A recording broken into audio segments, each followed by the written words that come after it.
Hello, everyone. My name is Princess Pearl.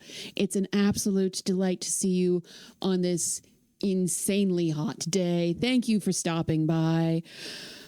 Oh my goodness. You may notice, if you are a regular here, that I am not dressed up to my usual finery. It's because it's too stinking hot. It is 40 degrees out with the Humidex. For some people, that may be like, oh, well, that's not much. That's one, in Celsius, and two, I am in Canada. I am not designed for this. But tonight, we shall be journeying to a game that claims to be the first adventure game with a female protagonist. I don't know how true that is. But we're playing King's Quest IV, The Perils of Rosella. Just making sure. I was playing around with settings earlier. I just want to make sure that I do have... Oh, no, not... Let's not do the Atari ST. That was my childhood version of this, was on the Atari ST, but I don't want to mess around with stuff and make things weird. We'll just go with the default in case anything messes up. Let's get into it. All right, so this is the copy protection for King's Quest IV. It's like the copy protection for King's Quest III in that you have to find something in the manual and type it out exactly. It's just, you do it once. You don't have to do it 900 times. And also, hopefully, I've got the right information. Oh, 32-bit kid. Thank you. I appreciate you so much. You're great. Okay, so I have to... in order to verify your legal ownership, please use your King's Quest IV manual to answer the following question. On page 4, what is the third word in the first paragraph? Okay, so in the King's Quest collection, because obviously you have all 7 or 8 manuals all in one document, that doesn't work. So you have to they have a little chart that you have to go through. Page 4, third word in the first paragraph. Page 4, that word is ruled. Do I have any context to that? No. Ta-da! Is this my first time playing King's Quest IV? No, it is not. But we're going to say it is anyway so that we get the intro sequence.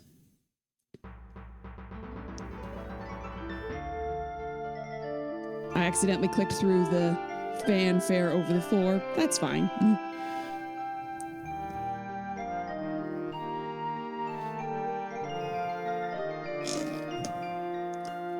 We got that good Roland MT32 music. Oh, this sounds so good.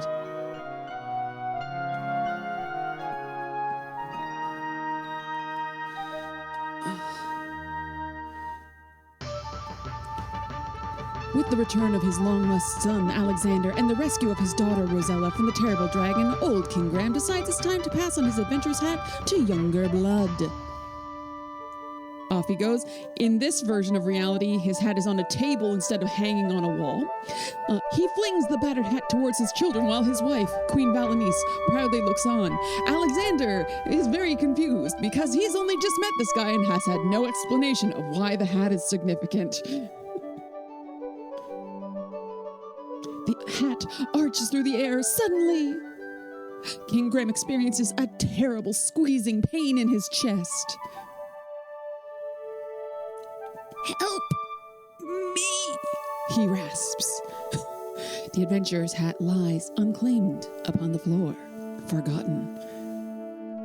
Everyone's got enormous eyes, which, considering the last game they had dots or lines, a vast improvement. King Graham lies weakly in bed, Father Death hovering near. Grief suddenly overwhelming her, Rosella runs from the room. Oh, Father, she sobs. You're still young. You should have many years ahead of you. Oh, I wish I could help you, Father. Do you really mean that? A soft voice asks. Rosella looks up to see no one. Who's speaking to me?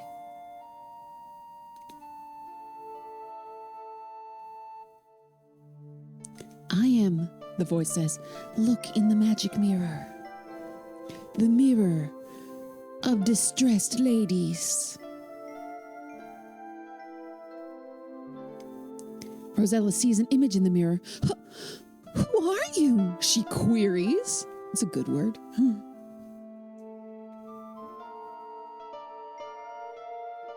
I don't want to click through things in case it just goes like, no, you don't want to watch the credit sequence anymore. I don't know how closely it's tied to the music and whatnot. I am the fairy Genesta. In my land of Tamir, there is a remarkable tree. This tiny tree needs 100 years to bear a single fruit. But this is no ordinary fruit, for if a person were to eat it, they would find that good health and well-being would be theirs for many years.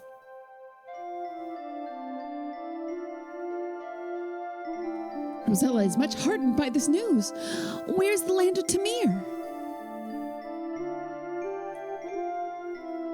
Genesta smiles. Tamir is very far away, but with my magic, I can bring you here.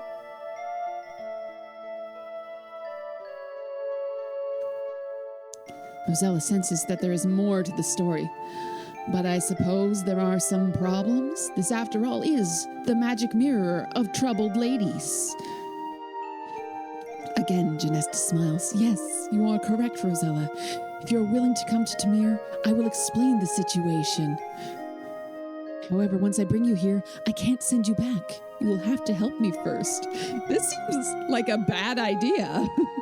Confused, Rosella says, I don't know. What if I can't help you or find the tree? Genesta pleads, you must decide now, Rosella. My powers are growing weaker by the minute.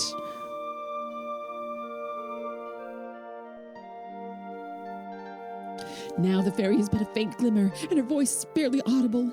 If you care about your father, say yes now. And suddenly, she's gone. Yes! Oh, thank you so much for the follow.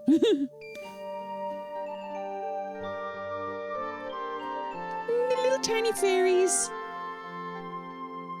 It's Flora and Merryweather from Sleeping Beauty. The lovely fairy speaks. I am the fairy Genesta. Welcome to Tamir. You will find many excellent tourist destinations. Rosella looks awestruck at the fairy. She is stunningly beautiful, but there's still a certain sadness to her. Finally, Rosella speaks. I know you would like me to help you in some way, but I don't know how I could help a fairy.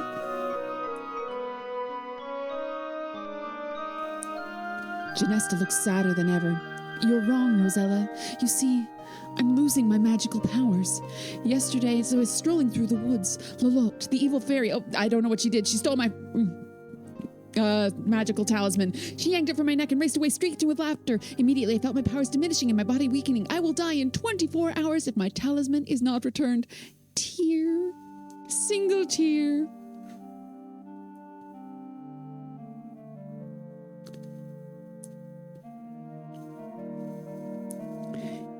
Intently, Genesta looks at Rosella. Lolotte is very evil and will use the talisman to bring more evil to Tamir. Now I fear it will contaminate my whole country. Further, I cannot send you home without my talisman. Oopsies. Rosella is unsure as to what she can do. Meekly she asks, I want to help you, but how?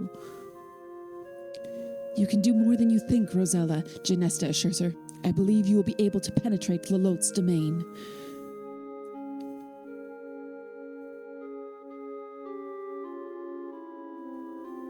Suddenly, Rosella remembers the tiny tree. Can you tell me where to find the magic fruit? Remorsefully, Genesta looks at Rosella. It will not be easy to reach the tree. It grows on a tiny island within a vast swamp on the other side of the great mountains. Bravely fighting back tears, Rosella says, I will help you in any way I can, Genesta. How can I find Lalotte?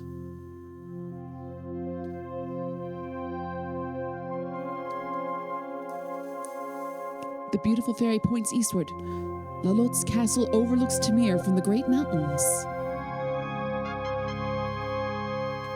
Oh, the music's so good. Genesta looks weaker as she says, there is not much more I can do, Rosella. As it is, it will be difficult for me to fly home again, and boats do not exist. One thing I must do for you, though. I shall disguise you as a peasant girl so as not to attract attention.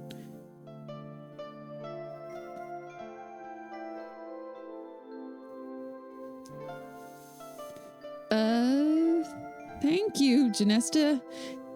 I think, Rosella stammers. It will be better for you, the fairy says. Well, I must be off while I can still fly. I know you can do it. I will probably die several times while trying to do so, but eventually I will do it. Goodbye. Good luck.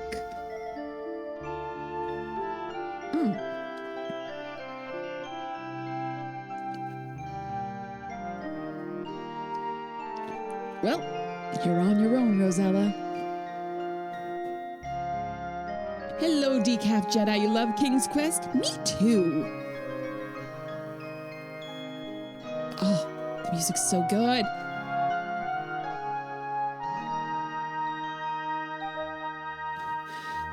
Oh.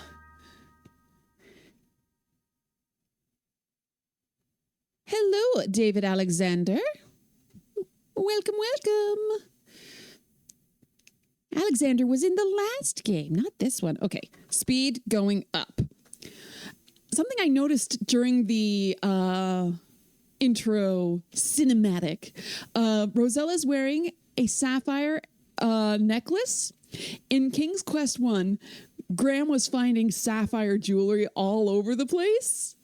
I don't know if that was on purpose that she was wearing one of those pieces of jewelry, but I thought that was headcanon. Yes, it was. That was definitely it. Hello, Purple Tentacle. It's a party. Let's go bother poor people. Can I knock on the door?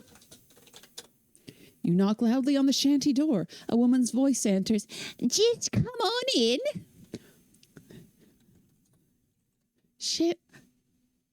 Is shanty the right word there? Shack, definitely, but shanty? Shanty is a song. Actually, let's look. A poor fisherman's shanty adorns this part of the coastline. A pier stretches from the house out into the ocean to the west. You see a pretty meadowland off to the east. All right, open door.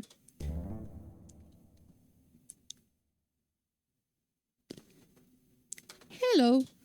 You introduce yourself to the old fisherman's wife. She doesn't have her own...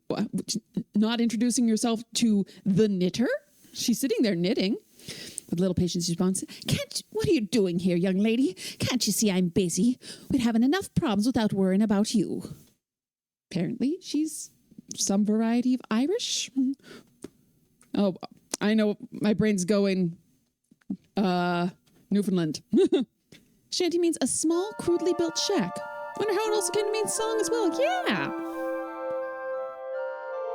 So if I walk over here, I then step on a plank, and then a seagull will eat a red hair. Is that the wrong game? Oh, sorry. Stop following me. Wait, where did he go? Oh, interesting. I have to get something to give to him anyways, so now is not the time. What do I have to give to him? It's been quite a while since I've played King's Quest 4. I played the heck out of it, mainly because there is some RNG that in my first version of playing this, like when I had this on Atari ST, I never beat it. I literally spent a few weeks struggling to get one thing to happen, and it wouldn't happen. I will talk about that more when we get to it. Look. A gentle stream meanders its way through the trees. A rustic stone bridge crosses its path. Look under bridge. You kneel down and peer under the bridge. Aha! You have found a small golden ball. You pick it up and carry it with you. Ah! My first points. I'll treasure you forever.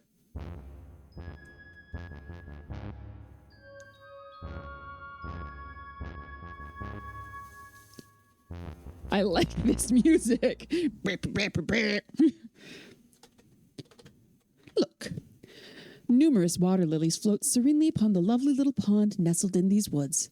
Atop one of the bigger lily pads, you notice a rather large frog, wearing a little gold crown. Hello, the Shadow Ronin. You love the King's Quest 4. You did something right, Jingle. Yeah, like this is a good one. There's a lot of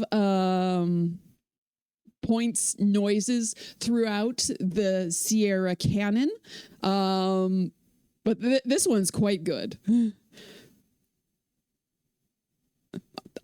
Another good one is in Freddy Farkas, where it just goes, points! I'm not dolled up in all of my usual princessy finery. Score, that's it. Because it is 9 million degrees out of the... It's actually... 40 degrees with the Humidex. I'm not used to that because I live in Canada and I don't have air conditioning. So we're not doing the whole wig and so forth tonight. Unfortunately, my headphones, this is what actually goes under my wig that you guys don't see. This is a pair of sleeping headphones that are very flat and they look kind of silly, but it's what I currently have, so we don't get feedback. Because my good headphones, the battery died. You know what? I haven't done this yet, and I should. Bugging a frog. A frog? A frog. Don't remember if I drowned. Oops, you scared the frog away. Can I drown here? No, it's just a little puddle. Ah, but the frog is back. Okay, so we are going to go to the original version of the Princess and the Frog, or the Frog Prince, as it is also known, which has nothing to do with voodoo. It has to do with a princess who was very selfish and had to learn how to make friends, even if people are yucky. Which, you know, it's kind of a good moral. Like, she is mean to a frog, and as punishment, she has to be nice to the frog. And she realized, hey, this frog's not so bad. I shouldn't be mean to him. And as a reward, she gets a handsome prince. Score. Score. But the thing that she does that was mean is she dropped her golden ball. The frog got it back for her. And the frog said, like, oh, if I get you the golden ball, you give me a kiss? And she's like, sure. And then the frog gave her the golden ball back and she just booked it. Ball, drop ball in pond. Try another spot. That is an annoying thing. Like, oh, I scared the frog away. Darn it. No. Where do I have to be? Try another spot. Well, like, this is just not fair.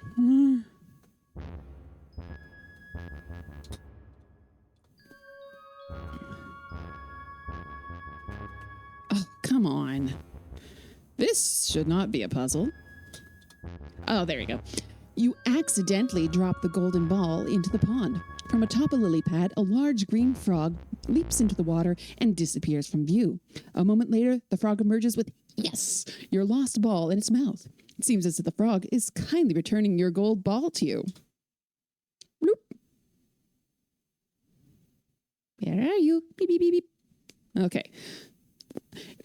You're returning it to me? You are on the opposite side of the pond. Silly. Just saving again so that...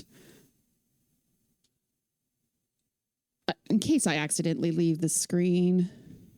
There we go. Pick up frog. Not near enough. Of course not. I went further away. Silly.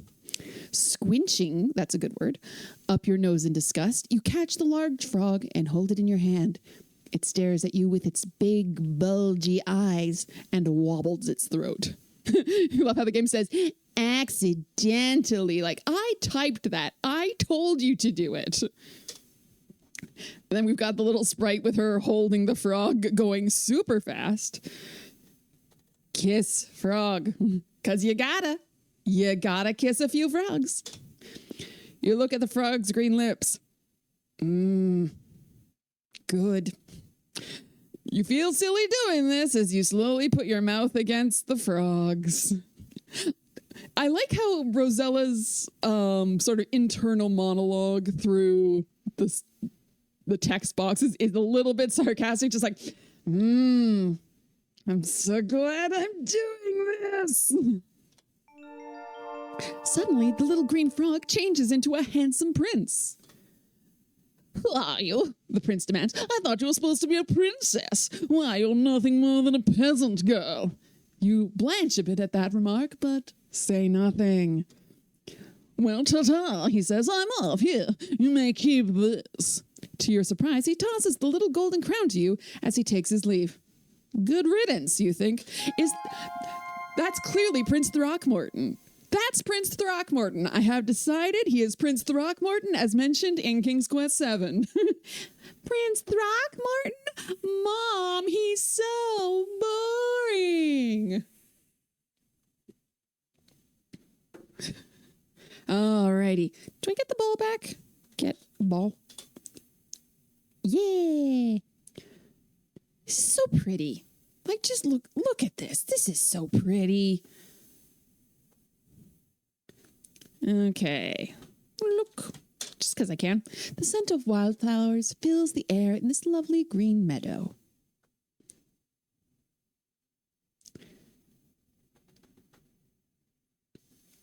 Oh, wait, that's nice. Look, the fisherman, you can see him up here. Oops, no. Do not go. Don't go in the water.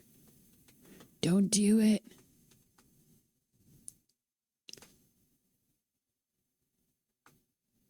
What was that up there?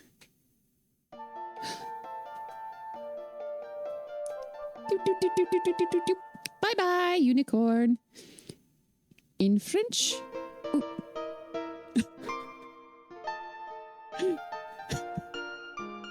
No. I didn't remember the music being that for the bard. Yeah-da-da-da-da-da. Hey. Look. A sparkling white sand beach edges a vast blue ocean. Turning to the east, you see a lush, flowery meadow. Look, guy. You see a rather jaunty-looking fellow who appears to be a wandering minstrel. He seems to be a lute player. Hello, retro hack nerd. Welcome to the stream. Played this game as a kid. Couldn't beat it without the hint book. Even with the hint book, it was hard. Yes. Actually, you know what? I'm going to show you. Just going to save. For science. Because I'm going to show you all why this took me I played this game for a solid week once, every day. Like, I would wake up, play King's Quest 4, eat lunch, play King's Quest 4. So, this is the ocean. And that can happen. You make a tasty morsel for the hungry shark. Thanks for playing King's Quest 4, The Perils of Rosella. Next time, be more careful. The thing is, I assumed, as naturally one would, that, swimming out into the ocean, therefore equals death. I will never swim into the ocean again. Damn you, Roberta Williams! So eventually I found out that that's a random thing. The shark doesn't always appear. Because I looked up a walkthrough. The years had passed and walkthroughs and the internet were now available. But I discovered that there was like, oh, well, there's this whale I have to find. Now, so many people complain about the whale, like, oh, trying to navigate across the tongue to get to the specific spot you have to be in to do an interaction. Oh, it's so difficult. No, the hard part is getting the whale to appear. I swam back and forth across the ocean. Again, it was about that was what took me a week, was going back and forth. Because it is complete RNG, it is possible for it just to never show up. Especially, like, I think I might have been just going from the same save. So, like, the RNG wasn't sort of re-rolling. And I went back and forth and back and forth. And when the whale finally appeared, I was so excited, I just slammed the keyboard and I crashed the game. So I was like, you know what? No more. And I didn't go back to it for several years. And that's my story. A naked child. The beautiful pool, with its elegant marble columns, has a wonderful setting in these woods. The water looks so cool and inviting, you're almost tempted to jump in. Where am I? There I am. Uh-oh, you startled Cupid. No. My bow. Oh, so satisfying.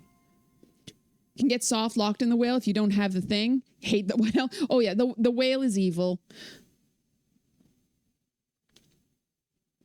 But I didn't even get as far as getting into the whale. It's just like I saw like the spurt on the horizon, like ah! Hi again, unicorn. I'm not going to bother. Oh, nope, not that room. Not that room. Not ready for that room.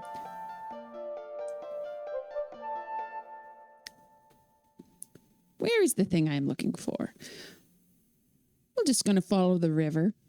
Over the river and through the woods. To the seven dwarfs' house we go. Look at this. It's so pretty. I want to live here. I want to live in a little house under a tree. It's whimsical as all get out.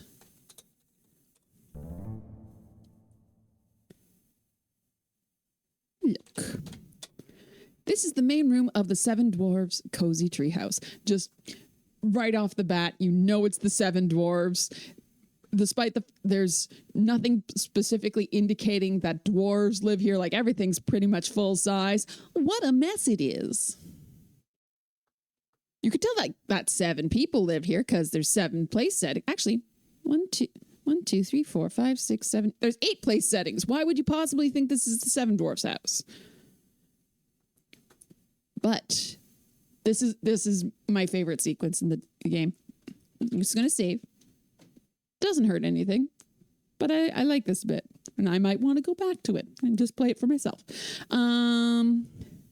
Whistle while you work.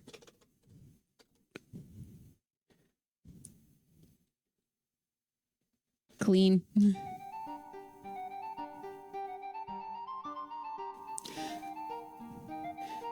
I wish cleaning was like this. You just sort of... and then everything's perfect.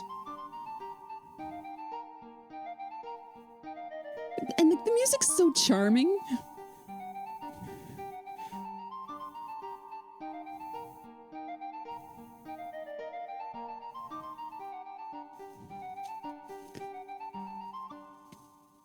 You hear the dwarves approaching.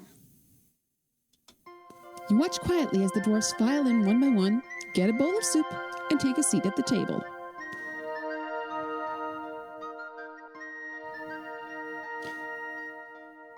Like, this music is just delightful.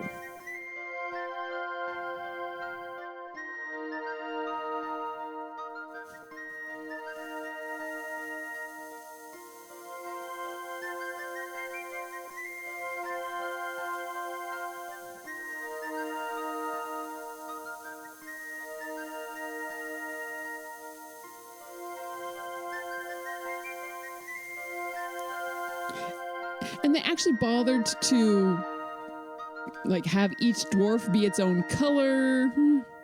Like they've all got different beard color and like they're actually different designs. It's not just like this is dwarf sprite, repeat dwarf sprite. The 7 dwarfs seem very pleased you tidied their messy home. One politely asks you your name. You tell him, and he cordially invites you to sit down with him and eat a bowl of soup he got for you. You seat yourself at the table and begin to eat the surprisingly delicious soup.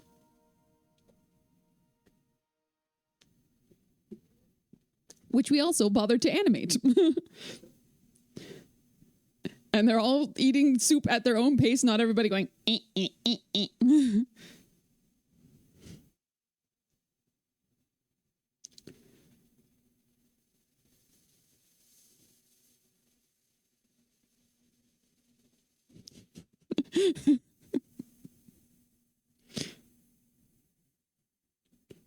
She is the queen! Queen Rosella! All hail Queen Rosella! King of the dwarves! I don't know why you. I decided you are the king of the dwarves. All hail. Is it really a King's Quest game if you don't put the crown on people's heads? It's time for the little men to go back to the mine. Goodbye, and thanks for the soup, you call as they take their leave.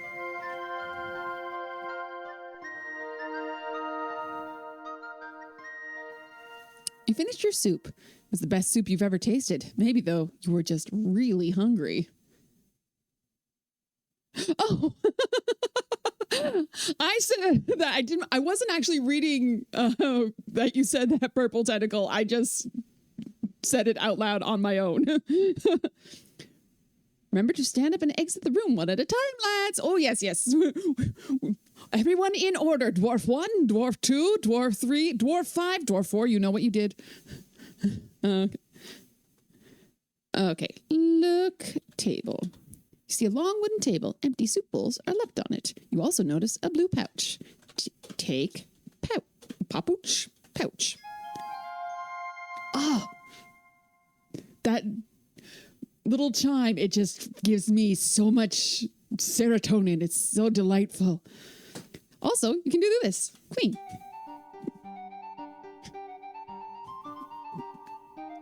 Because why not? I love the music. Whew. Hope that's the last of it. So charming. You've come upon a cute little house built right into a huge tree. An old water wheel attached to the house goes unused beside the little river that flows gently before the house. I guess someone like, I drew a water wheel. Why do they have a water wheel in their house? Shh. No questions. Only aesthetics. Ooh. I'm not going to get over to the robin in time, am I? Come here. Get worm. Yes. I now have a worm. Good.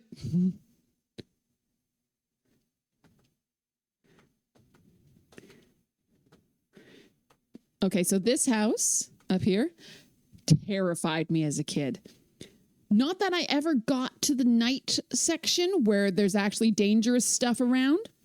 It just scared the sillies out of me.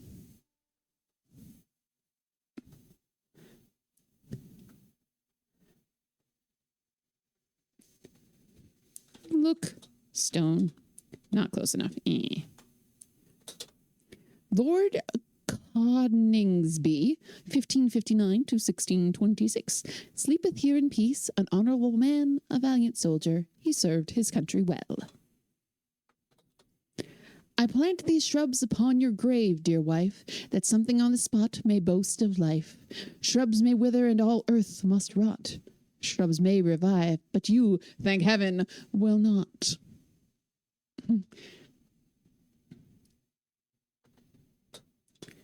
1643. Here lies Newbury Will. His life was finished 'cause he took ill. But none'll miss him, he should have been wiser. 'Tis his own fault for being such a miser. Not close enough. Not close enough. Come on. I am right upon it. Fine, I'll look at a different one. Here lies the body of Mary Ann Louder. She burst while drinking a seedlets powder. Called from this world to her heavenly rest, she should have waited till it effervesced. Died from drinking Diet Coke and Pop Rocks. Doctor, I lets 'em. When people's ill, they come to I physics, bleeds, and sweats 'em. Sometimes they live, sometimes they die. What's that to I lets 'em. Beneath the stone, a lump of clay, lies Uncle Peter Dannels, who early in the month of May took off his winter flannels. All right, then. 6 feet beneath this funeral wreath is laid upon the shelf one Jerry Jones who dealt in bones, and now he's bones himself. I don't know if this is true or not, but according to family myth and legend, there is someone in my family tree whose tombstone actually reads, I'm changing the name here for privacy reasons, obviously. Here lies the grave of Sarah Jones. There's nothing left here but her bones. Her name was Smith. It wasn't Jones, but Jones was used to rhyme with bones. I don't know if that's true or not, but I have never personally seen this tombstone, but there are rocks here and there. Oh, it's boring. Oops. I want to read little one. There are rocks here and there. Look. Gravestone. There. Look.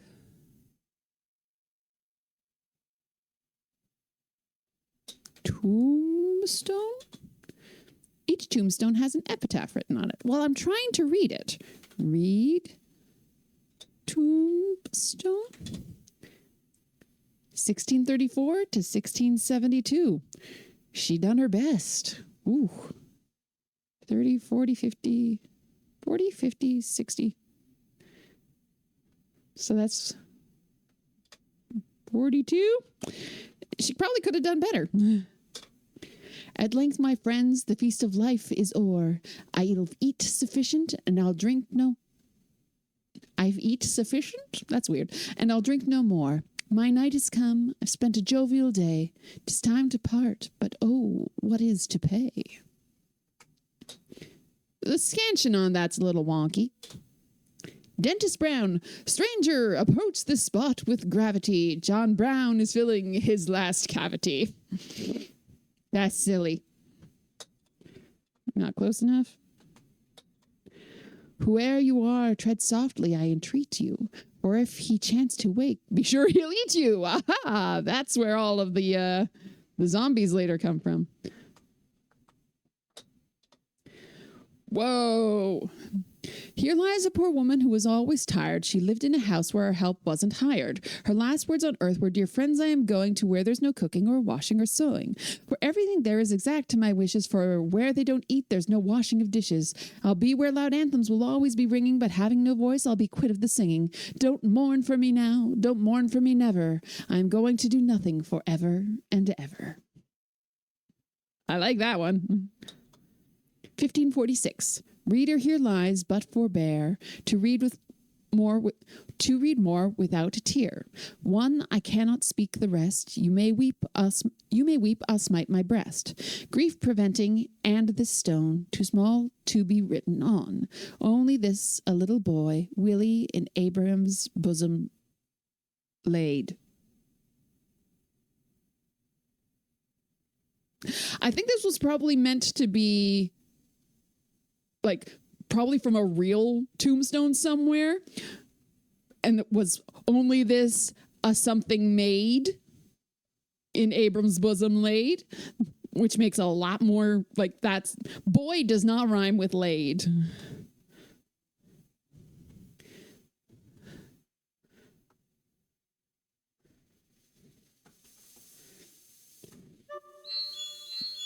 What just happened? Oh, is that a little cliff there? Yes, it is. And I fell off of it.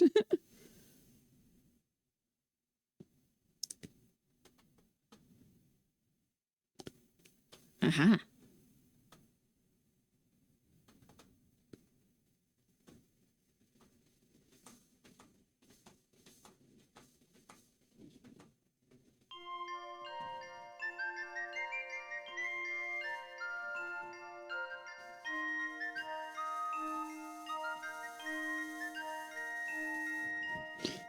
It's so cute. Diamonds glitter and sparkle from the earthen walls of the Seven Dwarves diamond mine. Within it, you see the little men busily at work. Fun and random fact. So it says, oh, I fell down again. It refers to them as the Seven Dwarfs with an F throughout this game, rather than dwarves, which is a much more common spelling these days. Which is actually the more correct spelling. Dwarves was made up by J.R.R. Tolkien because he thought, like, no, this works better. This flows better with elven and dwarven and so forth. So he didn't like, it was something he didn't like the etymology on, so he made his own. And when you're J.R.R. Tolkien, you can do that. Look, guy. Oh, look, dude. Oh, this game doesn't understand dude. Oh, it understands a whole bunch of things.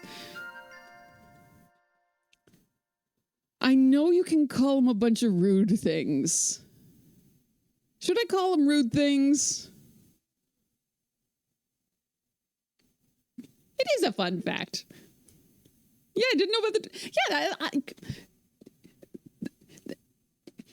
I think, according to what I have read, he actually got like notes back from his publisher, like, excuse me, Professor Tolkien, throughout this manuscript, you have said dwarves and it's supposed to be dwarfs. And he's like, no, I am J.R.R. Tolkien.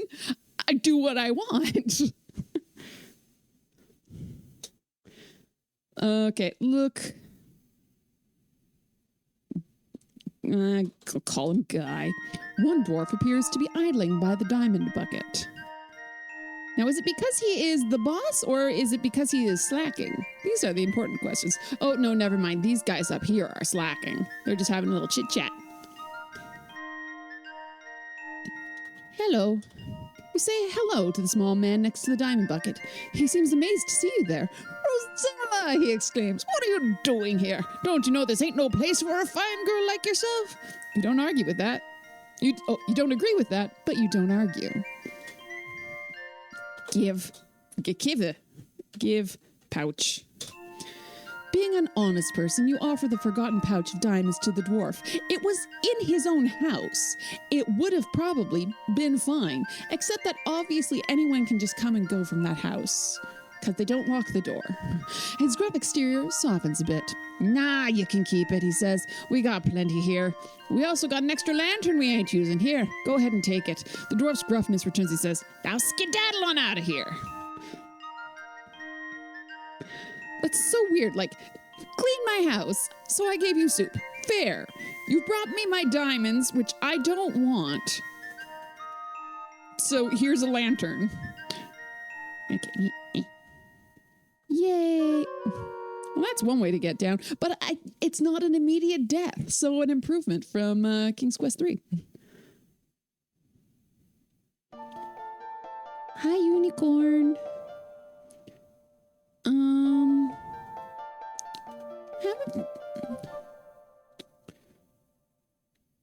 King's Quest logic, absolutely. This works like this because I say it works like this. It doesn't have to make sense. Because sometimes you have to think backwards. Evil bird. Wait, where am I? There I am. Traipsing through the pond. Hey! Look, guy. You see a lively creature who is, at the same time, both man and goat. He is a satyr, and his name is Pan. He seems to be greatly enjoying his flute music.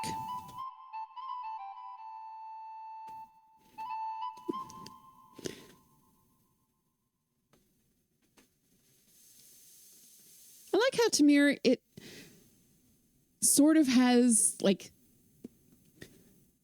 it has a Greek flavor to it in the same way as that one section from Fantasia has Greek feeling to it, like with all of the centaurs and the Pegasi, and that's my favorite section of Fantasia.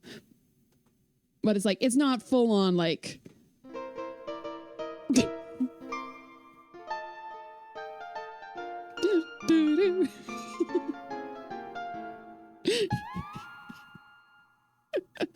Oh, that tickles me. It's the at the end.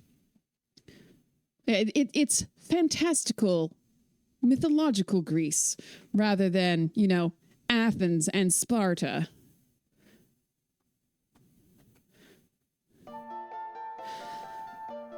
Where am I going? What am I doing?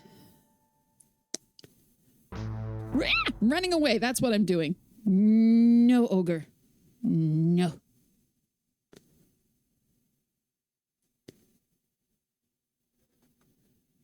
Okay, I should probably, let's see. I can go up to Lalote and get all of her quests started.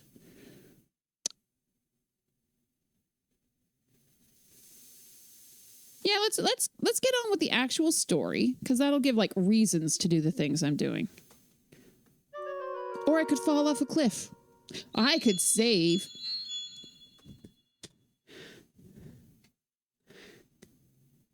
Going to see Lalote.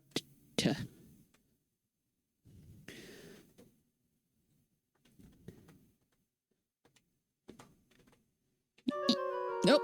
This is why we save. This is why we save. You should be more careful, Rosella.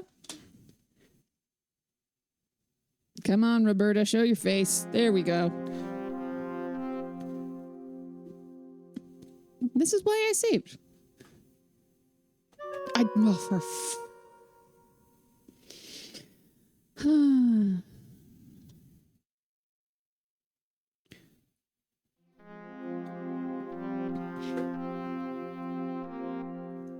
Next time, be more careful. You're the one who had them be programmed like this.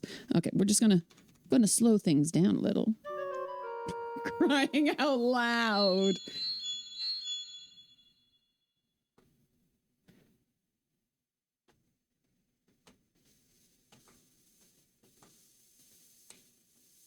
Just a little bit at a time. There's no rush. Oh, Lalote's goons. It's always oh, not oh no or uh-oh. It's oh.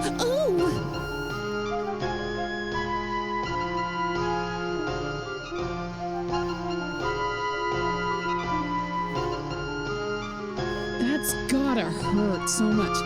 You love that about King's Quest? It's not that Greece is a real place in the world, but rather the Greeks created myths around the stuff in King's Quest. Well, my pets, Lalote hisses, what have you brought for me today? Lalote gives you the once-over. Now she does, her red eyes begin to narrow.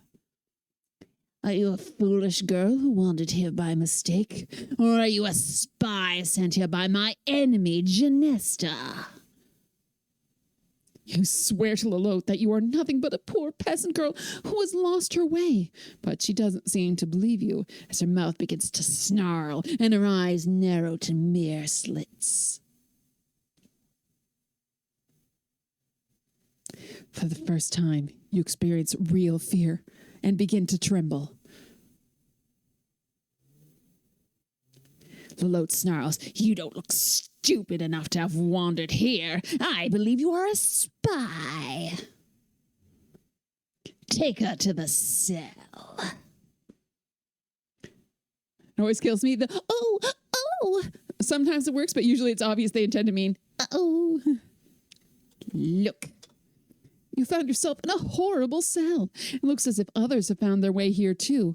Hopefully you won't end up like them. Look, it's a Pilates machine. An ominous machine lurks in the corner of this cell. As to its purpose, you don't want to know. Look, skeleton. At least 2 unfortunate individuals have met their end here. Look.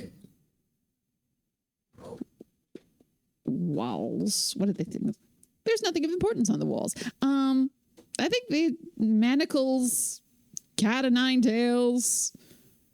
Window. I don't think there's anything I need in here. I think it's just kill time. Turn crank. Oh, this game does not understand crank. Boo! You hear the henchmen returning. Perhaps they are setting you free, and perhaps it will rain chocolate. The henchman motions for you to follow him out of the cell. Doot, doot, doot, doot, doot. Oh, now we see that the bird is definitely evil. Lalote gives you a sickly sweet look. Oh, you're lucky, my dear. My precious son, Edgar, has taken a liking to you, and he believes you. He's convinced me to give you a chance to prove your innocence. You glance at the homely young man standing next to Lalote. He blushes. Lalote continues, I wish to own the unicorn that inhabits the Meadowland. Bring me the unicorn, and I shall not only set you free, but reward you as well. To her henchman, Lalote orders, Go! Take her back to the forest! You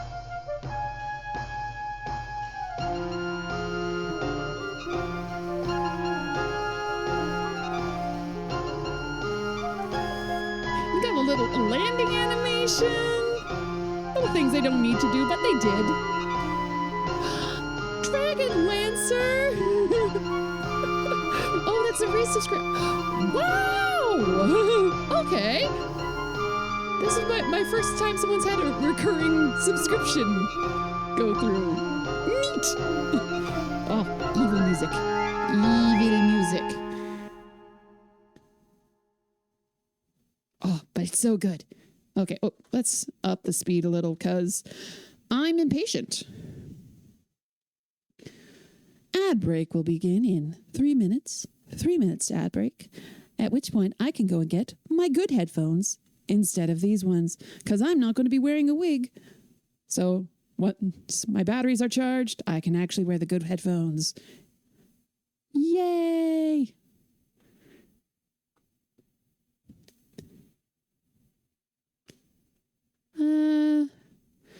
So I can't actually I can have the unicorn fall in love with me, but I can't actually get it yet. So I'm not going to try.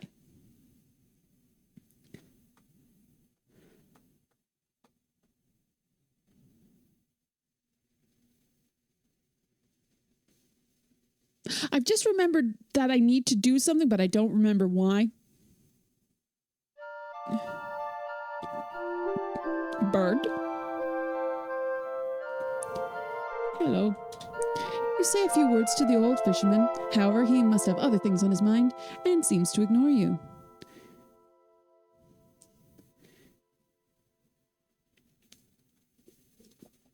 Oop. Spilled tea on myself. Delicious. Haha, did not fall off the pier.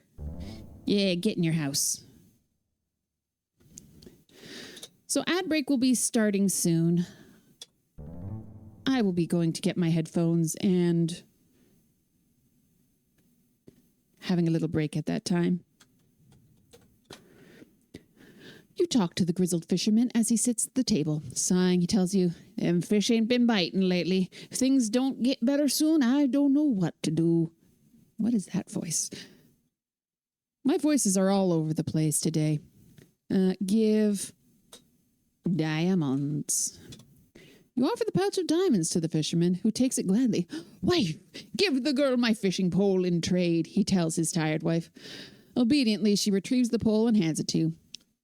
Thank you very much, she says, smiling. You certainly helped us. I don't know who we will be selling these diamonds to in order to actually obtain any sort of goods and services, because there are no other people who live here, just that one wandering minstrel, and he's a good for nothing. Oh dear, I apparently have gone insane. Good to know, good to know. The heat has caused my brain to melt out of my ears, not unlike some variety of ice cream-based dessert. Okay, so I have a fishing rod. Put worm on hook. Scrunching up your delicate nose, you gingerly bait the hook on the fishing pole with the large earthworm. Fish. Eagerly from the end of the pier, you fling the baited line of the fishing pole into the ocean. Oh, oh! A fish!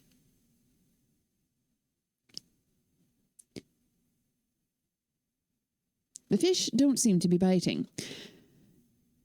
This is, once again, RNG. I don't know if there's a flag that like something has to have happened before you get it. Oh, there we go. Almost immediately, you feel a sharp tug on the line. Something pulls and bites your line as you slowly reel it in. There it is. You have got yourself a fine fat fish.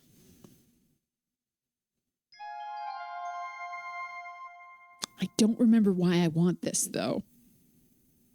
Why do I want a fish? It's kind of nasty that if you give the diamonds to the couple first before offering it to the dwarves, you're soft locked. Yes. Okay, so we are in ad break. I'm going to go get my good headphones instead of these little sleepy ones. Gonna have a stretch, and I will be right back. King's Quest IV, The Perils of Rosella, is paused, and so is the stream. Bye-bye! Welcome back, everybody. Okay. So now I have a fish. Don't know why I've got a fish. I have one.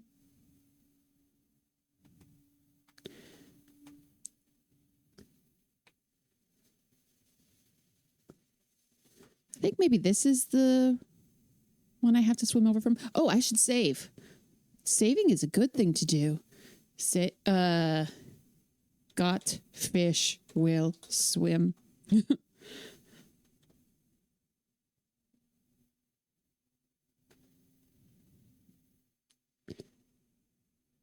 Ooh, fish. Not the fish I want, but a fish. I have my own fish. Thank you very much. Oh, gosh. You make a tasty morsel for that hungry shark. These headphones are a lot louder than the other ones I was using. Let me just adjust my volume here, because otherwise I'm going to go deaf. Noise-canceling headphones, because it's so loud you can't hear anything else. Okay. Restore. This is why we save. Like, there's no indication that you would need to swim across the seas to go and find Genesta's island. What? There's nothing you can do. Stupid shark.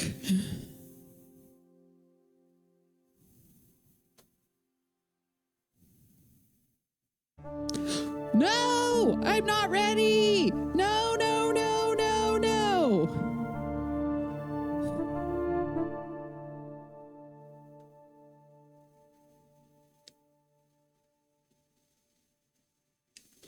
So, that answers a question I've had for the past 20-something years.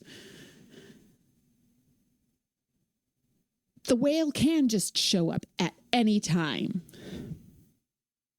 I'm now soft locked. Like, there's nothing I can do at this point. I'd always wondered if you had to, because I spent literally a solid week going back and forth across the darn ocean trying to get the whale to show up, and it was just like shark, nothing, shark, nothing. And then when the whale showed up, I just went and I actually crashed the whole computer.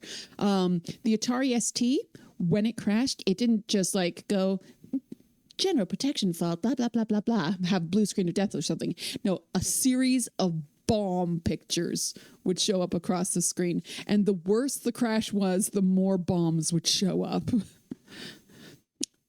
Can't you become a whale dentist and not give advice on how to care for its whale teeth? It's like wait for them to rot out so a gap is formed. What?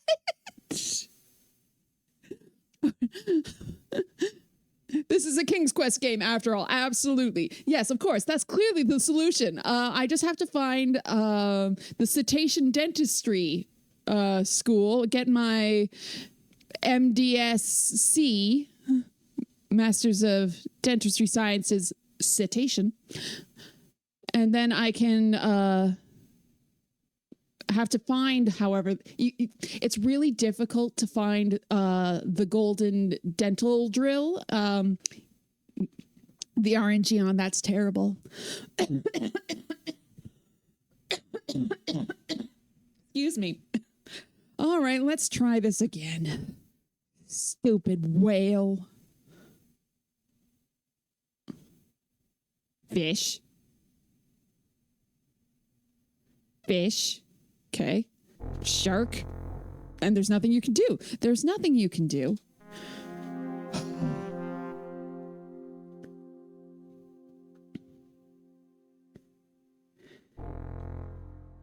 You can't get me here.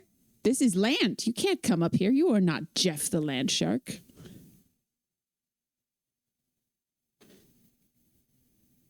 Okay, we got fish.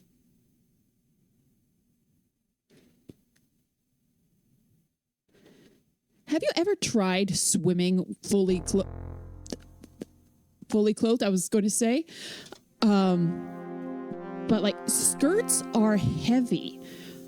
Rosella's got to be a heck of a swimmer to be swimming in an ankle length skirt. Nope, dead. There's nothing you can do. The shark shows up, you're dead. When I first played this, I was sure like, oh, there's nothing in the water because you die instantly.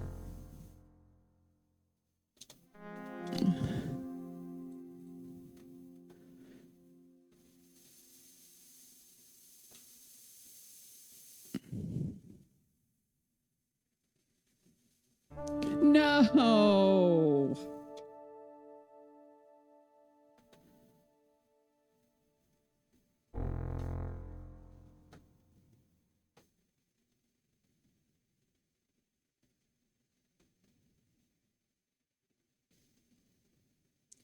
Okay, that's one. Come on, Rosella, you can do it. You can do it. Oh, you're almost there. You're almost there. Come on. Wait, no. Isn't this where? Come on. Isn't that where? Am I going from the wrong screen? I thought it was only 2 ocean that you had to cross. Let me just pull up a map because if I'm just swimming from the wrong spot, that would be not unusual for me. Okay. King's Quest 4 map.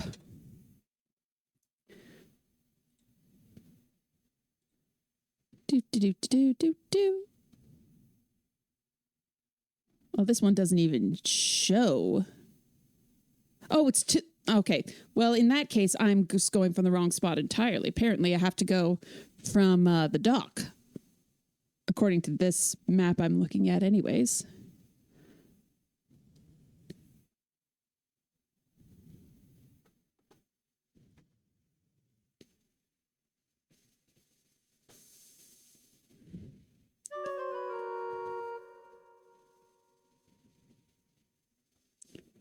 No. I have seen the whale more in this attempt than I have in the past 20 years of playing this game.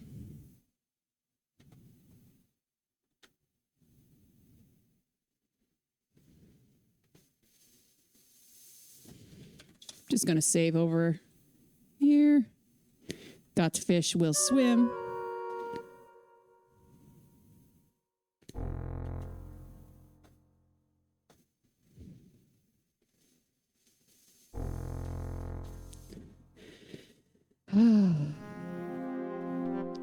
At least in like King's Quest 1 and 2, when it's like, oh, there's an evil wizard about.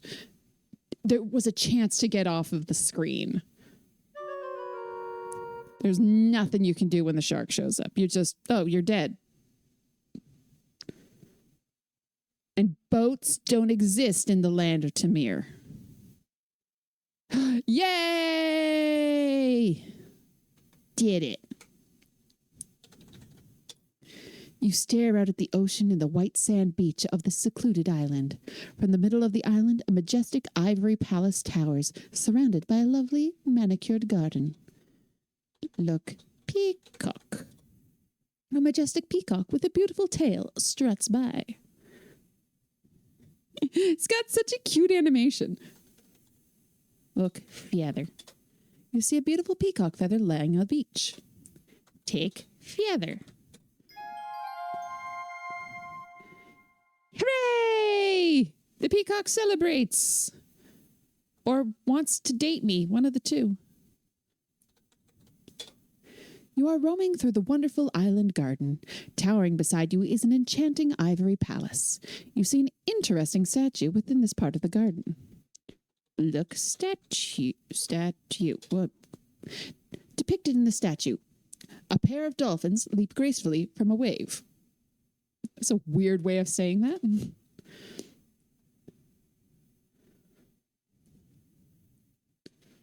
Genesta's tiny fairies guard the palace door. Just gonna... It's cute. The music is so cute in this game. It's just delightful. You are standing in the lovely garden of this enchanted island. Beside you rises a grand ivory palace. Within this garden, a bridge emblazoned with the figures of swans arches over a little pond. A beautiful white swan floats serenely upon it. There's a cockatoo. I don't know if I can do this. Not now. You have too many things to do. I just want to sit. Do I have a reflection? Also, why is this bridge... The bridge looks like it's going over nothing. Nothing? Nothing? Nothing? Tra-la-la? You see the beach of a beautiful enchanted island. Behind you, an ivory palace rises majestically. A luxuriant garden encircles the magnificent palace. Luxuriant? That does. Occasionally, this game has words. It's like, is that what you're looking for? That's a weird way of saying that. Luxurious. Genesta's tiny fairies guard the palace door. I didn't look in this room. Before you, the palace door beckons, flanked on both sides by lilac shrubs. It's a bit more than a shrub, though that's a full-on tree. Open door. The fairies are so cute. Just realized I didn't have chat up here. I had usually getting eaten by a shark over and over again comes across as the game's way of telling you that you shouldn't go that way. Yeah, it's discouraging. Absolutely it is. Didn't realize I still had my map up over chat, so I didn't see what was going on. 2 doors are closed and presumably off limits to uninvited visitors. The left doorway, however, is open. These fairies are so cute. I love them. Railings! You can tell she's a good fairy because there's railings. Look at that. And I just automatically go up. I don't need to do anything. Look. Genesta's bedchamber is very beautiful and serene. Genesta lies very still upon the seashell bed, her concerned fairy helpers hovering near, and her pet snow leopard lying close by. Okay. Fun fact, I actually possess a seashell bed. It's about 5 feet across, and it's actually the reason why I started streaming. I found it on Facebook Marketplace. And I was like, I am a professional mermaid. I perform at festivals and things. This would be an awesome thing to sit on to greet the children, sort of like a Santa Claus throne type thing. What I didn't realize is that the darn thing weighs, we calculated it, probably about a ton, because it's made of high density fiberboard, and it's about like any surface on it is about 1.5 inches thick, and it's the back seashell-y part is one piece, and like the base, which is about 4 feet high, not 4 feet, 3 feet high, is one solid piece, and it weighs so much. And I think we nearly broke the elevator trying to get it upstairs. But I have a seashell bed, and I was going to like do my streaming from it. But then basically, because we couldn't get it further than the front room, it lives in the front room. So basically my husband was assigned to the bedroom and couldn't come out and do anything. So it's like, okay, well, I'll move streaming into my sewing room. And yeah. So now we've got this seashell bed. The thing is, it's actually really comfortable. Like, because of all of the scallops, you can like sort of dangle your head off and it gives you a really good neck stretch. It's really comfy. But it's so heavy. I am constantly amazed that my husband didn't divorce me after having to move the darn thing. I've had it nearly a year and we still haven't assembled it because it weighs so much. So it's just sitting in the living room. Still one of my most treasured possessions because it makes me smile every time I look at it. Look, Janesta. The lovely fairy is visibly fading fast. Within hours, if she doesn't get her magic talisman back, she'll be dead.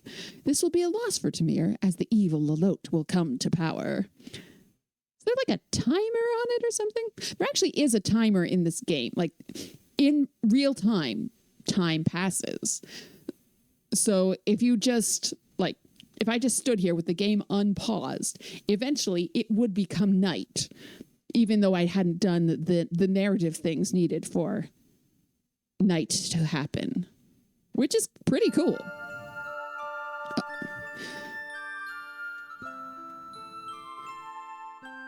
I don't think it's 24, like, I don't think it's an hour to an hour, but if you go to, Tiny Fairies, there is a, haunted mansion, and there's a grandfather clock in there, and you can check and see what time it is. So I don't know how much time. I don't think it's 1-to-1.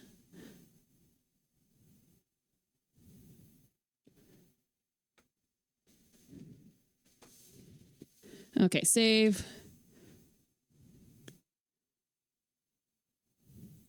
Back again.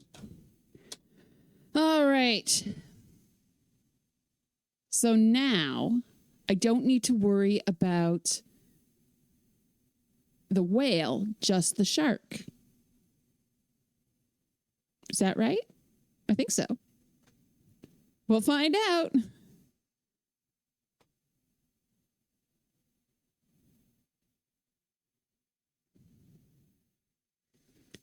Because I have a feather.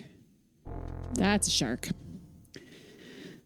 Yes, I make a tasty morsel. It's because I'm a snack.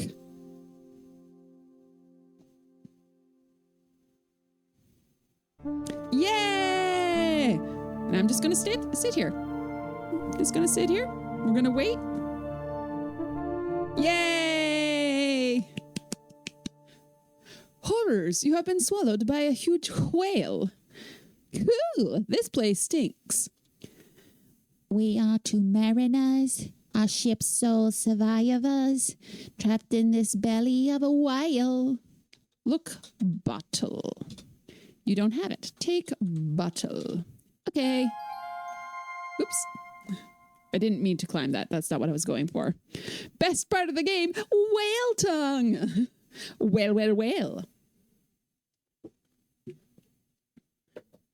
Okay. Look, bottle. Glass bottle. Look in bottle. You open the glass bottle and retrieve the imprisoned note. Read note.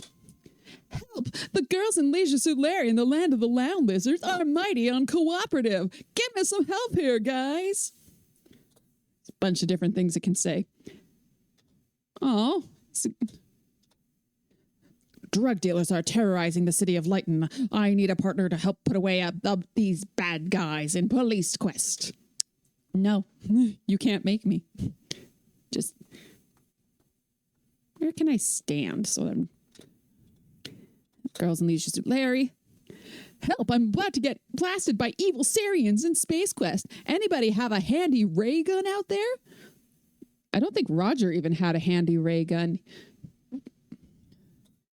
He had some sort of gun at the end, but was not very useful. Help me, I'm lost at sea in King's Quest 3. I'm with a bunch of nasty pirates who want to feed me to sharks. If you can, come quick. Well, see, the problem is that is in the past. That was last week's game. For those who are not around, we filled the time because the pirate ship journey takes 15 in real world minutes and there's not really anything to do. I had my husband come in and we sang sea shanties because we can. Okay. Get. Okay, I think it's over here. Ooh, I'm doing so good. I'm actually going to save. That was pure luck how far I got on the whale tongue. I don't trust it. Whale tongue. I psyched myself out now.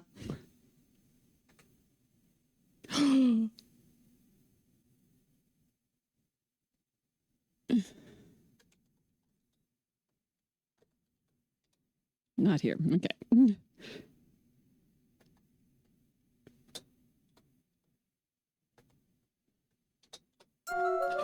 First try! First try! You frantically tickle the throat of the whale with the big peacock feather. You begin to feel a quiver under your feet, which quickly turns into a mighty tremble. Suddenly you hear thunderous, achoo! And you are swept out of the whale's mouth in a tremendous wave of ocean water. Oh, first try, first try, first try, first try. Again, you find yourself swimming in the ocean, covered in whale mucus. Oh, I can't believe I did that first try.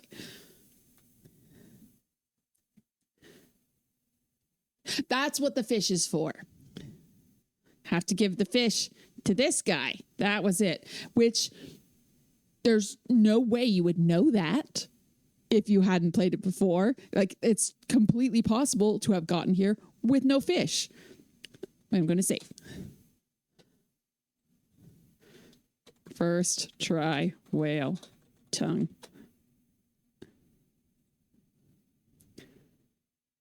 So, for those who are not aware,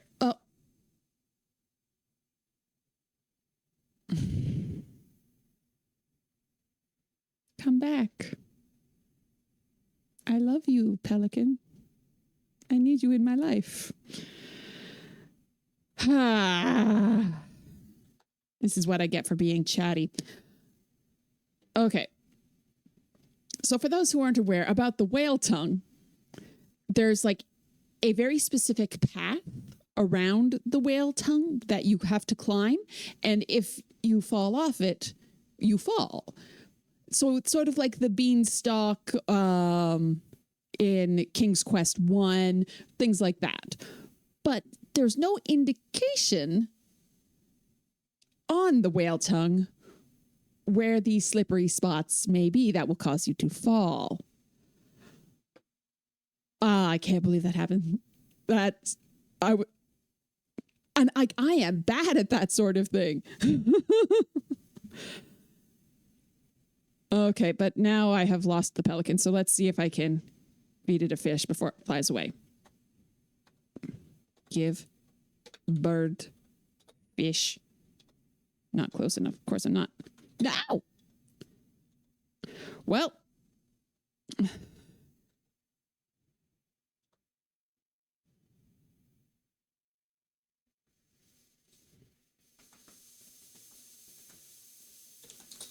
No, it's already flying, I think. Darn it. Oh, I think I might be soft locked.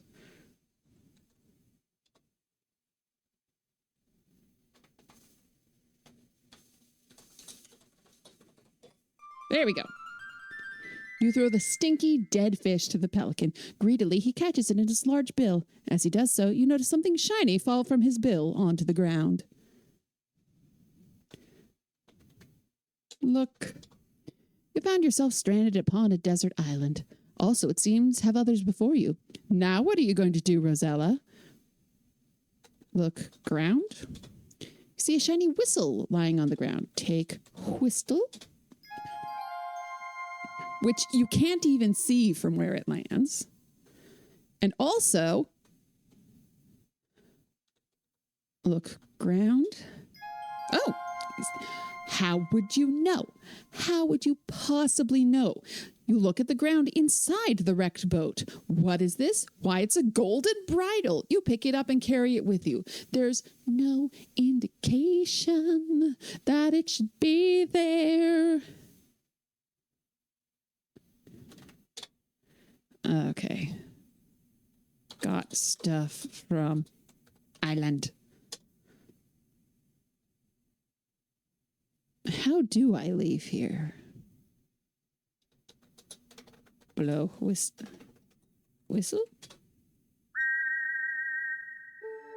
That's pleasing.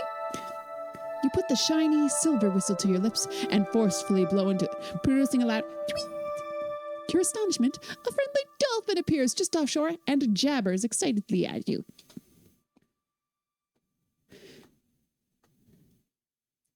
Pet dolphin. The dolphin skin feels smooth and slippery as you pet it. Ride dolphin. That wouldn't work. Just putting that out there. This game is not accurate to how aquatic mammals work. Bye-bye. Cannot ride a dolphin.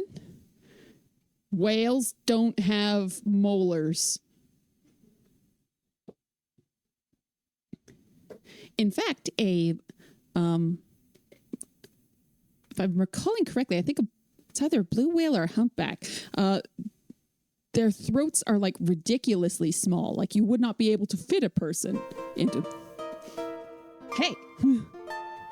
Da, da, da, da, da, da, da, da, da, da, da, da. I love that little squeaky. I can't believe I did the whale tongue on the first try. I will be riding that high.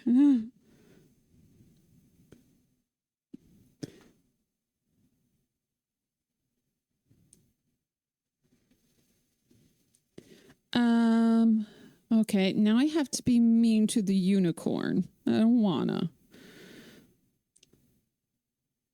Unicorn. Oh, nope, that's Pan.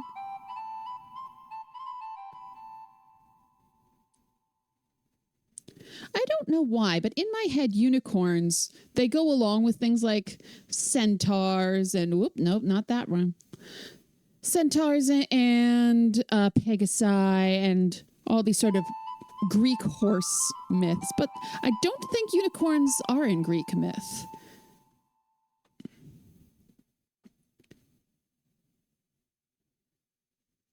They show up in various Asian myths.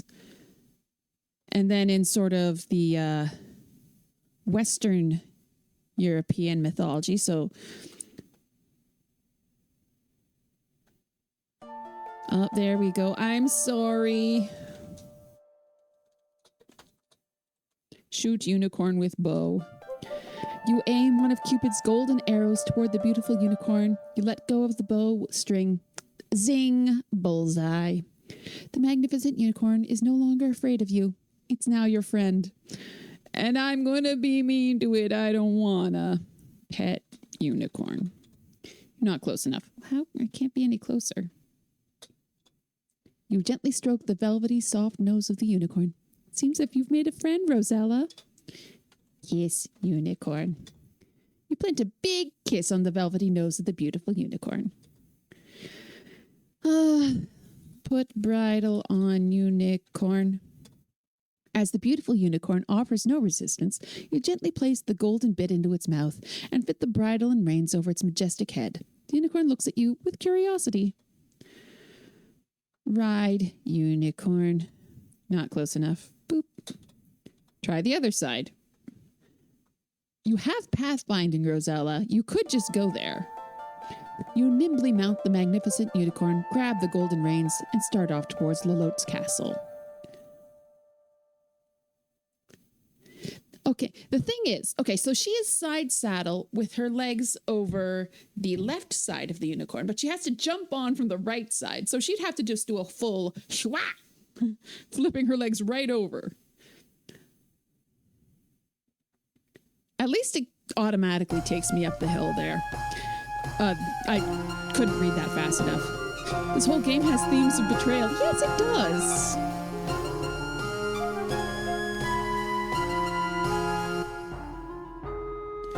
So, Lalote says, I hear you were a good girl and brought me the unicorn. I'm almost convinced you might be innocent after all, but... She clears her throat. Not quite. Oh, this doesn't sound good, you think. Lalote continues. I am desirous of the hen that lays the golden eggs. Currently, the hen is kept by the ogre and his wife. This bird just flapping around. Bring me the hen, and you shall have your freedom and a great reward. Take her away, Lalote orders her goons.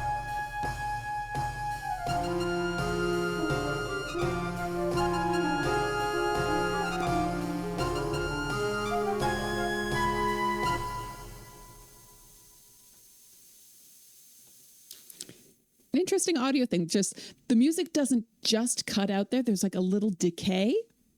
Just so like it fades off, even though it's like in the middle of a note. I appreciate that.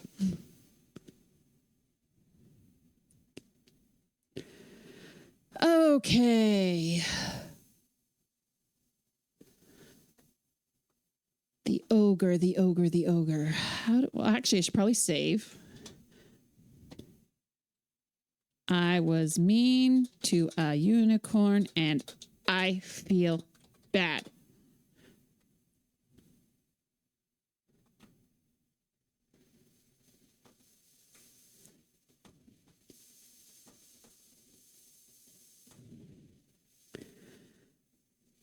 Now I have to remember. I know I've done the ogre stuff before, but I rarely do it. So I don't remember how. It's just a matter of being fast and sneaky and patient. I haven't been in here at all yet. I don't want to inspect anything. Open. What do you want to inspect? Open door. So this over here, grandfather clock, look, clock. An old grandfather clock sits in the corner. With each swing of its pendulum, the time relentlessly marches on. Time? Oh.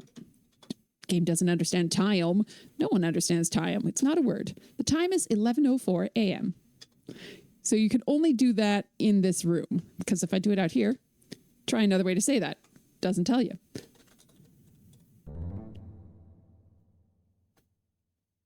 And look at that nice little reflection. I always appreciate when there's a reflection.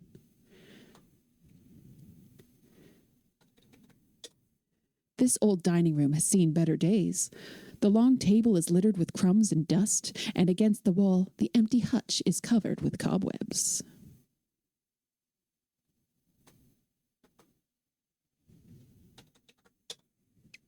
The old kitchen is quite bare. The fireplace has been cold for years, and the dusty pantry is empty but for old crumbs. Something that I always thought was interesting, that in both Manannan's house in King's Quest 3 and in this house, is like from the main entrance, you go to the right, there's a dining room. You go up, there's the kitchen. It's like the same little layout bit.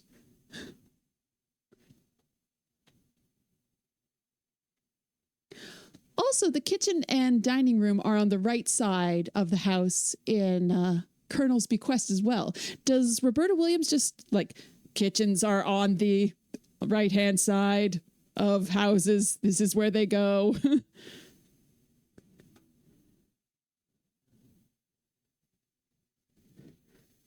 Look. Considering the disarray of the rest of the house, the parlor looks in relatively good order. However, the fireplace is cold and unused, the bookshelves are almost bare, and the old furnishings are dusty.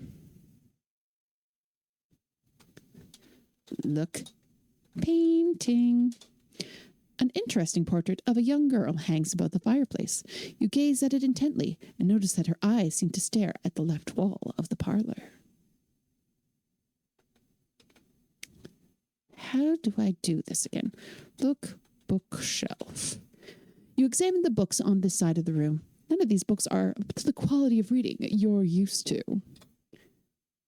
Snob. You examine the few remaining books on the bookshelves. Only one catches your attention. It is entitled The Complete Works of William Shakespeare. Take book. You remove the Shakespeare book from the shelf and carry it with you.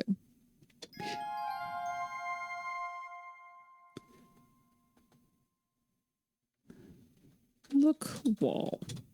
Examine the left wall very closely and notice a little latch. Move latch. Latch. There we go. I can spell. You're not close enough. Well, I don't know where it is. You flip the latch in the wall and behold, you have discovered a secret door. There we go. Okay, take shovel. This is King's Quest 4 is also a vast graphical improvement from King's Quest 3. You can actually tell that was a shovel, unlike the shovel in King's Quest 3, which I didn't even know it was there until I was looking at a walkthrough. I was like, wait, get the shovel? What shovel? There's no shovel in this room. Oh, save, because there's stairs. There's no way I'm getting up these stairs right the first time. Like, I used up all of my luck on that whale tongue. Not stairs. Anything but stairs.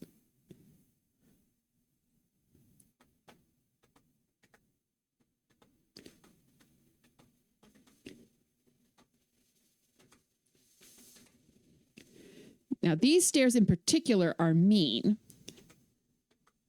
because best part, the stairs are the best part. If only you could type go upstairs, but no. Also, hello, Marty Nardo and Dragonlancer. Good to see you both.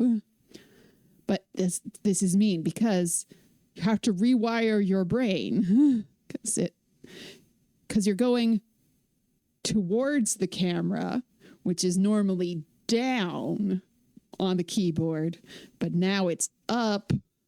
It's mean. Dang it, Rosella. You're almost there. This is why I saved. Should have saved it when I got to the second screen, but no, I wanted to make a commentary about key directions.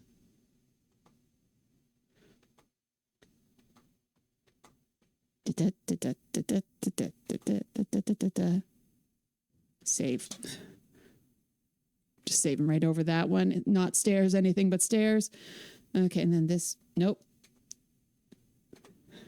See, I did it there. I like, okay, coming towards the camera. Arrow down. Nope.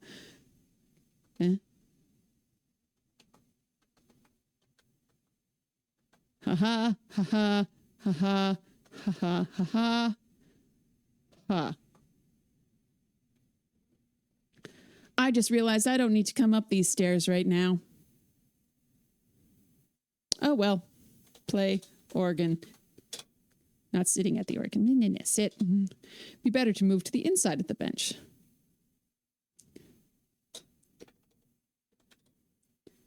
Play organ.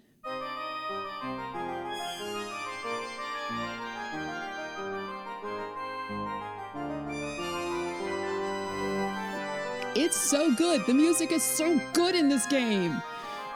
You love the stairs? I'm sorry, Dristform. I hate to inform you, you are wrong. You're wrong and your opinions are bad. I'm teasing. Oh.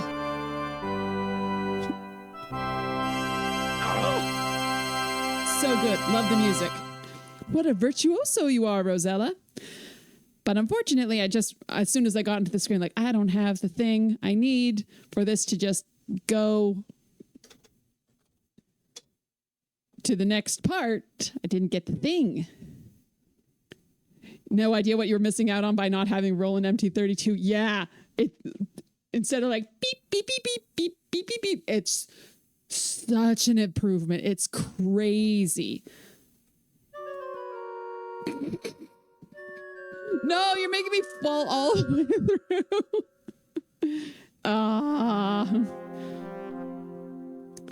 I shouldn't have saved over this one. I should have. Okay. Nope. I want to go down the stairs because I now know that there's nothing. Oh, gosh. To rewire my brain. There's nothing for me up there yet.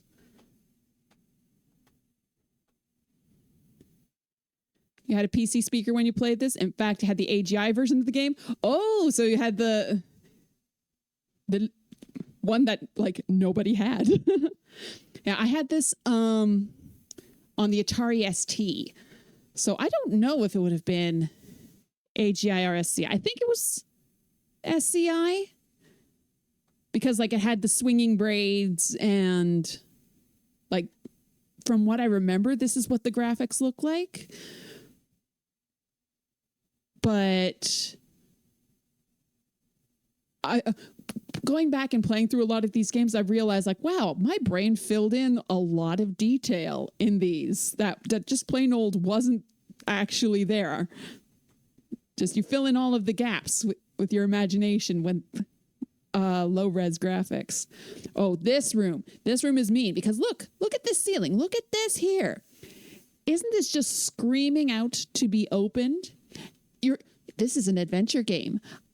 There's a door that must be opened. Obviously, I am the one that must open it. No, it just opens on itself later. Oh, yeah, the game would look different on a CRT. That is very true. But just, yeah, it's so good.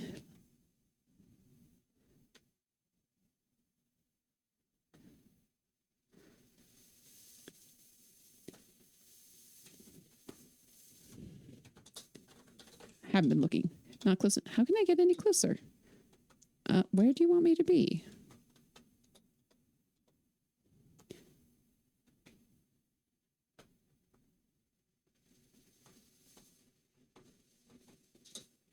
There we go.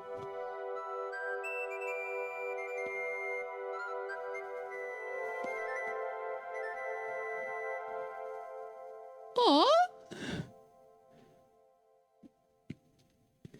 Was Sierra doing composite artifact colors in King's Quest IV? I gotta say, I don't know what that is.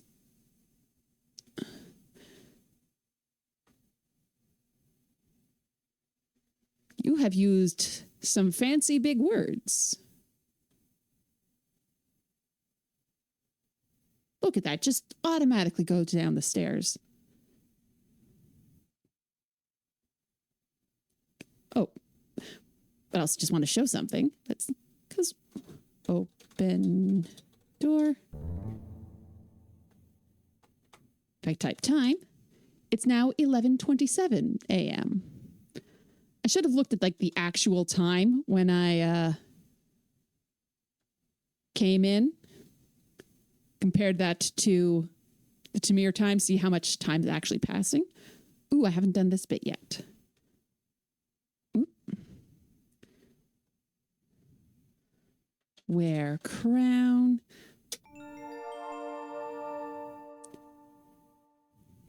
Hippity hoppity, hippity hoppity.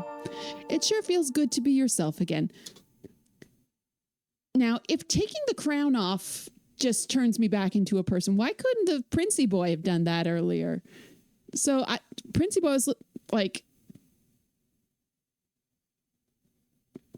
not catfishing isn't quite the right term for it, but he was like, oh, I need help. Oh, save me. You have to kiss me. Oh, no. He could have just taken the crown off and he would have turned into a person. He didn't need to be kissed.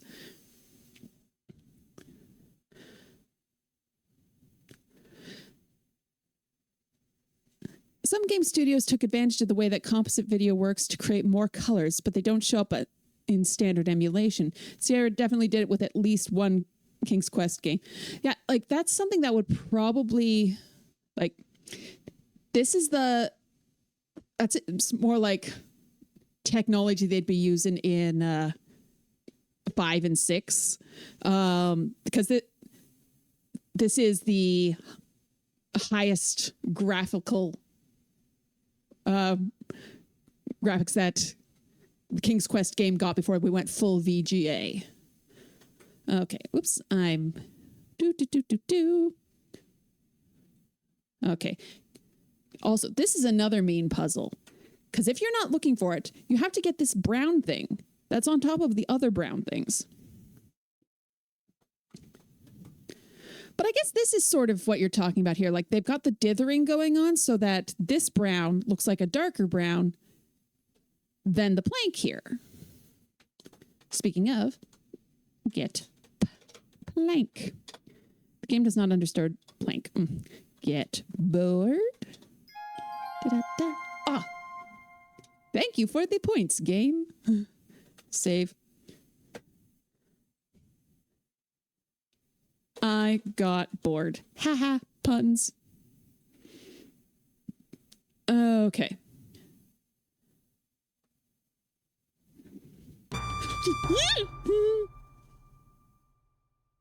Wow, okay.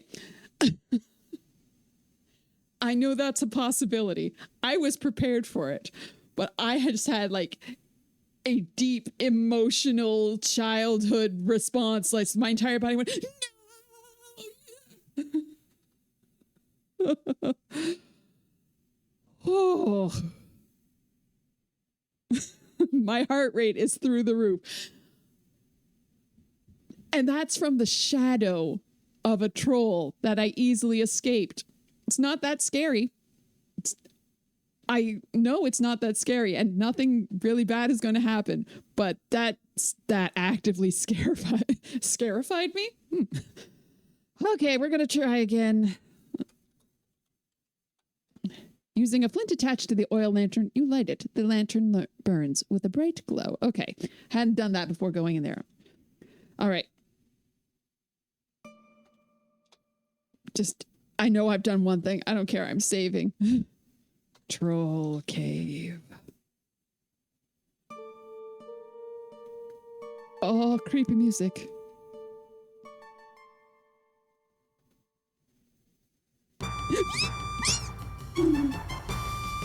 Oh no, you have been caught by the vicious troll. Fate be what it may, you are dragged off to meet it. Next time, be more careful. You know what I would be doing if I was more careful? I would be back in frickin' Daventry. Rosella was completely safe in Daventry. She just,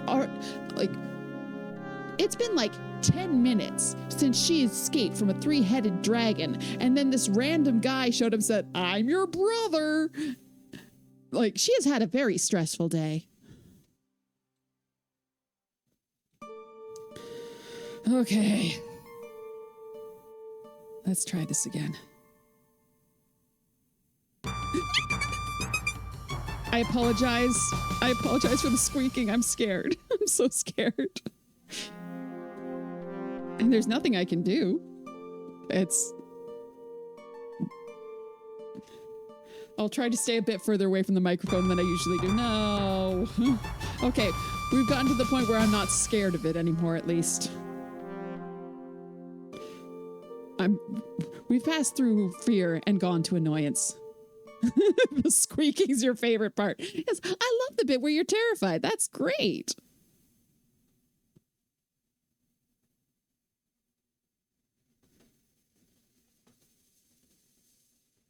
Was I just going the wrong way? You hate you instantly die if you run to the last screen. They don't give you a chance.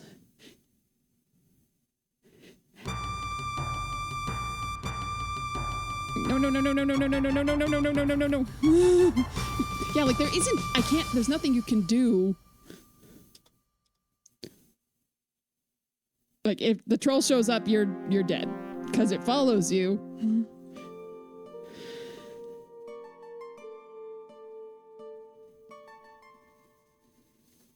Oh, this is so scary.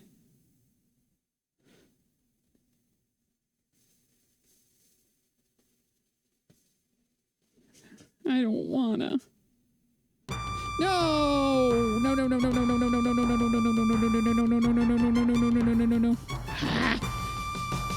Why do I try running? I should just restore right away. That's what I should do.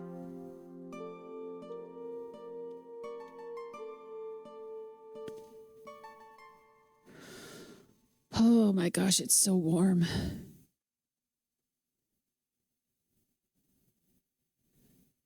"40 degrees with the humidex." It's gross. For those of you who use Fahrenheit, that's 90 something. Oh, save. Because I see light and I think I have to put a board down, but there's no way of knowing that that's the spot until you fall to your doom. I hate the troll cave. It is death. Look, this is the darkest cave you've ever seen. You see an opening in the distance. Well, it's not the darkest cave then, is it?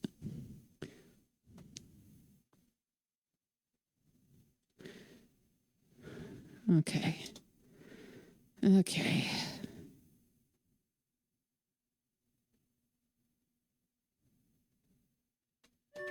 I knew it. A chasm!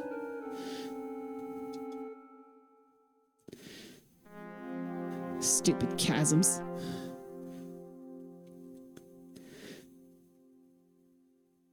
The greatest enemy of the royal family of Daventry. Gravity.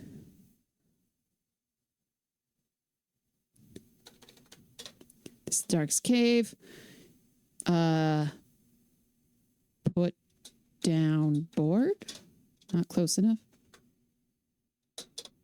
Feeling in the dark, you managed to place the board across the crevice. Now, can you cross it safely? Probably not. Board. Bridge.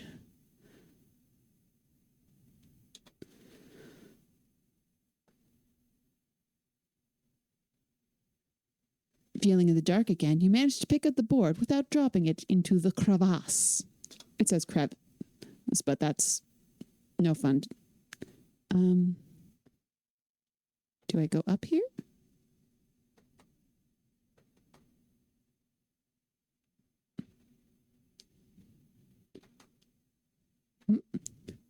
Crawl. Not close enough. How do I be any closer?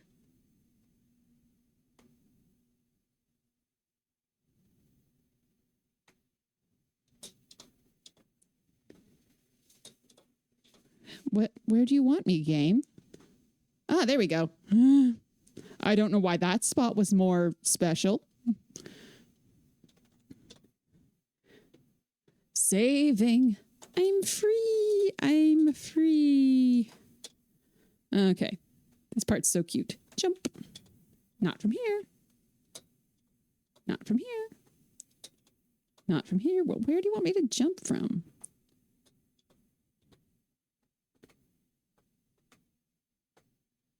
Ah!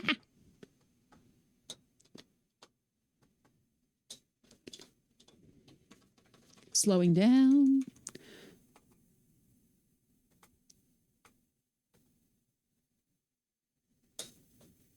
There we go. Boing! Okay, we can speed things up again. Boing! So cute!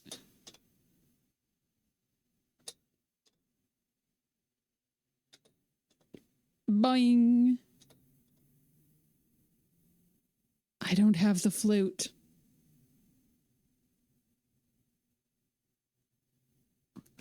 I just remembered that at the end of this path, there is a snake. A poisonous snake. And of course, I have to hypnotize it, and I think I need to use the flute to do so. I mean, I don't have the flute yet.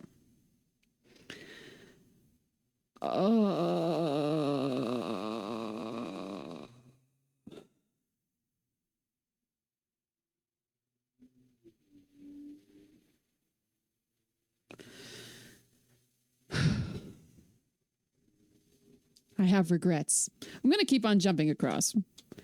We're just going to go. We'll see. I'm pretty sure I need the flute, though.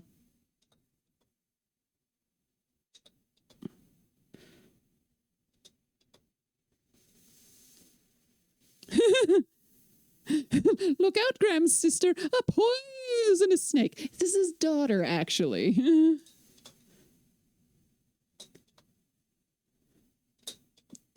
I really like this jump animation.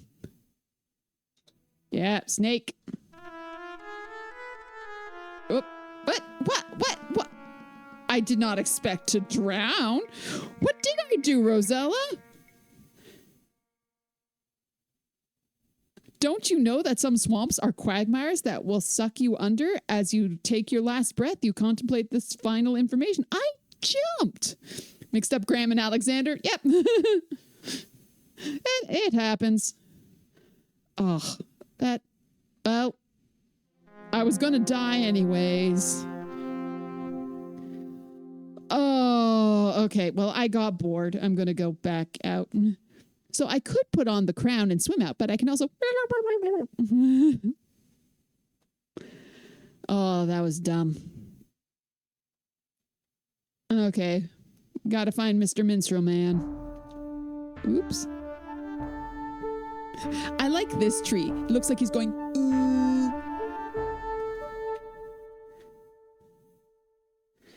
Birds spying on me. Oh. My hair is sticking to my head and shoulders and everything. It's so hot. There you are. No, that's your pan. I need the minstrel guy. Yoo-hoo. We are in ad break. So I'm going to go escape to another room that actually has a fan in it for a couple of minutes. Get some cold water. And I will be right back. Enjoy some dancing crabs. And I'm going to pause the game because there's actually time passing in this one. I'll see y'all soon.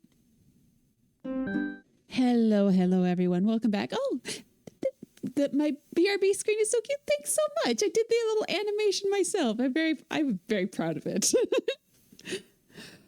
Okay, back to the perils of Rosella and the scorchingly hot room with no fan. Okay, da. So I'm looking for Mr. Minstrel Man. I didn't draw it or anything. That's a Victorian woodcut, but I did the little animation. Oh, wait, I didn't hear any music there. Please say, my headphones didn't die again, did they?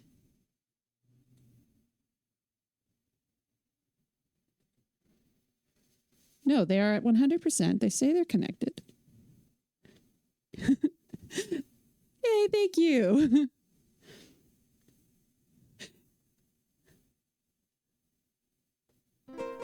I also have an emote of a little crab as well. Little guy. Isn't he cute? I love him. Okay, I am not getting... Yay! Okay, give guy book. Not close enough. Of course not. I don't want to get any closer to this guy. You hand the Shakespeare book to the minstrel. Curiously, he opens it and begins to read aloud, first hesitantly, then with increased forcefulness as he begins to get into it. Suddenly, he stops and looks at you. This is wonderful, he exclaims. This gives me a new lease on life. No longer am I mere minstrel. Now I will become a famous actor. To be or not to be? How's that? He then gives you his lute, bids you farewell, and wanders off to stardom. Bye, guy. I think he has either a ponytail or a liripipe. Liripipe is like the silly, long, hooded hats. Hey, crabs for all.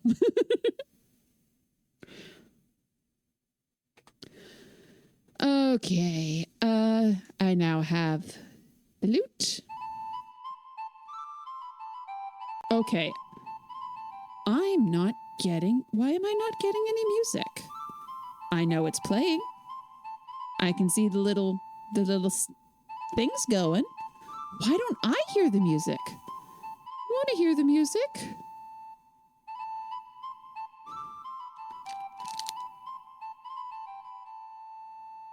My headphones hate me. Oh, wow. Everything seems much louder than I have these off. We'll turn them off. Power off. Power on. Connected.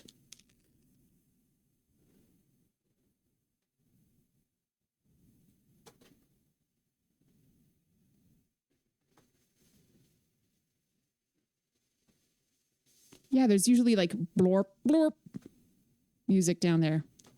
Where did it go? Why am I not getting any sound? Okay, there we go. Oh, because there's not a frog anymore. Play lute.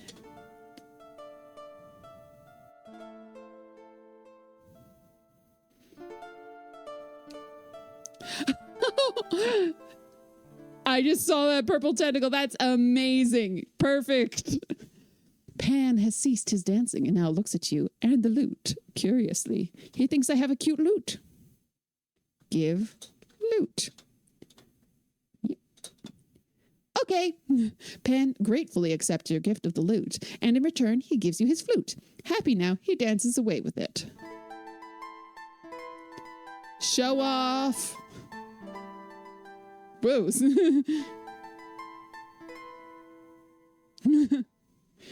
Friend loved Pan. He kept calling him Mr. Dumbness. Aw.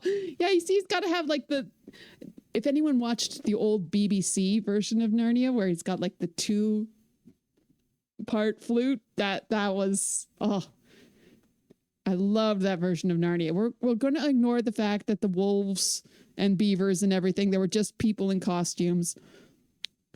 Which is still what I have in my head if I read the Narnia books. Like, no, it's full size, like 6 foot tall beaver. That's part of why they're special. Love the BBC. Oh, I forgot. Okay, I am not ready for the ogre emotionally. This game scares me the most. It's most like, oh gosh, no. Like there's a lot more like jump scary monsters that pop out in King's Quest 1 and 2. There's more horror things in some of the other games, but this one scares me. I'm just like, no, run away.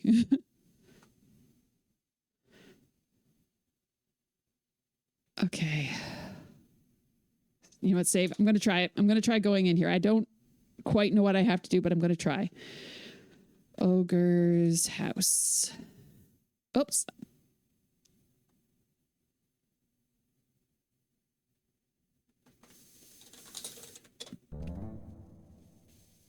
Watch out. Oh, right. I need a bone. I need a bone. Gotta have a bone to give to a dog. Where the heck would I get a bone to give to a dog? Would I get it from the graveyard? That seems horrible. Where is the graveyard anyways?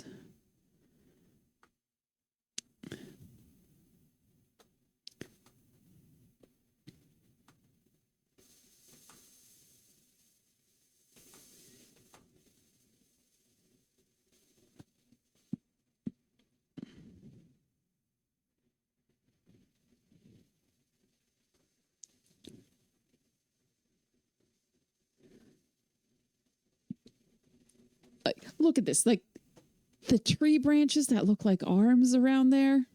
So good.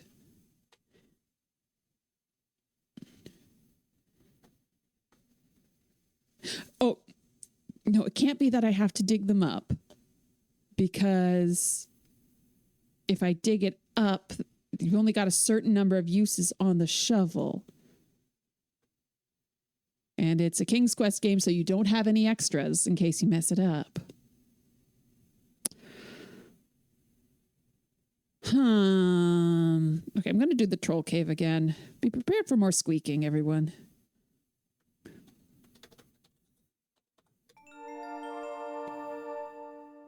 Swim, swim, swim. It sure feels good to be yourself again. Light lantern. Using a flint attached to the oil lantern, you light it. The lantern burns with a bright glow. So I have the board. Okay. Oh, so scary. I don't wanna. At least I kind of know where I need to go now. No. I'm just restore. Oh, all the way back here. Stupid. You know better than that. You know better than that. You know you have to save. Why did you do that? I get no answer. Nope, not there. Nope, not there. Because those trees are mean. No, I know that's... Oh my gosh. I swear I know how to play this game. I've played it before. I don't think I've beaten it all that many times, though.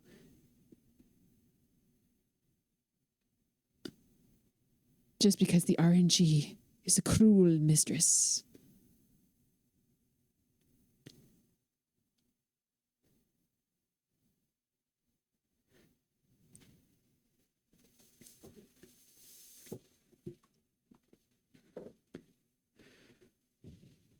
Okay.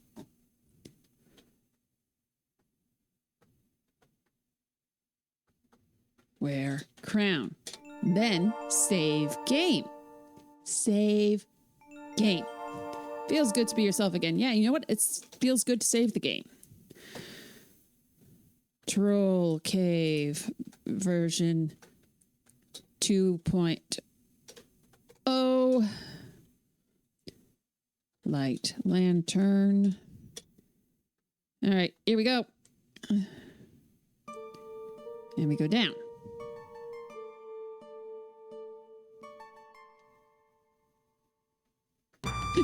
No. There's nothing you can do. Just restore. Just restore. Light lantern. No. Don't need to light the lantern. Don't need to. Oh, come on. You can do it. You can do it. You've done it before.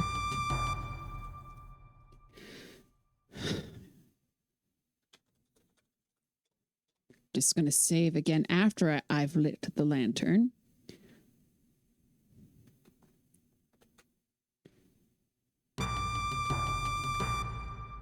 Mean. What? No.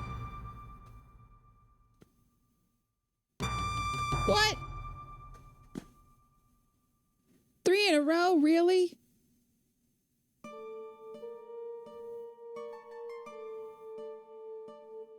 Mean game.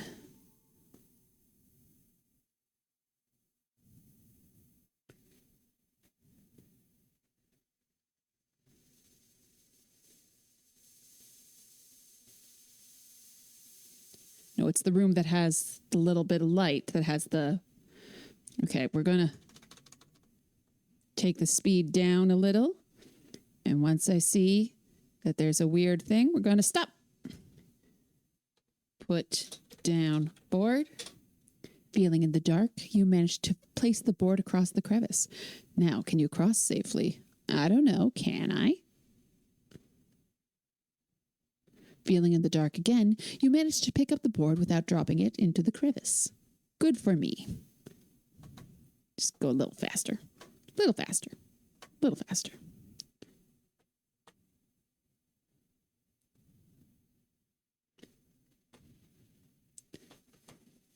Yay! Okay.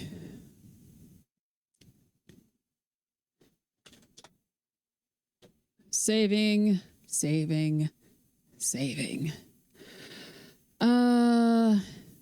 Get out of my swamp. Jump. Not rump. Not rump. That is not from here. Of course not. Boing. A boing. A boing. Boing. Boing. It's such a cute little animation. Like, this game is utterly charming and terrifying. It can be both.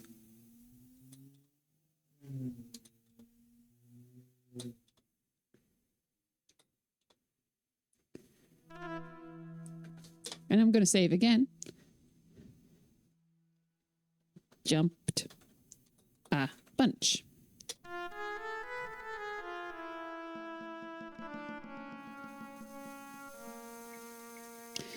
Okay. What? Left hand. You are not involved in this. Why you jump in the water? Like, there's no reason to jump in the water.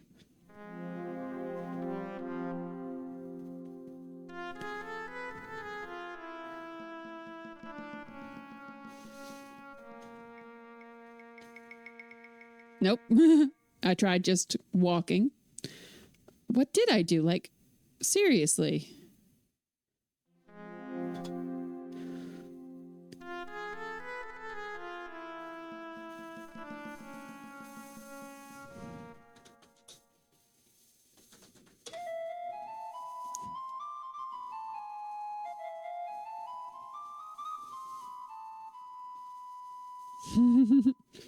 Nervously, you raise the flute to your mouth and begin to play a melodic tune to the big cobra, who begins to sway with the music. Soon the snake is mesmerized by it and falls into a hypnotic trance. Okay. Jump.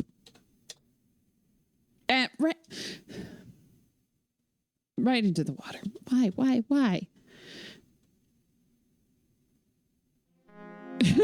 And then the snake becomes unhypnotized and does a little dance before we get the end menu.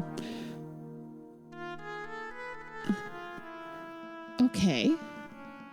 What on earth do I have to type here? I know I have to get from this little hillock to that one. Do a big jump. Try that one again. I couldn't make much sense of it. Rude. What do I have to do? Like, I don't know what the command is. And that is the problem with parser games. I could type anything. That is not a good idea. I'm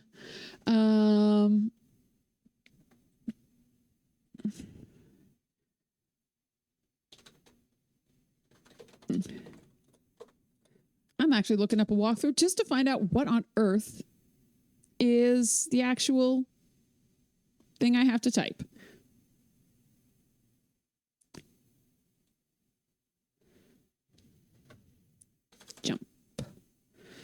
Jump into the river, swim in a...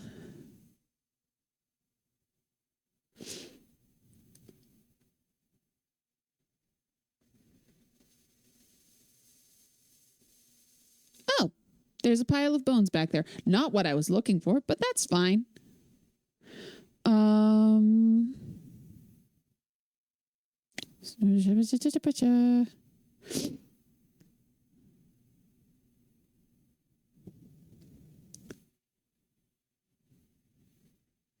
Small island.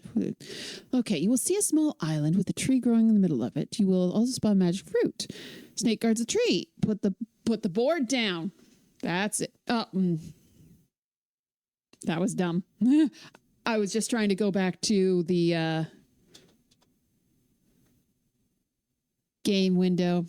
Well. Jumped a bunch.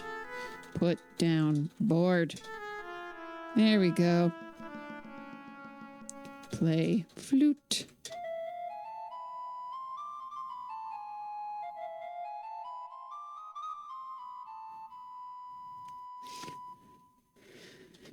Okay, hypnotized. Oh, come on. You have to go up, apparently.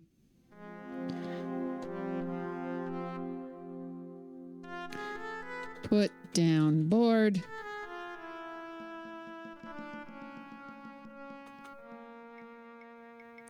Play flute. Little dancy dance.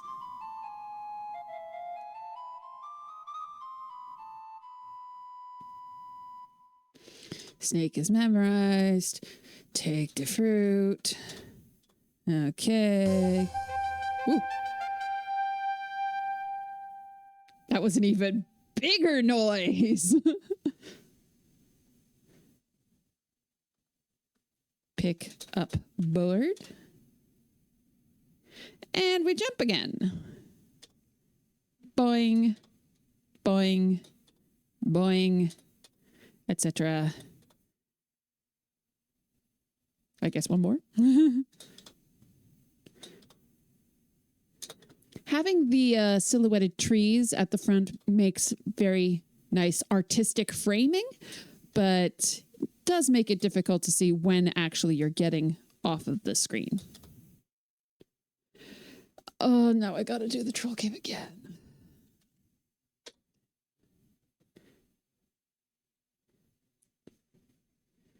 Traded loot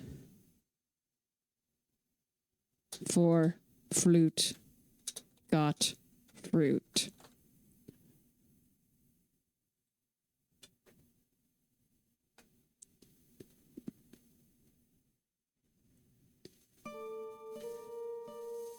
Okay, lantern automatically lit. Taking the speed down a little. Where is that chasm? You don't need to save. You just... Yes, you do. Save. I don't wanna. I just don't. I don't. I'm so scared.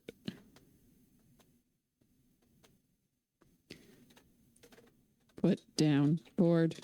Can't do that now. Wait, it's not even this screen that it's the board. It's the next one.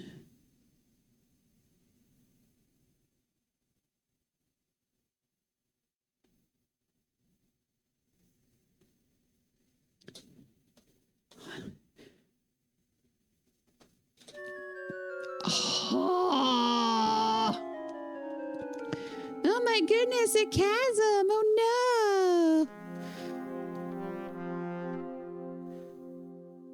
Okay. I was one step away from where I needed it.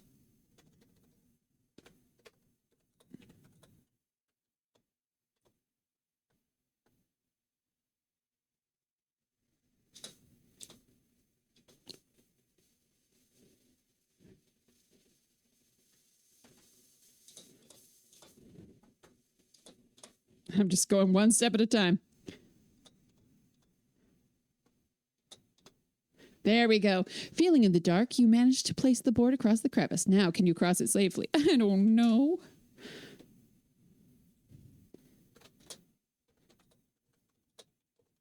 We're saving that as put down board bridge.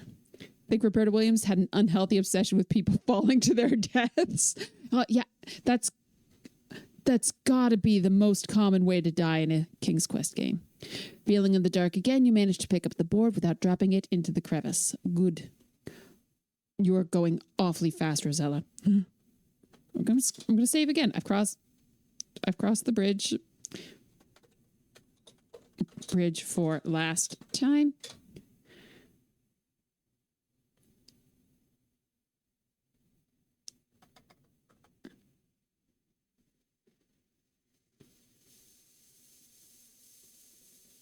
Ooh, things are going well. Things are going well.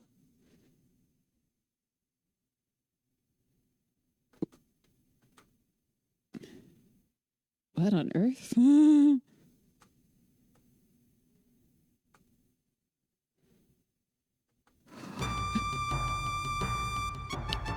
I should have saved. It was going so well. I've been caught by the troll. Oh, the glowing eyes. Ah.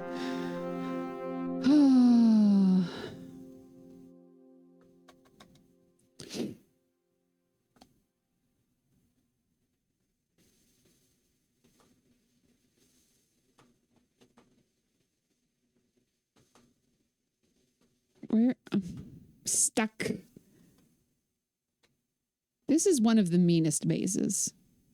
Because you don't know it's a maze.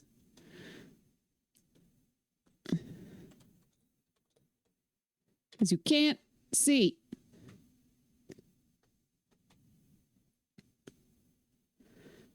I wonder what this room looks like.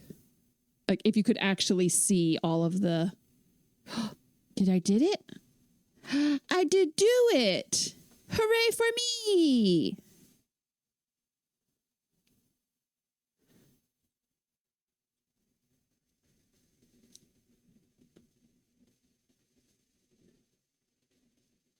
I am so proud.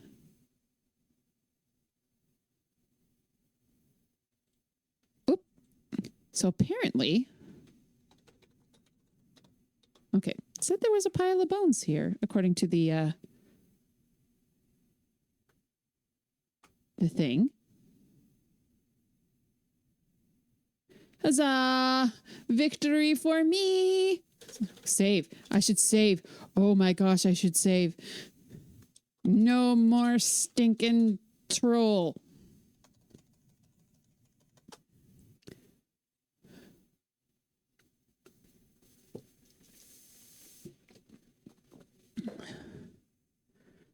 I have mastered the troll cave. Except there's one last thing.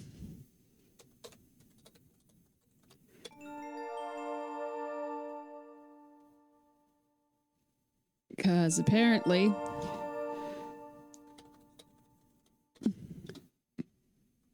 just in here... Look, bones. You see a pile of bones by the cave entrance.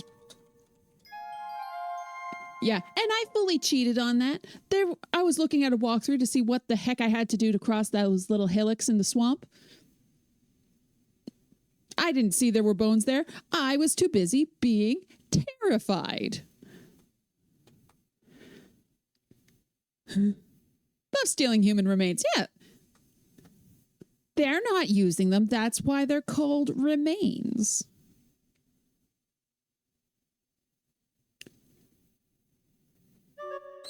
Seriously, Rosella? Seriously. Seriously. The royal family of Daventry has weak ankles.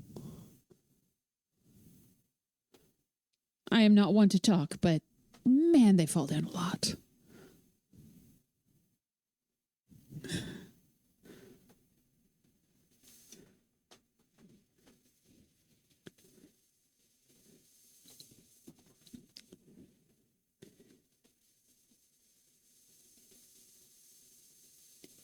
You know what?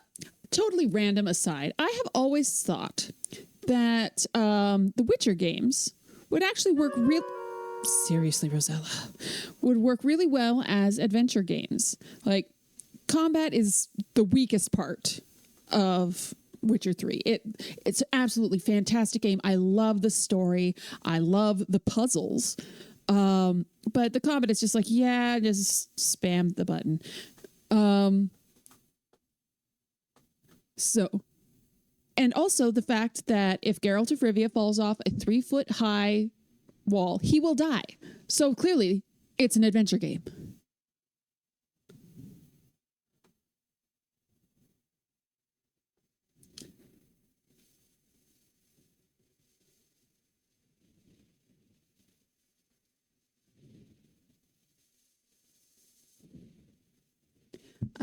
Sorry. What am I doing? I am going to the ogre. That's what I'm doing because I now have a bone for the dog. No scary trees. Switcher needs more staircase navigation nightmares. They're pretty bad. Oh, look at this. It's a beautiful little scene. That's just charming as all get out. It's delightful. Okay. Save. Ogre time. I'm just going to save over this one here.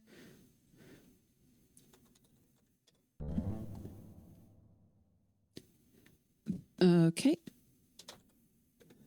Throw bone.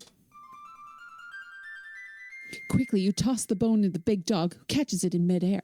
Happy with his surprise gift, he takes it to his favorite rug, lies down, and I couldn't read all of that.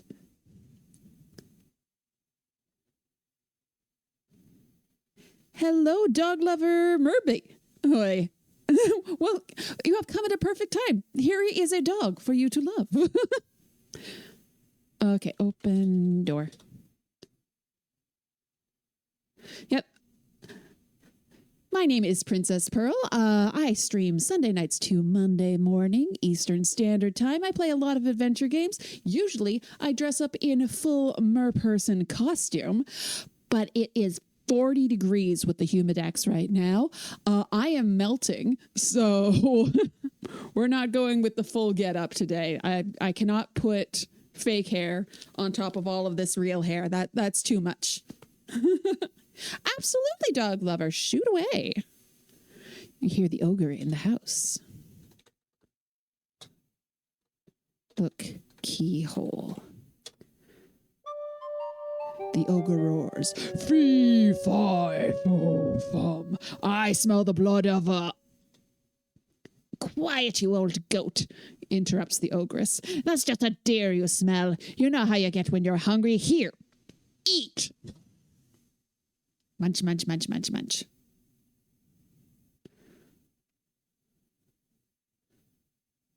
Wife, shouts the ogre, bring me my hen. Blam. Lay, orders the ogre. This is such a weird interaction. With excitement, you watch the hen lay a golden egg, which the ogre takes. He yawns, then falls asleep on the table. Soon his snoring rattles the walls. Yeah, it's just you love the way that the ogress places the chicken on the table. Yeah, it's just like, here. Okay, save.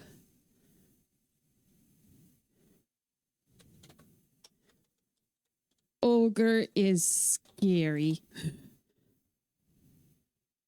Am I a mermaid or a siren? Well, depends on whether I'm doing performances for the small children's or the grown-ups. I perform at Renaissance festivals across southern Ontario. Mostly I do shows for kids because that's what I get hired for. But I also have more grown-up performances that I do, with more raunchy sailing songs and so forth that I sing. Yeah. Open. Oh, hello, Spider. Welcome in. Spider Raid. Spider Raid does whatever a spider cade. I'd been planning that.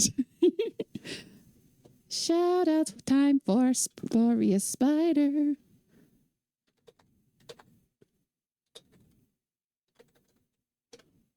Oh my gosh. You would think since I'm playing a text parser, I'd be able to type Glorious Spider. Boop. Yay! Okay. Open. Don't type parser commands in the chat. Open door. You see the ogre sleeping at the table. You'd better be very, very quiet. You don't do sirens? Well, I am also a mermaid.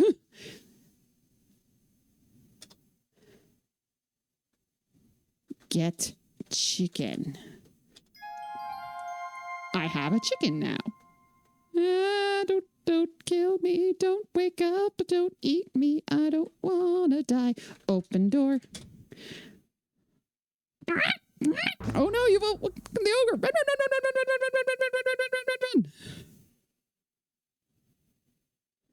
Okay, I did it.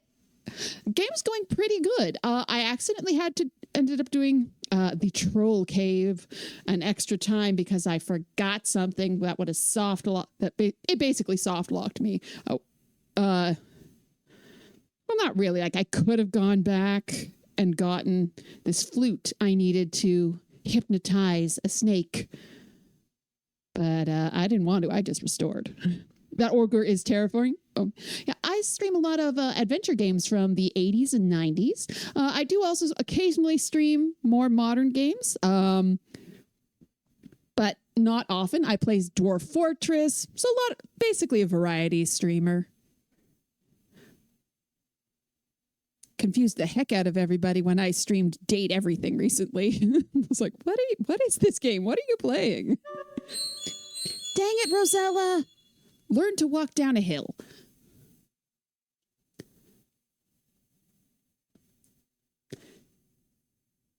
Have I played the NES Little Mermaid? No, I haven't. I didn't have any consoles until, like, my first console that I ever had was a PS3. And I got that almost at the time when the PS4 came out. So I am quite new to console gaming.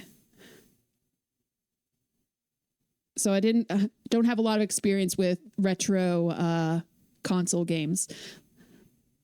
Date Everything looks really interesting. Watch some fellow streamers play. Yeah, it's very funny. But some of it gets a little raunchier than I want to have on stream. So I'm like, maybe that one's just for me. I know there's like some content aware stuff that you can turn on, but you have to kind of go through a raunchy character first to get it. Oh, no. Oh, right. Because I can't necessarily talk and properly play the game at the same time. So I'm just like, where am I going? What am I doing? Okay, we're going down and around. And we're going back to Lalote because now I have obtained the second treasure. Do I do cozy games on the modern side? Not. It depends on what you consider a cozy game. Like, to me, this is, well, King's Quest 4 is maybe not cozy, but a lot of the adventure games I find very sweet and fun. And I find Dwarf Fortress absolutely to be a cozy, cute game. Also, I consider Witcher 3 to be a cozy game because, like, you're going around, you're picking flowers, you're having a good relationship with your daughter. It's adorably cozy.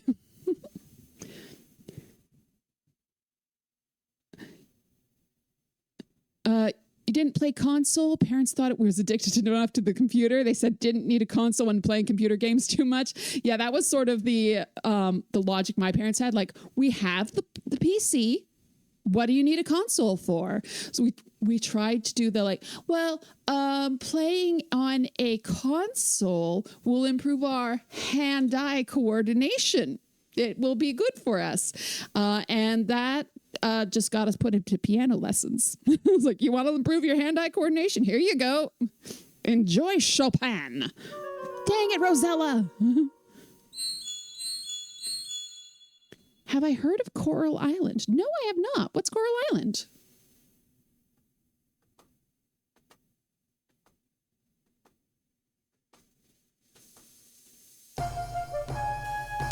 Oh, Lilot's Goons.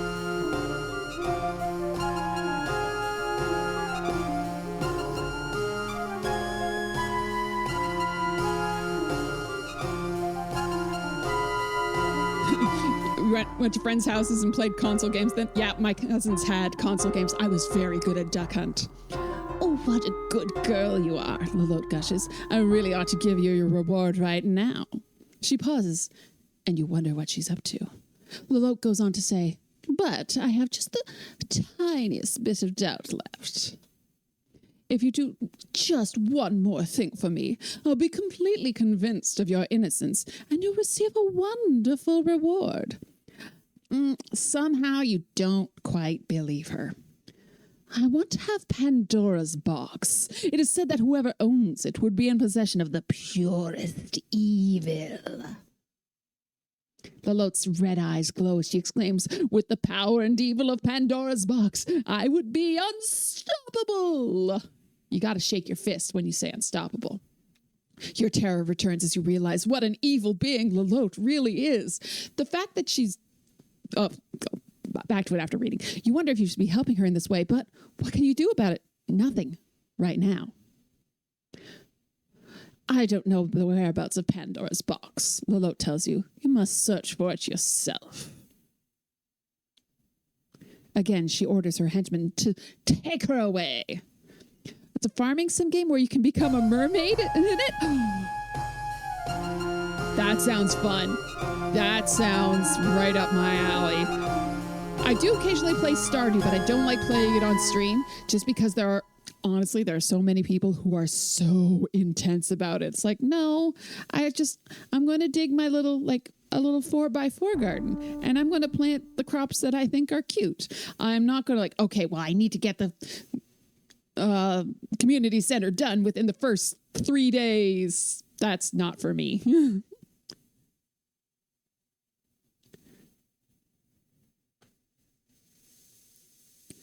Oh, actually, I just remembered something. I mentioned earlier that I perform at Renaissance festivals across Southern Ontario.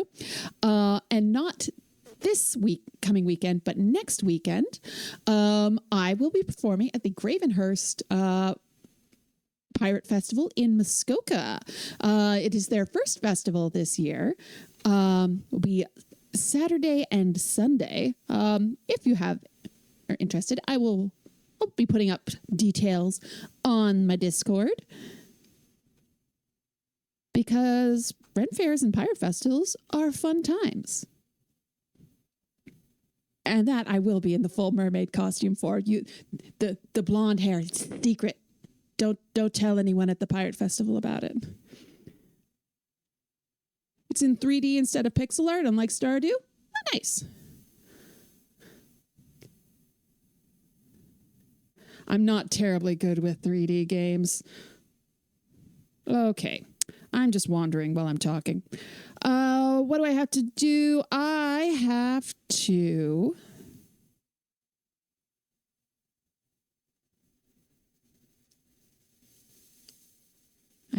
get... I messed up again. No. I think I missed something.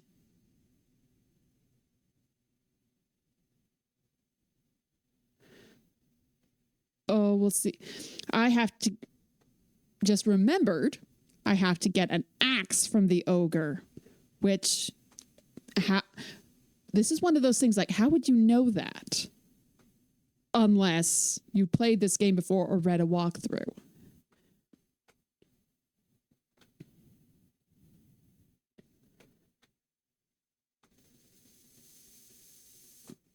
Where is...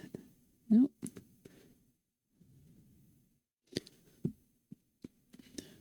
There's the ogre's house. Please let the axe be outside. Dead. Oh no, you're caught. The terrible ogre grabs you by the braids and drags you off to an untimely end. Dinner will definitely be on you tonight. Do I know of any mermaid streamers on Twitch, by the way? No, I'm afraid I don't.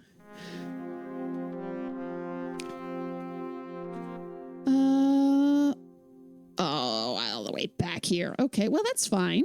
That's fine, because I needed to go into the ogre's house anyways.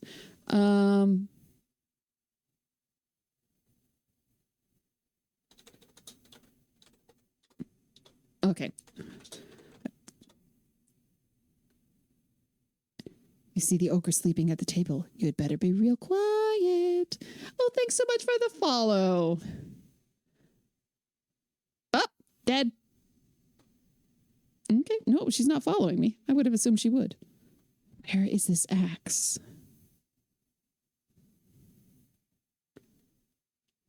There it is. Because, like, once again, how would you ever know?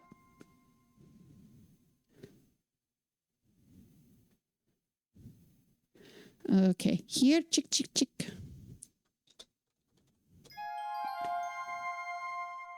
Run.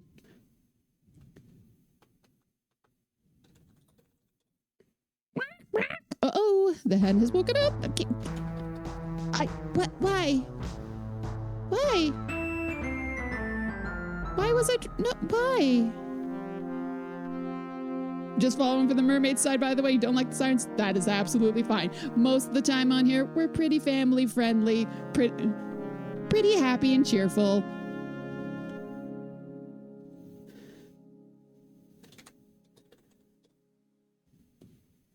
Okay. Be very, very quiet. I'm hunting axes. Okay. I don't know why I didn't leave. I was trying to get axe.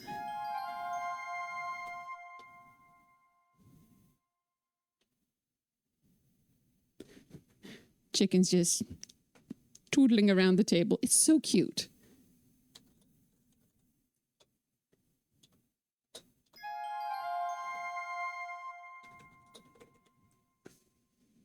Got the open door command ready to go. Run. Okay. No, how?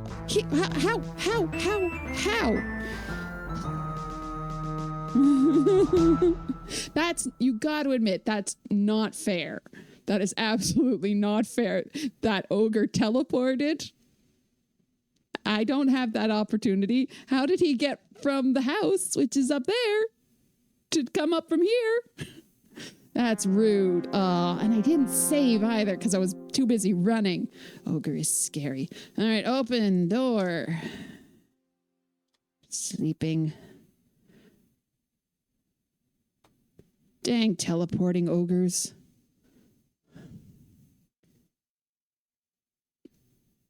You think that they'd be scary because they're going to eat you? No, it's because they teleport. Open. What am I doing? Get axe. Thinking ahead to the fact that I have to open that door. The ogre looks more like he's like lying at the table sobbing. Get chicken.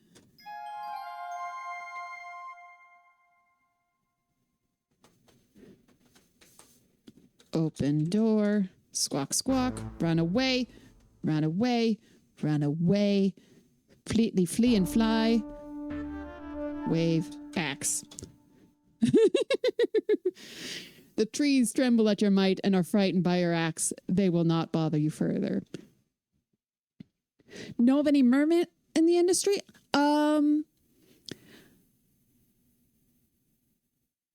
There's a few, not personally. There's a few that I follow online, and a few that are in okay. For those, this is more mermaid side of stuff than gaming side of stuff for those who are not as interested in that.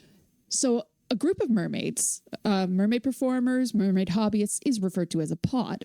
My pod is the Sirens of Southern Ontario. We do have a few guys involved. I haven't, unfortunately, met any of them in person. We just keep on missing paths as events happen. So I know a few online, haven't met them in person. In Canada, there's not as much of a draw for mermaids as is in like more or southern areas, just because hiring a mermaid is often more expensive. We can't just like go to the beach and swim there for entertainment purposes. It's cold. Like I live on the shores of Lake Ontario. It's so cold to actually go swimming in the lake because it's such a big heat sink. So if you want to hire a mermaid, you also usually have to hire a pool. And a lot of pools don't want to have people swimming in mermaid tails. So it's difficult to get meetups these days, unfortunately. So I don't know too many in person. Know them online. Okay, save. Okay. Skull Cavern. Any tips or exercises for holding breath for a long time? None that I would feel comfortable giving online to someone I don't know in person. I am not a trained, I do not have professional training in mermaid swimming. I have friends who do. Mermaid swimming is very fun, but it is a dangerous sport. So if it's something that you want to be getting into, please make sure that you are working with lifeguards, with people who are prepared to be safety divers. If you're looking to improve your breath hold, look into getting PADI certification, look into free driving training. Don't just say like, oh, this person I saw online said to do this. Don't risk it. Go with a professional, get properly trained. Okay, so I just saved, and now we go into the cave. Oh, nobody's here. Weird. Look. This is a dismal and dreary cave. In the center of the cave, over a hot fire, boils a foul-smelling brew inside a large black cauldron. Mermaid swimming doesn't sound dangerous until you think about it. Yeah, it's like, oh, well, I've just got it's a costume. It's fun. But your feet are bound together, wearing, one moment, please.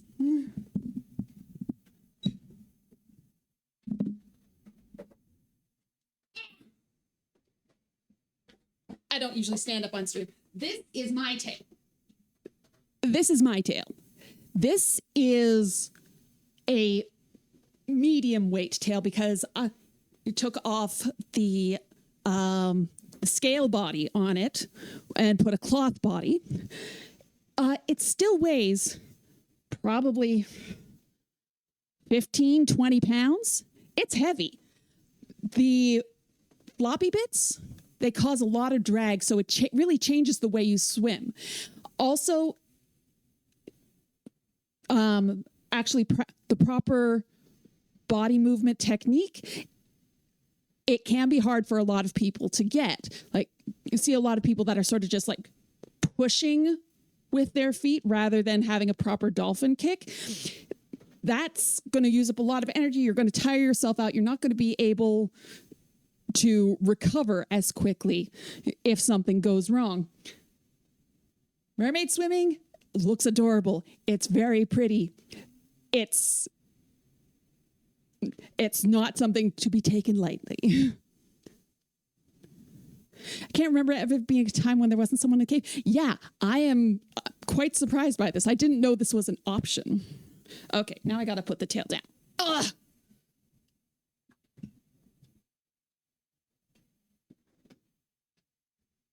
Whew, that thing's heavy. Okay. And now I'm too far away from my keyboard.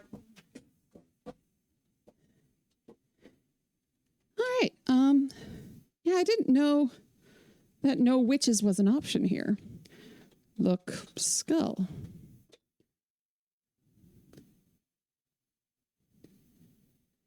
Hello, spatula. You grew up swimming competitively. Legs provide the least amount of thrust and tend to burn the most oxygen.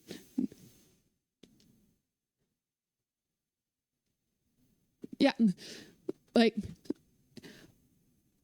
in sort of wiki-watchy, I shouldn't be going into this much detail because, as I mentioned, not trained professional. I do mermaid swimming. I taught myself before mermaid patty certification was a thing. And honestly, I don't swim all that much anymore. I just don't have access to a pool. But there's sort of a wiki-watchy style of swimming that uses the arms to create more of a sinuous motion. It's a lot of core movement, but a lot of people like, I'm a mermaid. They sort of push. I'm doing it with my own feet. They sort of like push at the water. It's like, no. Don't do that. Don't do that. You're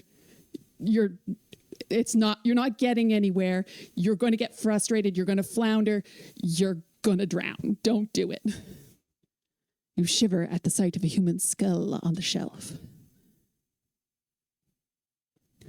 You know what? I never noticed, like, even this room looks like a skull. Like, here we've got cranium, we've got eyes, these little things here, the nose, cheekbones, these stalagmites, or the teeth.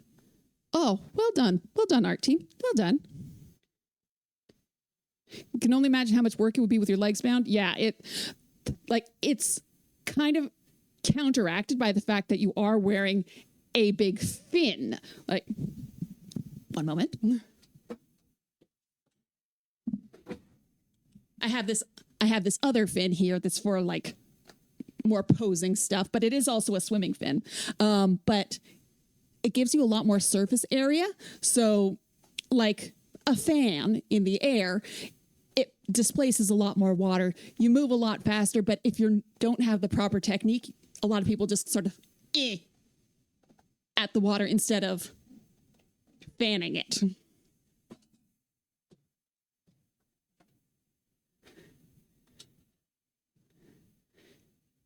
But do not take my advice. Get properly trained. Safety is rules number 1 through 75.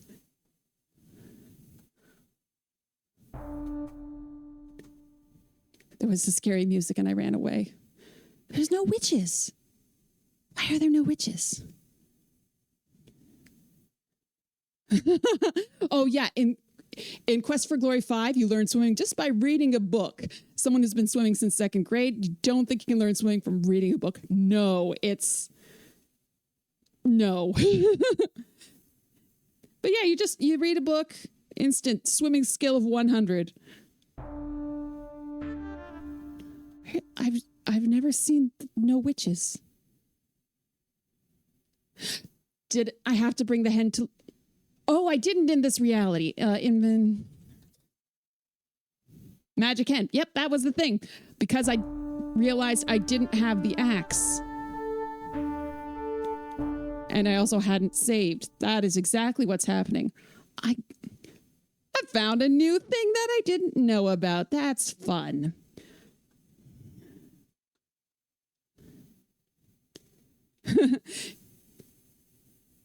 If only learning swimming was that easy, you'd all swim like Michael Phelps. Absolutely. Also, yeah, happy Pride Month to all who celebrate. Wait, we're saving chicken.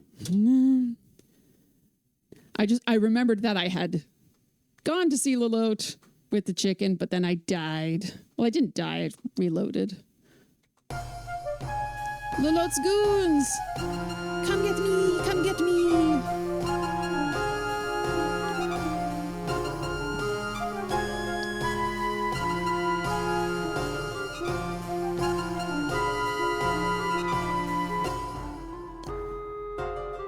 Okay, what a good girl. Yes, yes, yes. Oh, pauses, wonder what she's up to. Because this is all animated and stuff, can't really skip through things.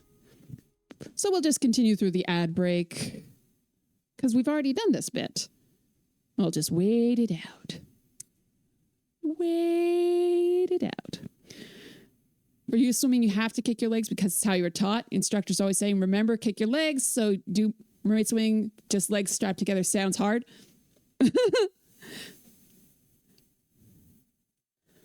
I'll read that again when the ad's done.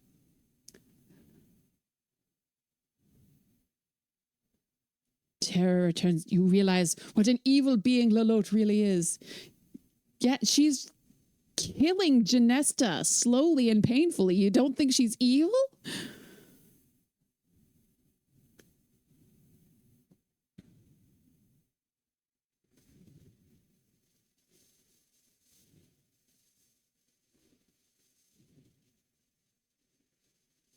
Take her away. Bake her away, toys. There we go. Okay.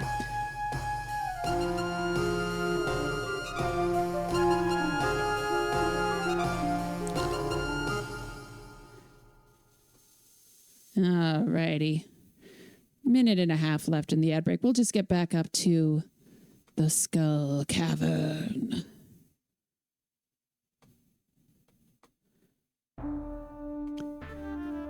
Why are skulls the only bones that ever are made into caverns? No one's ever afraid of like, oh, it's the femur cavern. Okay.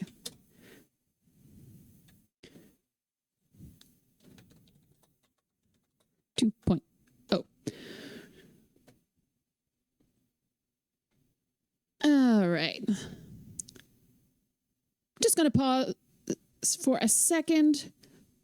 Get up, move around. I'll be back at the end of ad break. BRB. Okay, we're back. Glorious Spider said, just as we went into ad break, for me swimming, I just have to kick my legs because that's how I was taught. My instructors were always saying, remember, kick your legs. So do mermaid swimming, just like strapped together. It sounds hard to you. Yep. It's all that ingrained muscle memory. Like, this is how I have to do the thing. And you know what?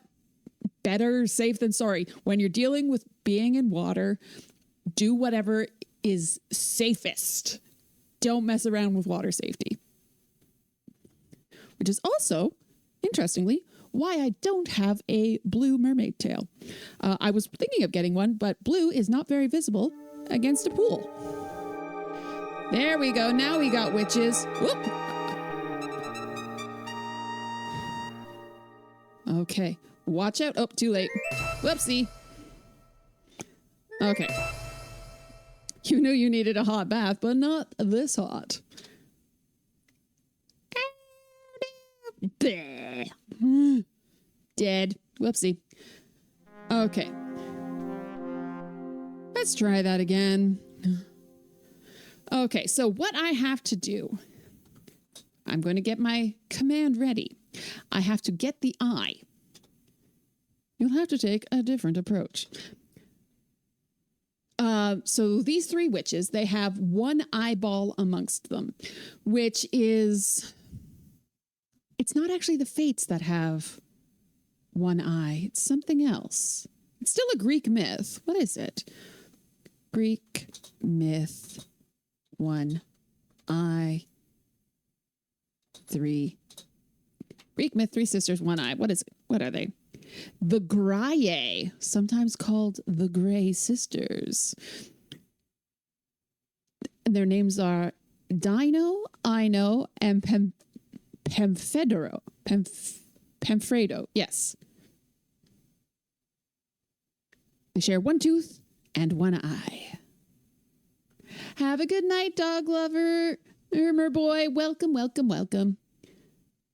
Have I done diving also? Just mermaid and swimming stuff. Just mermaid and swimming. I honestly never could get the hang of diving.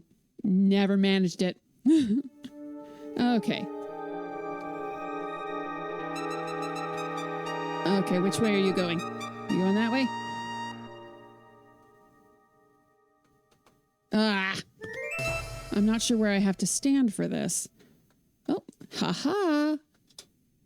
I don't have to wait through the animations. Nice. Do I still have? Okay. Got get eye. I just have to hit spacebar when it. Who's got the eyeball?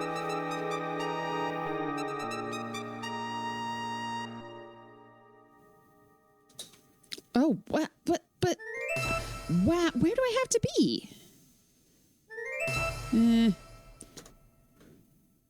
Okay. This is going to be annoying.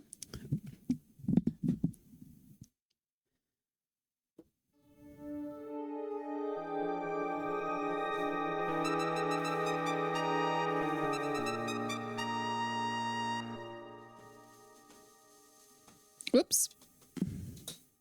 Nope, not safe. Get I.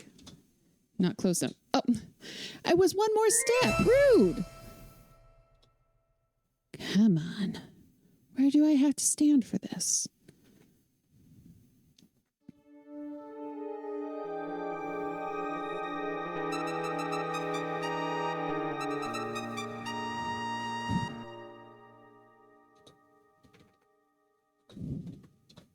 Ha! You just managed to snatch the glass eye from the grasp of the old witches. Now they are totally blind and helpless. Give us back our eye, the old witches plead. Look, witches. The old one-eyed witches seem powerless without their glass eye. You actually feel rather sorry for them.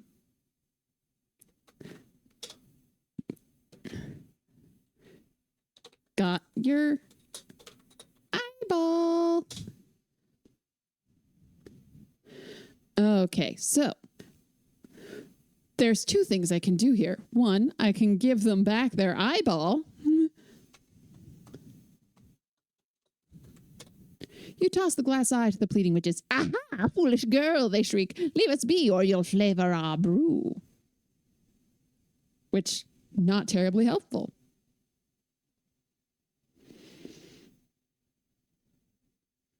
I wonder, can I get the eye back from them? Do you really think the witches will let you take their precious glass eye again? Yeah. So at this point, I'm basically screwed. So what I have to do is leave and then come back. Give us back our eye, the old witches plead. As you re-enter the dismal cave, the three one-eyed witches throw something towards you, which lands on the ground. Here, take it, they cry. It'll ward off the undead. You'll need it now. Please give us back our eye. You think about it. Get thing? This game does not understand thing. Okay. Look, floor. You see a black scarab on the cave floor. Get scarab. Give eye. You throw the glass eye to the three old hags, who once again take turns peering at you. Come closer, dear, one says. We'd like to give a little gift to you. Ha ha ha! No, thank you. No, thank you, the witches. Like a heavy blanket, darkness enfolds you.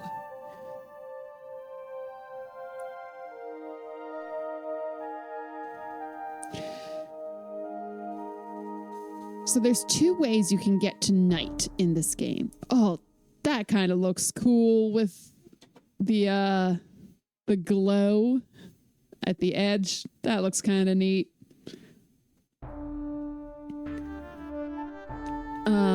But there's two ways you can get tonight. Either you can do what I just did and get the scarab, or you can just wait, and night will eventually come. And this is where this house comes into play.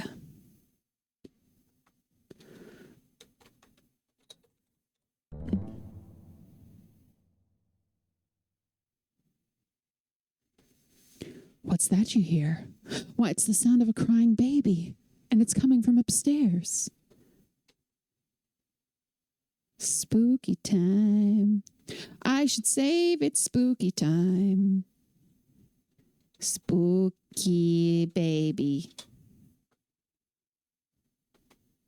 You hear a baby crying.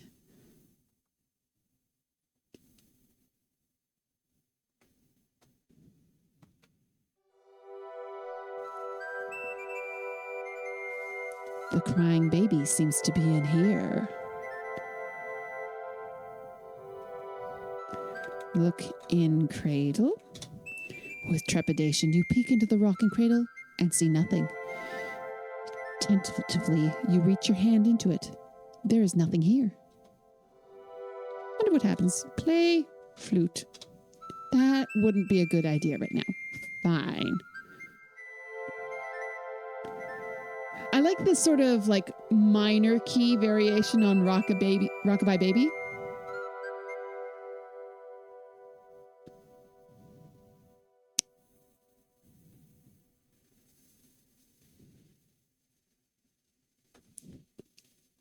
You hear a baby crying? Yeah, I do. Okay.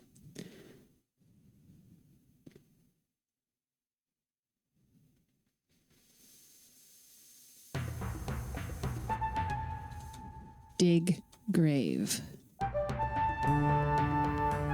The terrifying zombie senses your obsidian scarab. It immediately retreats and goes back to whence it came. And the same again. And the same again. Oh, shoot. I messed up. Restore the spooky baby. I have to read. I think I actually have to read the tombstones. Yes, the baby's crying. Oops.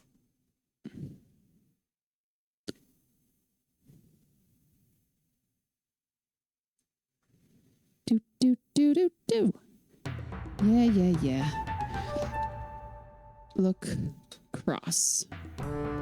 Read cross. Read tombstone. Oh, no, that's she done her best. That's not the one I want. Yeah. Terrifying. I'm so scary.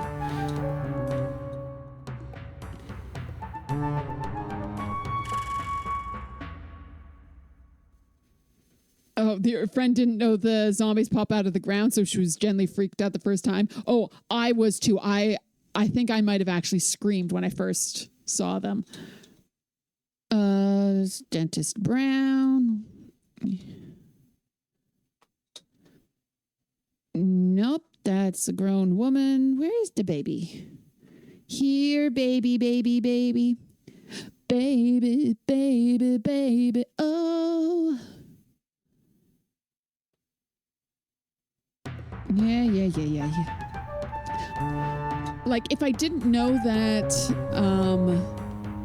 the scarab made me completely safe and didn't have to do anything with it, I would probably be completely freaked out. Now I'm kind of annoyed. Because, like, I just have it on me and...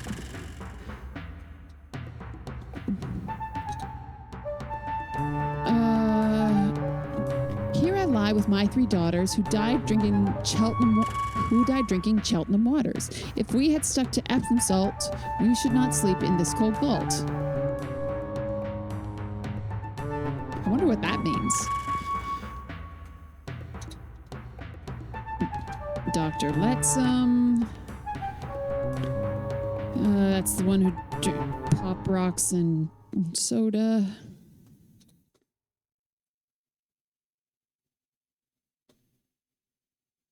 Yeah, after the first time, the message is redundant and in the way. Yeah, it makes it less scary.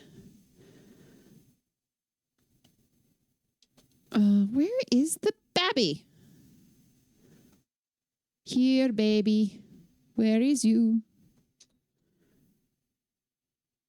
No?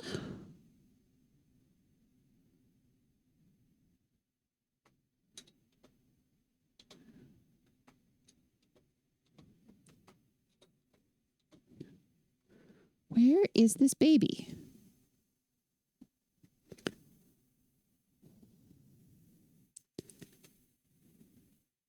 Also, aren't most graveyards laid out like in rows? Not just all higgledy-piggledy. No, I looked at that one. Oh, go away. No, that's the one who needs to rest. There we go. This one. Dig. Grave.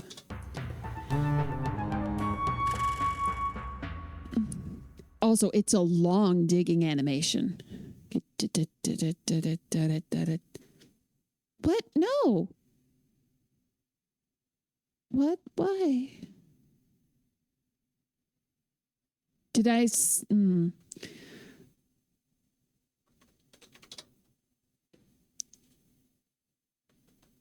Did I not actually see the baby in this reality? I don't know. Let me in. What is going on? Oh. Yes, yes, yes. Baby crying. Poor sad baby. Rockabye baby.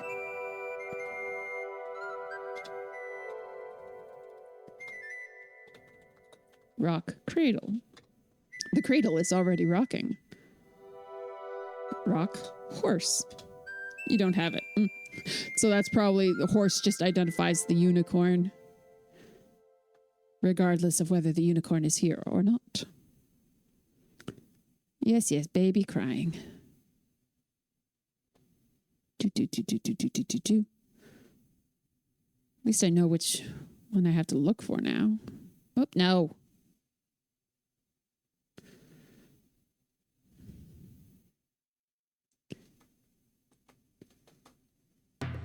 Yeah. Dig. Oh, read tombstone. Dig grave. Yeah. Back to whence it came.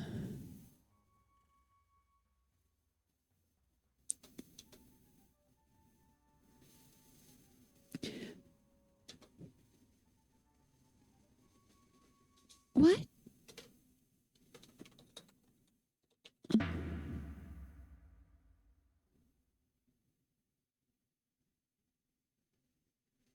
That's a baby.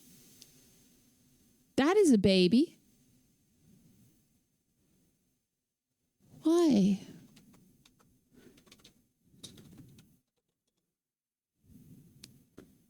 That's the opposite of a baby. That was someone who's 99 years old. That's the one who's always tired. Yeah.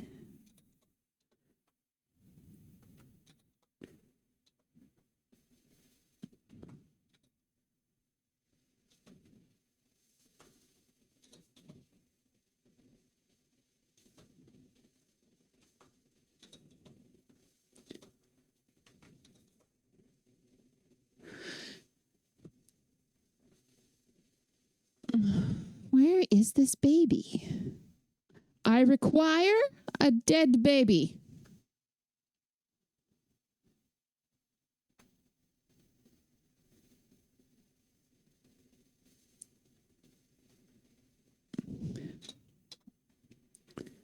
Dear wife, soldier. Thorpe's corpse.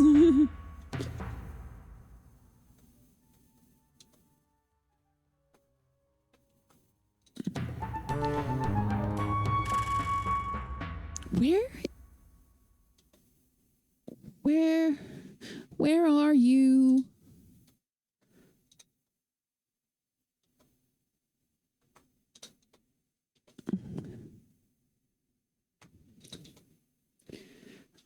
Peter Daniels. Where is this baby?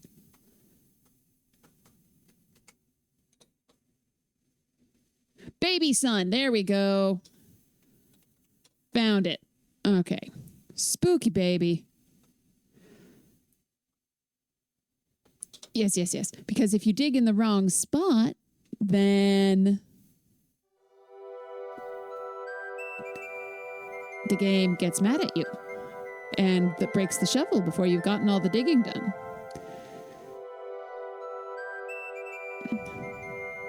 Kiss. Baby. You'd like to, but you can't see it or touch it. Like, this is really sad, actually. There's a little ghost baby, like. That's sad.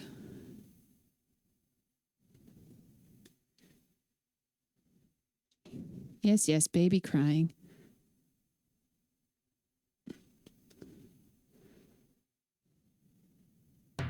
Yes, yes. Oh, the walking dead come to feast upon my flesh. Yes, yes, yes, whatever. Oh, yeah, yeah. Nope, nope. Ah, darn it. If I died to the ogre there, I'd be so annoyed. Read, tomb, stone. Yes, yes, age 6 month, dig, grave. Terrifying zombie. Terrifying zombie. Yes, yes, yes. Yay! Rattle. We're seeing two separate people who are a bit upset at the baby part. It's kind of wild for King's Quest. Yeah, it's like, but... Oh,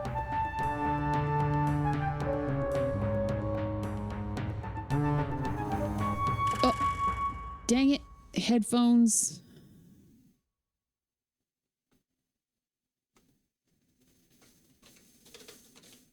Open door.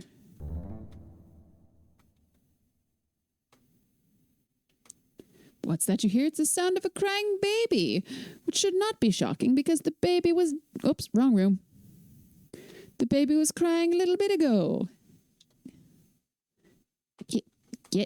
Get in the room. Rosella doesn't want to go in this room.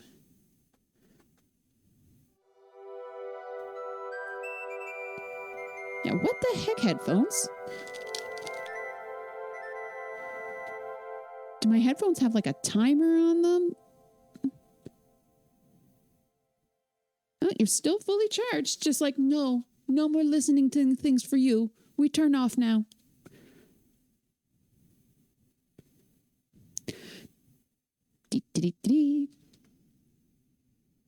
I want to hear the music. I'm allowed to hear the music.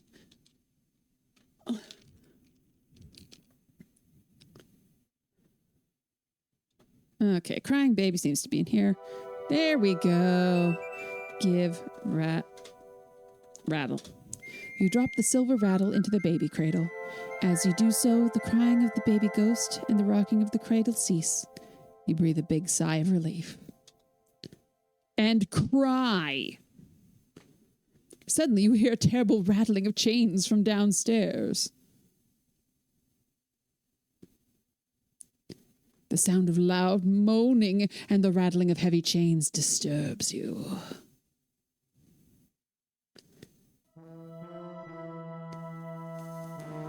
We're Marley and Marley. Ooh. Look, ghost. The ghost of a stooped... I nearly read that as stupid, not stooped. Old miser trudges through the house, lugging heavy chains behind him. He moans loudly in frustration as he appears to be searching for something he can't find.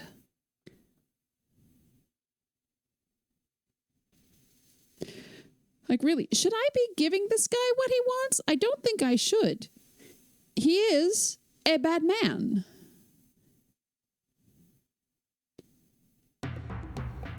I think this is his over here. It's fallen over. Yep, miser, dig, grave.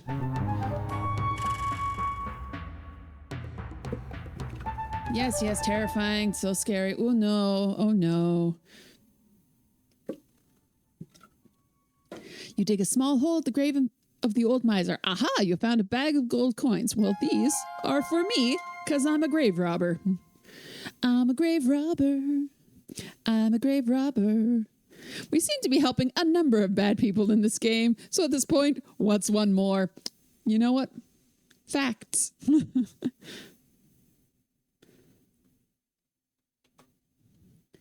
Like, something, it would be better if it was like showing him that, like, giving the gold to someone, giving the gold to the fisherman.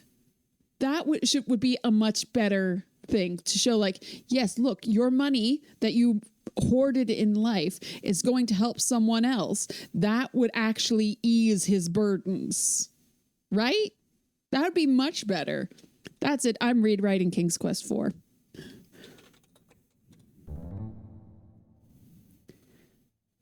Where are you? Suddenly you hear a terrible rattling of chains from downstairs where I am. Sound of loud moaning and the rattling of heavy chains disturbs you. You have to come out. I can't give you your money if you don't come out. Yoo-hoo! Mr. Miser Man. Do I have to get out of the way?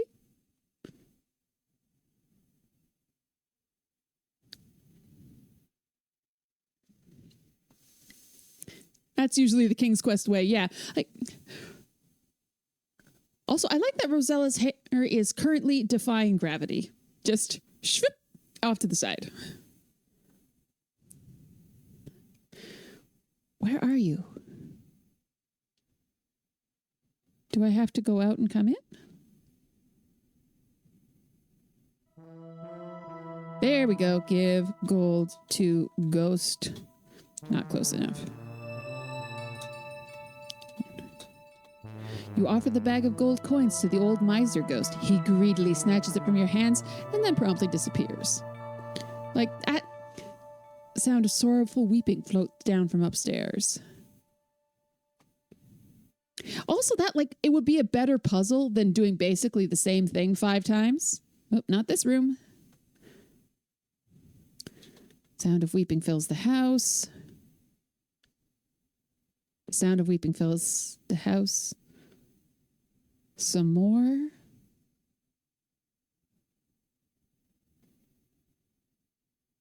Where are you? Is this now a horror game? Depends on how afraid you are. We're dealing with a bunch of the undead, but they can't hurt me because I've got a scarab. It was more scary in the there she is. Dealing with the troll cave. That's scary. This is repetitive. Look, ghost. You see the sad ghost of a beautiful young woman. She sits in her rocking chair and weeps as if her heart would break. Now I have to go and find her grave and dig it up. 'Cause that's not horrifying at all.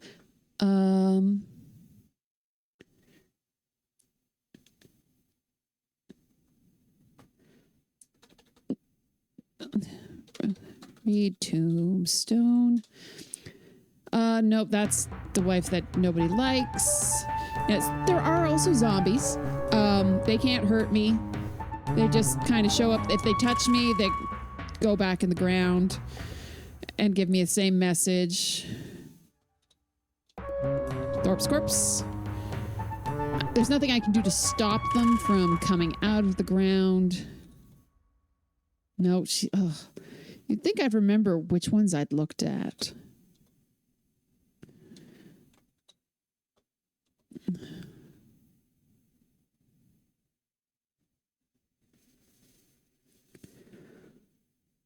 Oh, stuck on the stairs. The most horrifying thing of it all. Pathfinding in a Sierra game. Woo! Okay, here we go. Here lieth the body of Betty Cowden, who would live longer, but she couldn't. Sorrow and grief made her decay when she lost her lover at sea one day. I think that's her. Dig, grave, diggy, diggy hole. Terrifying. Yes, so terrifying. Like, Rosella doesn't even pause in her digging. Which is good because this takes forever. Carefully dig a small hole in the sad lady ghost's grave. Yeah! You found a lovely locket. What a... Yeah! You're grave robbing! Yeah! You bend down, pick it up, and carry it with you.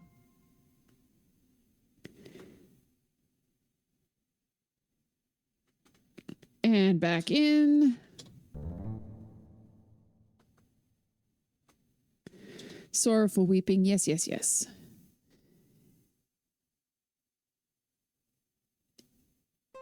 It would be nice if all of the ghosts showed up at once so you could do all your digging in one go, but nope, we're stretching this out.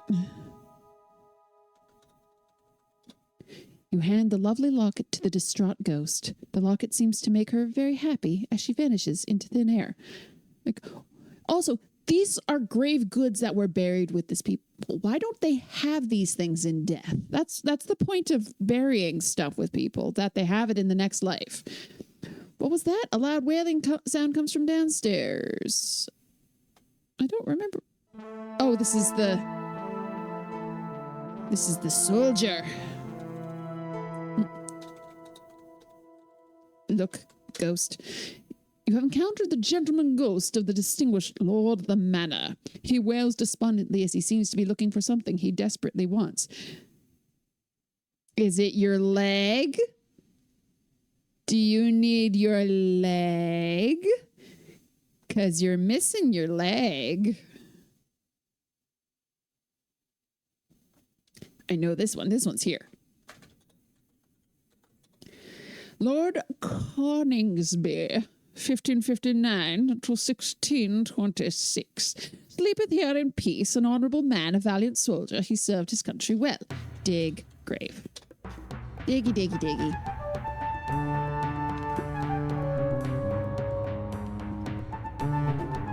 Yes, yes, terrifying zombie. Oh, I just assumed that was the terrifying zombie message. I spaced out, but I picked up a thing. I don't know what it was. I think it's a medal? What all am I carrying anyways? Silver flute, a lantern, lit, gold ball, obsidian scarab, peacock feather, small crown, cupid's bow, shovel, axe, fishing pole, board, magic fruit, silver whistle, metal glass bottle, and a note.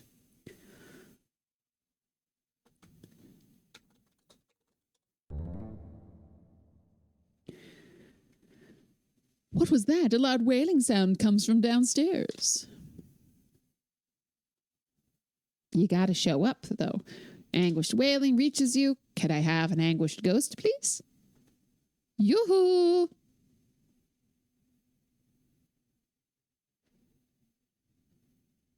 Show yourself to me.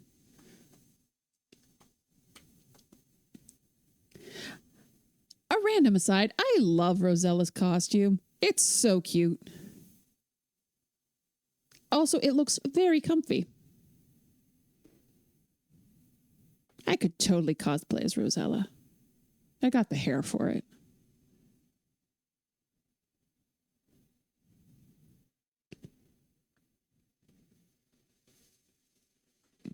Mr. Ghosty Man, you have to show up so I can give you treats. Num num, ghost treats. Actually, I'm going to save just because I can. And I haven't saved in like 5 minutes. This is travesty and dangerous. Num, num, ghosty treats. Yes, yes, anguished wailing. I need the dude who's doing the wailing. Waility, waility, waility.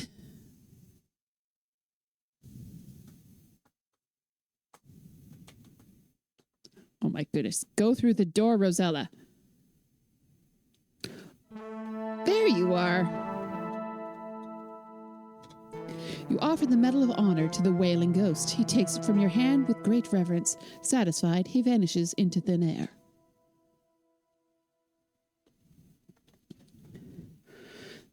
Open cabinet. There's nothing of interest in the dusty old Oh, right. I forgot there was one more ghost. Cute little boy ghost suddenly appears. He grins mischievously at you, begins to giggle, and runs from the room.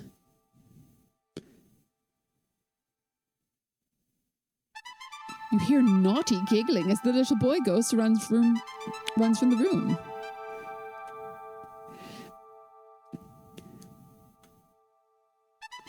You hear naughty giggling as the little boy ghost runs from the room.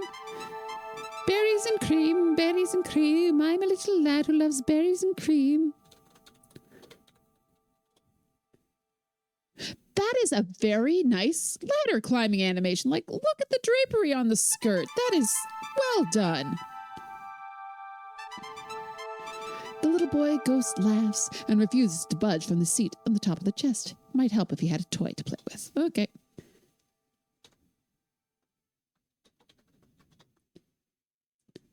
And that was also a very smooth animation. Just occasionally, especially considering how low the resolution is, there'll be an animation that really looks good. I think this era of SCI EGA is your favorite of Sierra. It often looks just so good. Like this, Colonel's Bequest. Oops, I didn't mean to go down there.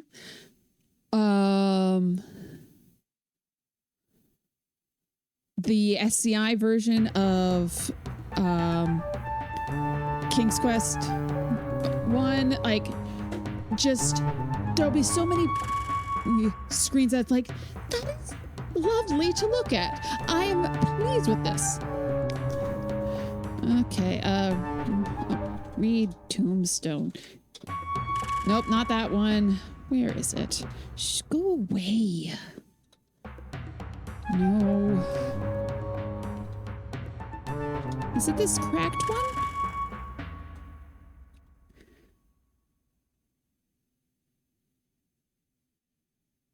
Only this a little boy. Okay. I'm going to save because I'm not 100% sure on this one. Boy Ghost. Leisure Suit Larry has some beautiful screens and the music is incredible. I haven't actually played Leisure Suit Larry 3. Well, no, actually, that's kind of a lie. I played, someone did a fan remake of it, and I think I played that. But that was like 20 years ago or something. So I don't remember it all that well. Dig. Grave. A little graveyard humor there.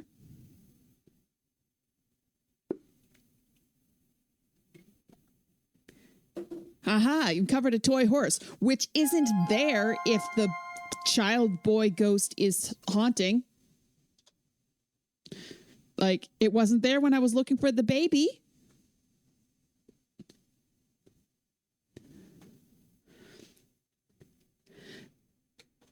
I might not have been 3. Like, this, and I might be like conflating different things in my head because, as I mentioned, 20 years ago.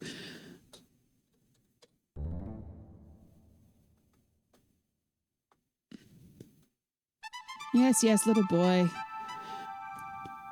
Up we go.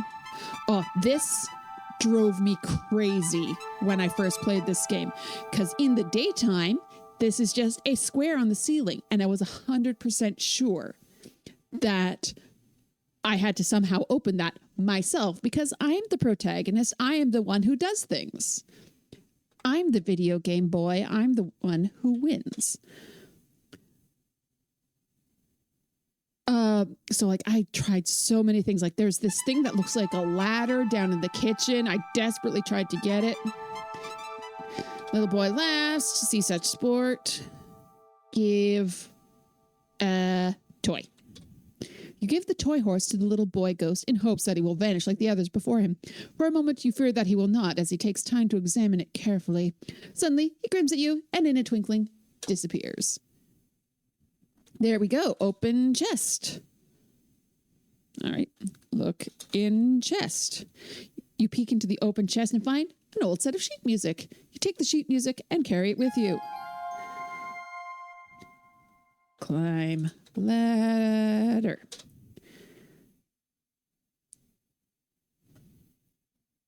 That's such a good little animation. Well done. One thing you liked about Leisure Suit Larry 1 to 3 is that it captures stuff about that general era that would not have known about if it wasn't for Al Lowe. Just different references and stuff. Yeah, there is a remake of Leisure Suit Larry 3. Same graphics, just made it point and click. Yes, that was it. Where am I going? All right, it's organ time. So we already played the regular organ music earlier, because I was still sort of getting into the headspace of trying to remember, like, what am I supposed to do? Where am I going? So I climbed up here and I played the organ. And then I realized, no, wait, I need to have special music for it to be good.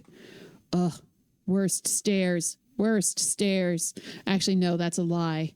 There are other stairs that have been worse, but just this little bit here where you have to like flip your brain around because you're going up. So you press up, even though you're going towards the screen, which in every, like towards the camera, which in every other screen is down. Nope. See? Okay. This way. Nope. I even said it out loud and I couldn't get my head around it. There we go. Play. Oh my gosh, play sheet music. Sierra Stairs, the most feared boss monster. These games are little time capsules in several ways, especially ones that lean on pop culture references from the times. Oh, sit. Play sheet music. Find it difficult to read the old sheet music, but you attempt it anyway. Oh, no, it's not quite the toccata. I thought it was going to be toccata and fugue.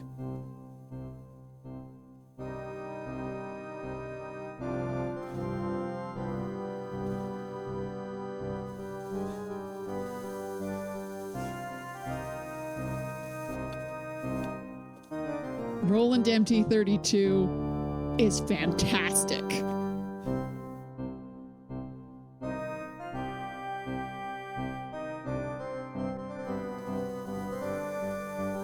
Oh. Well, we picked up the tempo. What is this? A small drawer has opened in the organ. Look in drawer. You see a skeleton key in the drawer. Take key. You take the skeleton key from the drawer. Da-da-da. Get up. And now we must go down the Sierra Stairs. Okay. Up is towards the camera. Oops, nope. Ugh, dang it. I even just said up is towards the camera.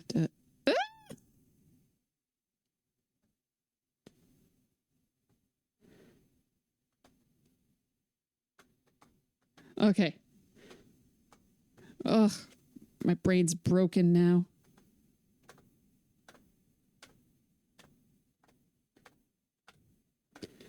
I gotta get around to playing Stair Quest one of these days. I'm coming up on my 1-year anniversary of streaming. Maybe I'll do it for that. You can all watch me collapse into a pitiful heap of self-pity and frustration. For the lulz.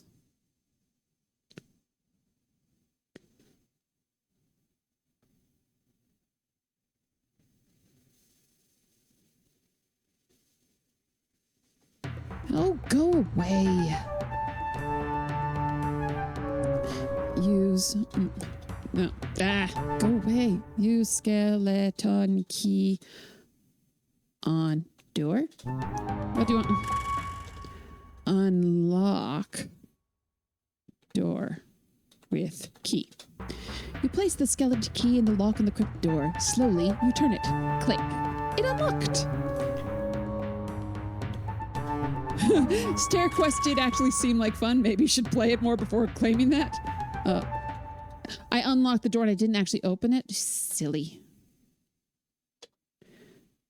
Okay. Save. I want my mummy. Are you my mummy? Look. What an incredible place. This looks like an ancient burial tomb with hieroglyphics written on the walls and an old coffin against the far wall. A pile of rope is at the edge of the upper platform. You see an odd-looking little chest here. It must be Pandora's box. Of course. All right, so we have a land that is got Greek architecture. Pan is running around. A lot of sort of Cupid's running around. We've got a lot of Greek stuff. We've got sort of turn of the 19th to 20th century type houses, both in the fishing shack and the mansion. And then an ancient pharaoh's tomb. What is the land of Tamir? What is this place? Oh, we also have two castles. We have both Genesta's castle and Lalote's. Okay. Look. Ladder. Oh, right. Something I've forgotten there's a thing in this whole game. I think. Nope. Okay. In some of the other games of this particular era, which is the EGA SCI, which, wow, is that alphabet soup. If you right click on things, you can look at them, but not apparently in this one. I know you can do that in Quest for Glory 2. Okay, look, ladder. See a pile of rope at the end of the platform. Use ladder. Can't use that right now. Push ladder. Reach down and get the pile of rope. To your happy surprise, you find that the rope is actually a rope ladder attached to the end of the platform. Gladly, you throw down the rope ladder over the edge of the platform where it falls to the floor below. Climb ladder. Not close enough. Saving again because I'm going to fall off this platform. Ladder.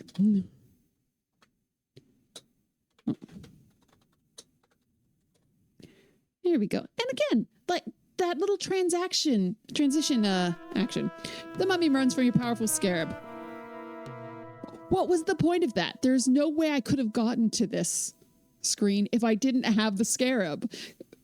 Like, the zombies appear multiple times just when I'm trying to do a single action in any of the previous parts. Like, you can't get to this screen without having the scarab. It's not physically possible.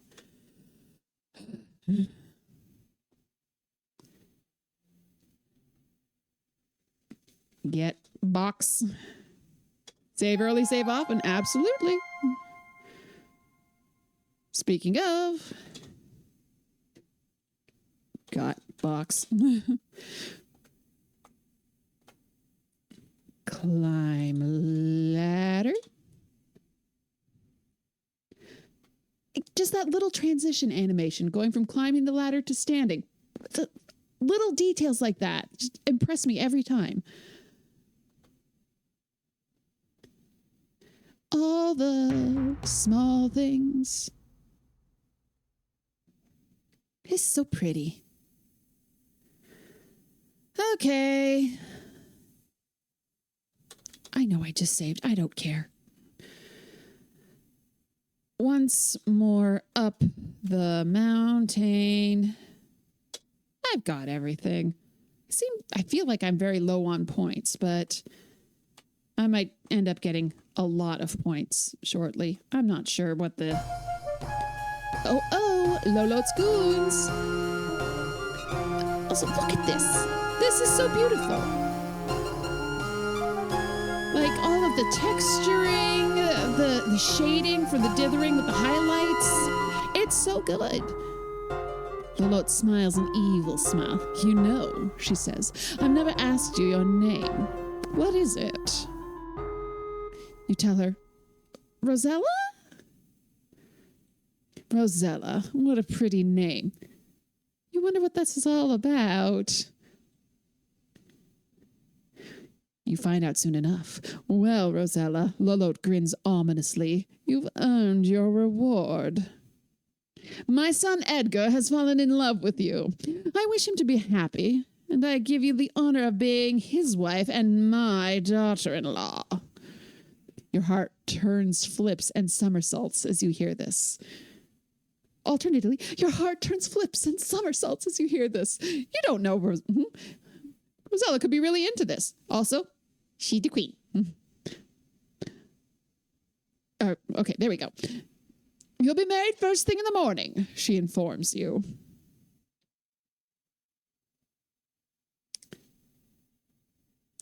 You will sleep in Edgar's room tonight, while my son sleeps elsewhere. Do you not have guest quarters? What kind of a castle is this? If you warp into the tomb using developer's console in the AGI version, the mummy runs away even if you don't have the scarab. So there's literally no point to it. There's no point. You are so shocked, you're sad, I don't know what happened. To her goons, Lolot orders, escort our Rosella to her room.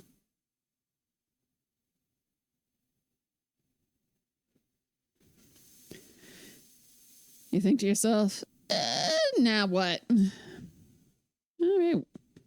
Now what? We snoop. Normally, this is Edgar's tower bedroom. Actually, for being in such an awful castle, it looks quite comfortable. But you're in no mood to care. Look. What are we going to call this thing? Bureau. This game doesn't understand. I didn't think so. Look, dresser. See a chest of drawers with a mirror on top. Open drawer. It's private. Cry. This game does not understand cry. That's right, Rosella, because you are a strong, independent woman who don't need no man.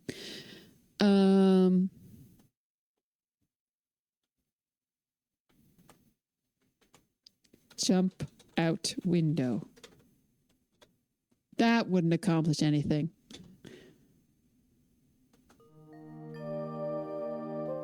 You hear something at the door. Well, okay. This music, like with this music, that seems sweet with that music. I am easily swayed by music. What's this? Why, a beautiful red rose has been pushed into the door. You pick it up and carry it with you. We're not going to mention there's a key attached. Hey, look at her little feetsies. Look, rose. You see nothing special. I'm carrying a rose. Beautiful red rose. What's this? Why, there's a little gold key attached to the rose. Get key. You remove the little gold key from the red rose. Look, key. Let's look at it. Unlock. Oh, no. You know what? Not unlock door. Save. Save. Got key, will escape. Unlock door. Using the little gold key, you quickly unlock the door. Because wouldn't it make more sense for Edgar to unlock the door from the side that usually doors unlock from?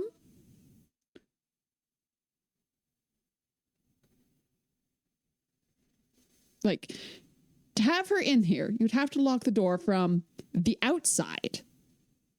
So to unlock the door, it'd have to be unlocked from the outside. So why does he put the key underneath and have her unlock it? This doesn't make sense. Open door. Like, you just made things more difficult, Edgar. Also, it was entirely possible Rosella could have been really dumb and never figured out that was him. Yeah, it is a good question. Like, just unlock the door, Edgar. Also, talk to me. Like, unlock the door. Like, hello, Rosella. I really think you're quite nice, but I want to rescue you. Let's go. Not sneak, sneak, sneak, key under door, run away like scaredy cat. What if Rosella just went to sleep? Fair enough, but it feels like she just got there. Oh gosh, more stairs.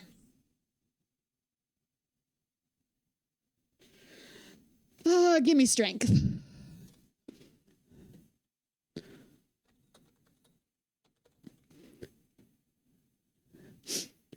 Okay, so we're going towards the camera.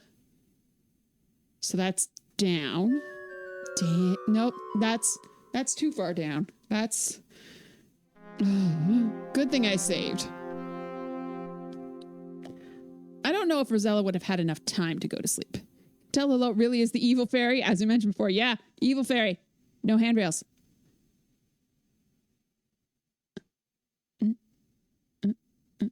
Nope. Oh, darn it. Oh, this is bad. This is... I don't even know which way Rosella's facing.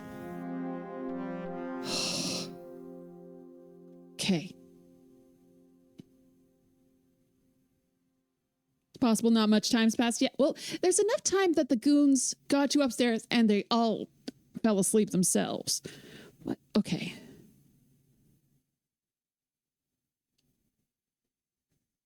No. Okay.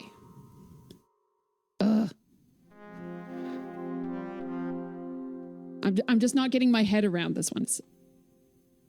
No.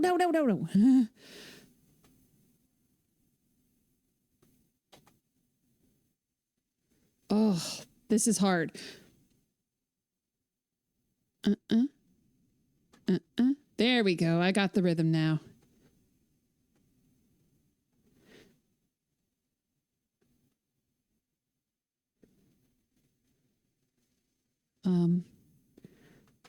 Nope.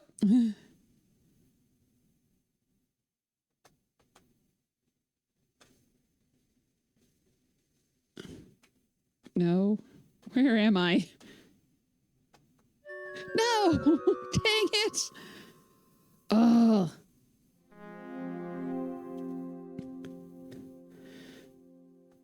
No, dang it. At least I can restore mid-fall. You couldn't do that in King's Quest 1 SCI at all. Falling down through 2 screens very slowly through the beanstalk. Oh, it was a nightmare. I can do this. It's within my powers. I am very talented and brave and smart. Okay. There's nowhere more to go. So, nope.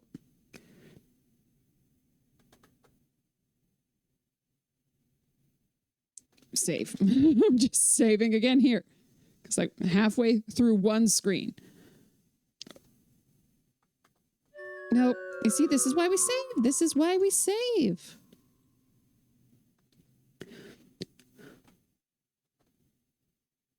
Where am I? Like, burn it. I almost had it. The hard part with this is I don't know where my feet are. So it's like, what am I trying to?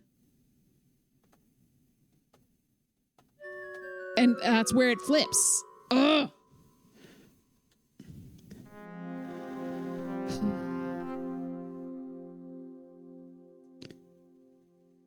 Okay. No, I almost. Oh.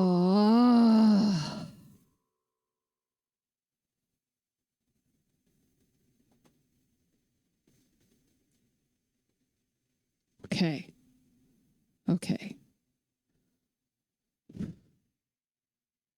I am thinking so hard trying to figure out, you know what, I'm going to saving.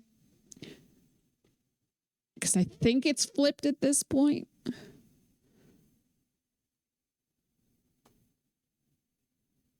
Okay, we're in ad break. Yes, I did it. Okay. I'm just going to keep on making my way downstairs because if I stop now, I will not remember how to keep on navigating this. There we go. Save. Down the stairs. Okay. Look, Goon. The henchman is asleep.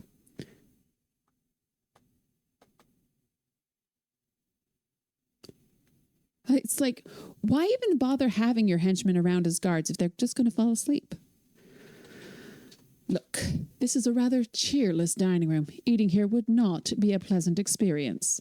However, it is actually have fairly decent perspective on it, unlike, say, Dracula's dining room back in King's Quest II, where the ham was larger than Graham,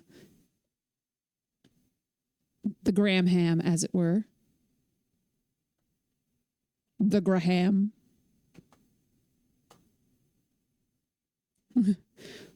Ooh, spooky kitchen.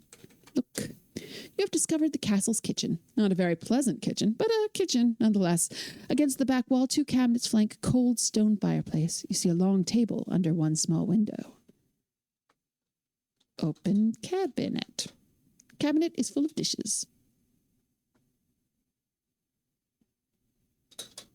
Here are all your possessions. Just gonna put them in the kitchen. Yet stuff. You're not close enough. Of course not. Da-da-da.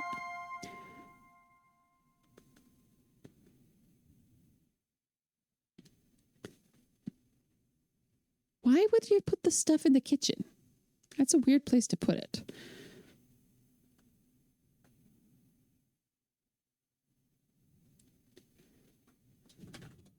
Just going to save because I've got my stuff. My worldly goods. Look. You see, nothing special. Look. Throne. Currently, Lolot's ornate gilded throne is empty.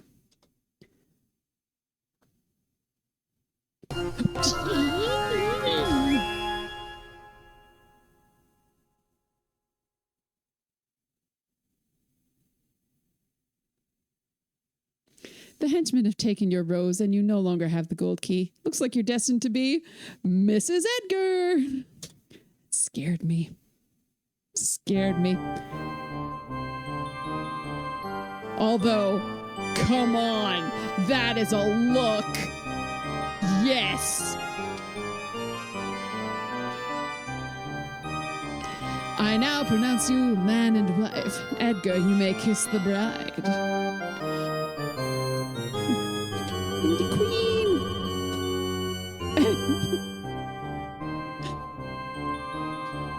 And then I die. Fainting isn't going to help, Rosella. There's no getting out of this one. You're stuck being Mrs. Edgar for the rest of your life.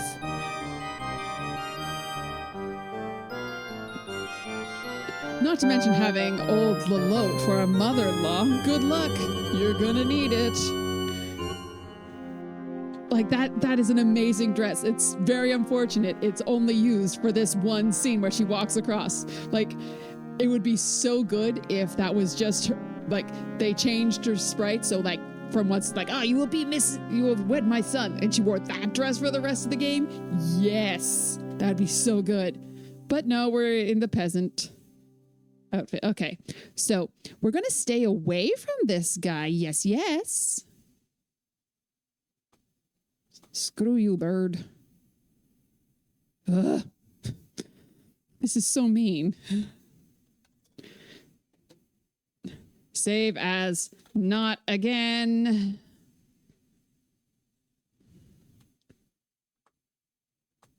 But I think, because we're going into King's Quest V after this, where we are fully point and click. So I think this may be our last true Sierra Stair. Oh, that's mean. Like, you can't see where she is at all. Last true Sierra Stair until whatever I play after the King's Quest series. Look. These stone tower steps could be very treacherous. Really? Really? Water could also possibly be wet. Hello, TwitchBoss134. Thank you so much for the follow. Okay. Oh, nope. Nope. Ah. Okay, we're not going to watch the whole wedding thing again. Up the stairs.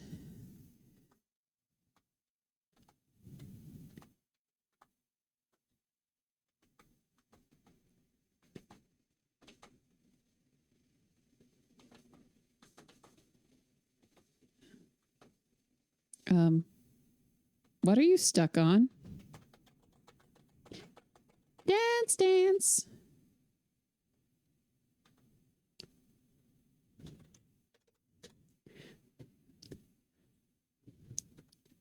I'm stuck.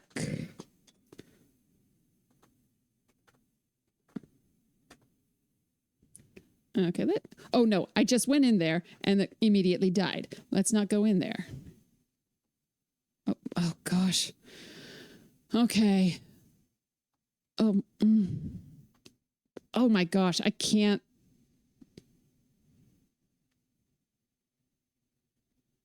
Who is this person? Or who is the guy that I got married to? So basically what happens is that Lolote, evil green lady, who stole Genesta, the fairy queen's talisman at the beginning of the game, after you get all of these treasures, she said like, and as a reward, you get to marry my little green son. His name is Edgar. You love him. Like, what? This little guy who has not said a word has just kind of looked at me and blushed. But then he does get you, he slides up a rose under your door with a key and allows you to escape. So maybe he's not a bad guy, but oh gosh, getting my head around these stairs. These are the worst. Okay. Up is towards the camera. Up is towards the camera. Up. I like that this guy doesn't wake up for that.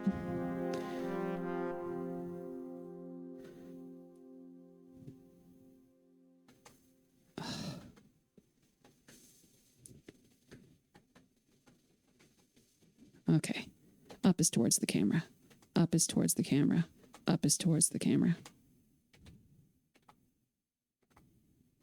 I have to say it out loud to remind myself.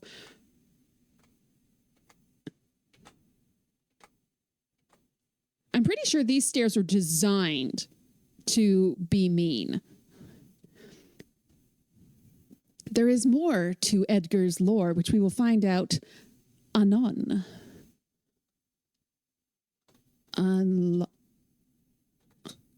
Door. Not close enough. Of course I'm not. Actually, you know what? Save. Just in case. Almost done. Actually, you know what? That's not the save. Murder time is the save. Unlock door. Not close enough. Where do you want me? Which key do you want to use? The gold key or the skeleton key? Use gold key. Unlock door with gold key. Using the little gold key, you quickly unlock the door. Why is that even a question? Hello, Ember Eclipse. Welcome, welcome. My name is Princess Pearl. I stream Sunday nights to Monday mornings. Usually it's adventure games from the 80s and 90s. But I also play other cozy games and games with mermaids. I'm trying to get into doing crafting streams, but I haven't got the technology filled out yet. Oh, what's your question, Ember Eclipse?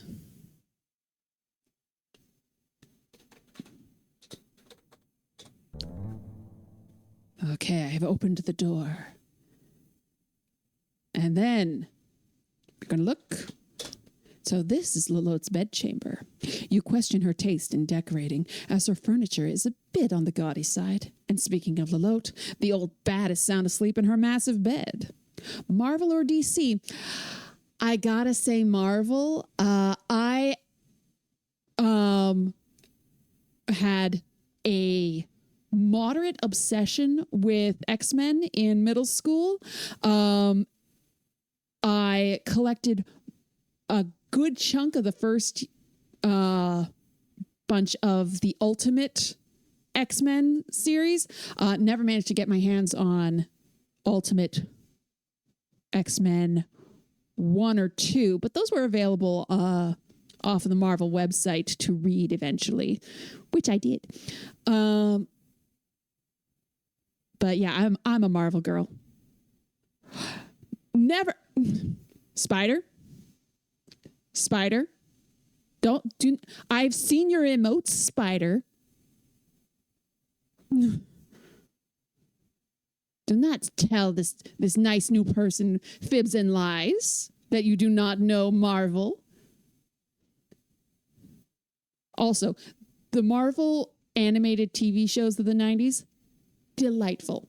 Loved me some Amazing Spider-Man. Loved the X-Men TV show. That's how I really got into Marvel Comics.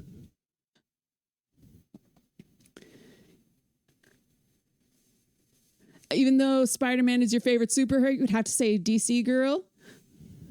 Yeah, like the DC universe. I appreciate that the DC universe reboots on a fairly regular basis so that you're not stuck with like, well, you know, it's the X-Men. They've all died like 14 times. This completely impossible to recover from thing. We've recovered from it and then it came back and somehow it's worse, but the same. But it's like, yeah, this... just shut it all down, start over, which is basically what the Ultimate universe was. But they tried a little bit too hard to be like grimdark, which always turns me off. Yeah, DC comics, they tend to be, DC heroes are their hero, like their hero personas first, and then like their secret identities are, they're like, oh, we've got that in an emergency backup. Like Superman, the most important thing about him is that he is the last son of Krypton, that he is this person who can save just about everyone. That flavors so much about what Clark Kent does. Batman, he's Batman. He's got a loose veneer of Bruce Wayne plastered over that. But Marvel comics, they tend to be the person, like the person that they originally were first. That's the most important thing about it. Like, oh yeah, Scott Summers, he's like, what? Oh, he's Cyclops, I guess, if you remember to use that. Did you know that Jean Grey's hero name is Ms. Marvel? Nobody uses it. Nobody cares. Yeah, Bruce Wayne is the mask that Batman wears in the daytime. Yeah. Spider-Man show from the 90s, what introduced you to a lot of Marvel characters, found out Captain America, Daredevil, etc. from Well, yeah, the 90s Spider-Man and X-Men, they did such a good job of integrating other parts of the Marvel universe without like you having to know everything about all of these characters for anything to make sense. Disney Marvel movies. I loved the MCU, but I fell off when the TV shows started to become a huge thing, because it's just too much. There's too much lore at this point. Like, if you've missed one thing, you have no idea what's going on. Like, who are these people? Why do I care? Is this a new person you've introduced, or did I just miss something? It makes me sad. I enjoyed the MCU very much. I think the last movie I saw, was probably the last Spider-Man movie.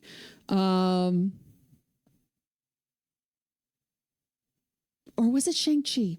That's the thing. I don't even know which movie comes after which anymore. Any hoodles. I have to kill this lady now. So this is Lolote's bedchamber. You can question her taste in decorating, as her furniture is a bit on the gaudy side. And speaking of Lolote, the old bat is sound asleep on her massive bed. All right. So here's what we're going to do. Shoot Lolote. What? Did I not spell that right? One L, two, L-O-L-O. Lolo-ta-ta-ta.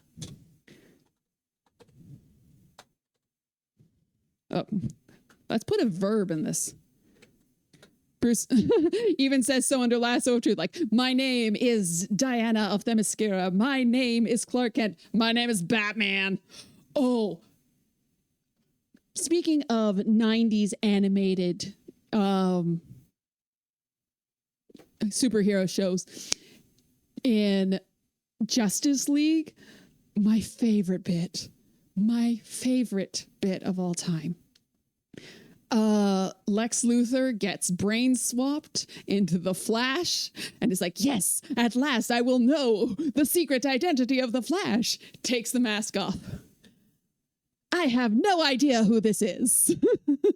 Just like, oh, why would he? As far as he's concerned, Wally West isn't a person. Lex Luthor would not know some crime scene investigator from a different city. So good. That's so good. Have I watched X-Men 97? Like, in that I have watched X-Men from 97. I haven't watched the new ones that they've been made. I don't have Disney Plus. So, oh, Batman animated series, Justice League series were excellent. Yes. So good. Okay. Lolotte. Boom. Shooting her. You aim the golden arrow towards Lolote. You let go of the bowstring. Zing! A direct hit. I should hope so. You're 3 feet away. Even I could hit target that's close. And quite frankly, I'm not good at archery. Lolote sits straight up in bed, a look of agony upon her face. What did you do to me? She shrieks. I'm melting. No, wait. That's another story. Let's try again. It hurts. It hurts. Stop the pain. Stop it. You cringe as you watch the evil fairy die a painful death. What happened, you wonder? How could Cupid's arrow have done that? You thought those arrows were harmless and contained only love. Wait, that must be it. Love. Lolote was so evil that when all the pure love entered her body, it acted as a poison to her system. In spite of yourself, you feel a sense of sweet revenge. As she breathes her last, Lolote managed to gasp. I don't know how, but I'll get you for this. No, you won't. No, you won't. You're dead. A bright new day is dawning. And there's Edgar. Edgar bows to you, acknowledging his evil mother's death. He begins to say, you may now walk freely about the castle. And suddenly begins to blush.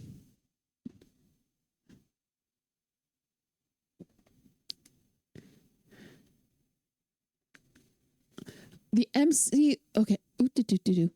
So you got to say, not sure what Rosella's plan was if she thought that the arrows only contained love. It's only one other option if it's not to kill her. It's like, just like, hey, I'm not so interested in marrying your son, but I saw that dress that you had. Like, yeah, clearly the plan was to have Lolote fall in love with Rosella. That was the plan. Either that, or you're just full on shooting her with a bow and arrow.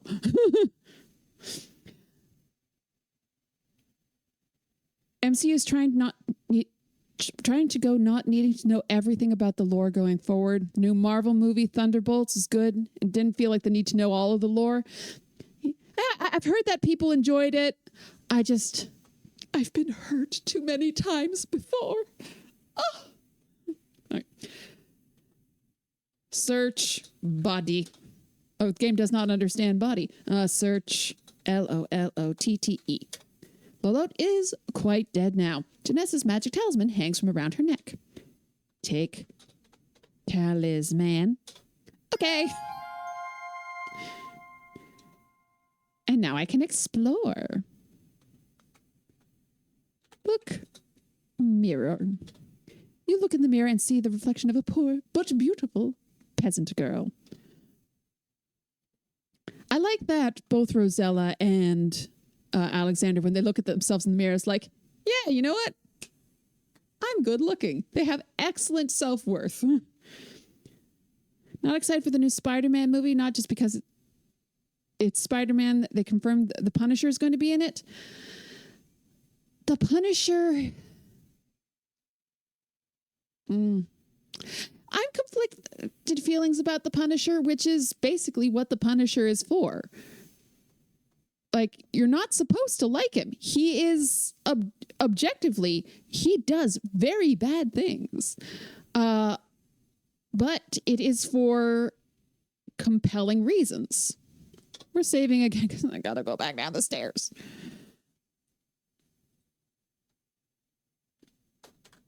Do I have to go back down? Okay. Up is towards the camera. Up is towards the camera. Oh, come on.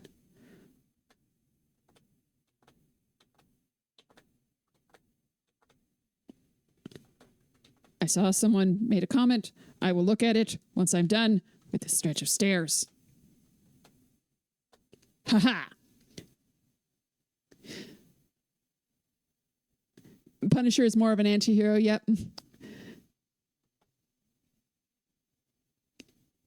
Oh, hello, Rutzel. Good to see you. You've been playing The Altars nearly to the end thus far. It's your game of the year for 2025. Wow. By default, because it's the only game you played that came out this year. Yes, absolutely. I feel that. Like, oh, date everything.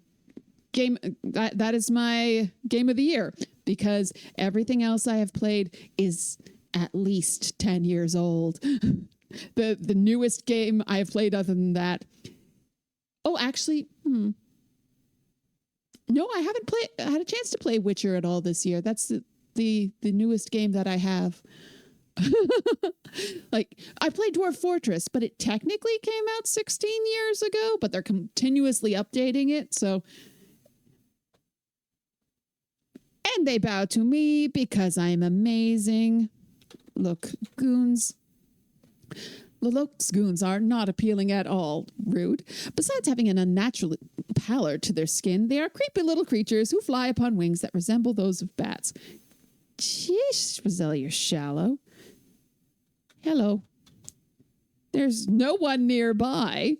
There's these guys. Talk to goons. Lolotte's goons won't bother you anymore. Okay. Open door. I was not expecting this music.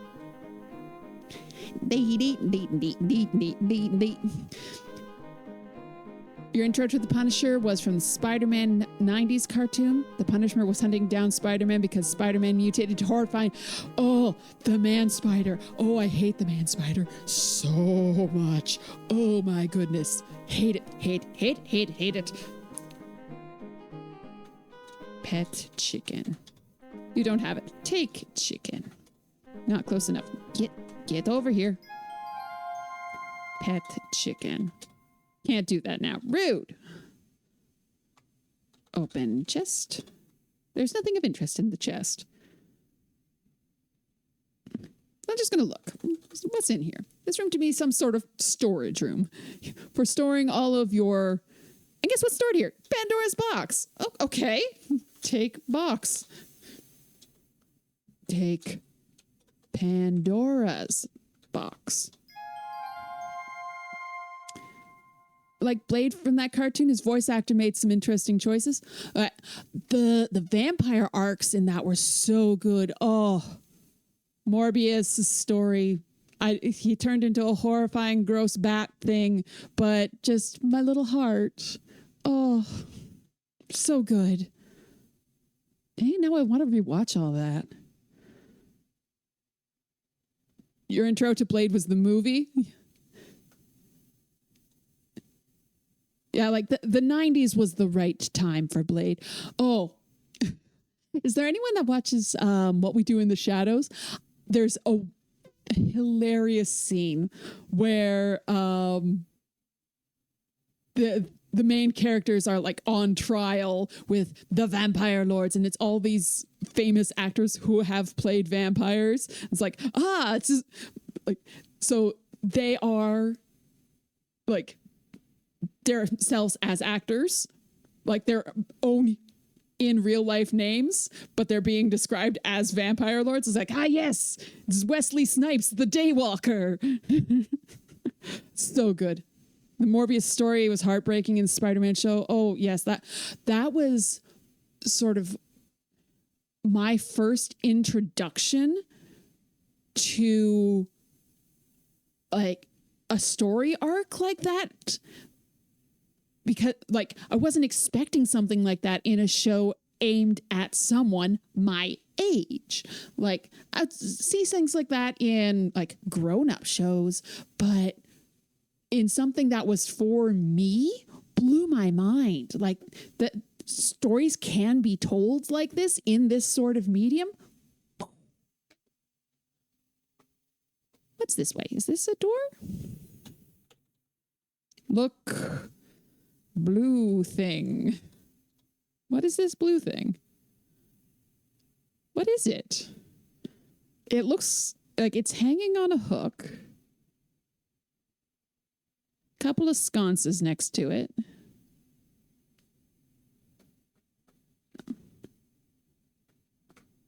I can't go through it because it looks kind of like a door, but why would it be on a hook? I don't know what it is. You know what it is? None of my business.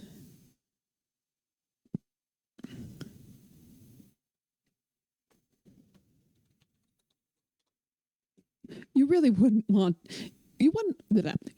really want to visit your old cell, would you?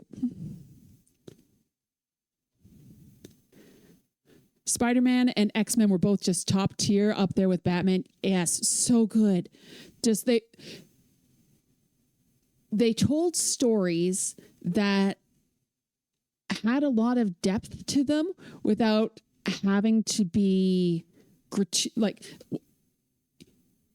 in a way that they told full-fledged stories with real pathos and emotion without having to be like, look at this adult story that's like with lots of sex and violence. Oh, there's plenty of violence, but in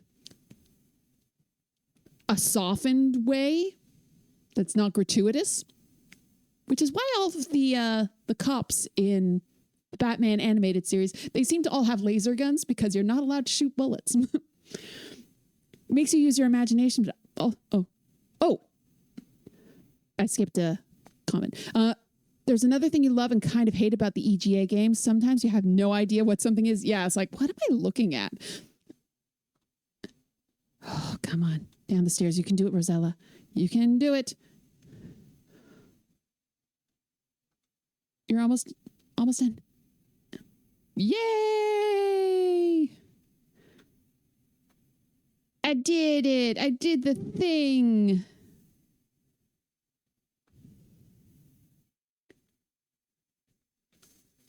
Oh, this is sad. This is sad.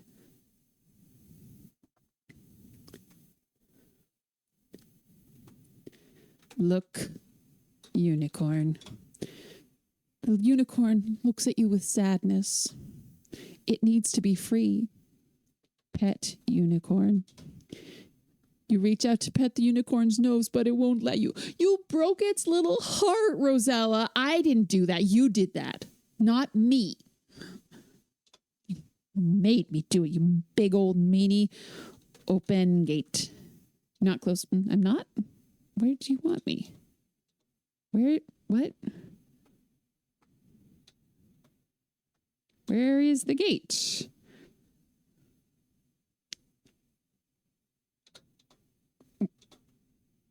Seriously? Where do you want me to go? Because this all kind of looks the same.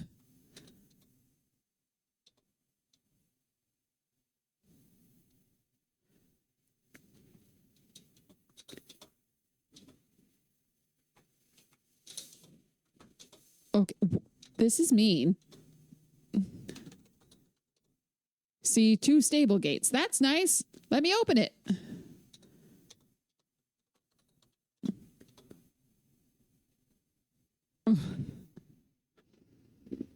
Seriously, game?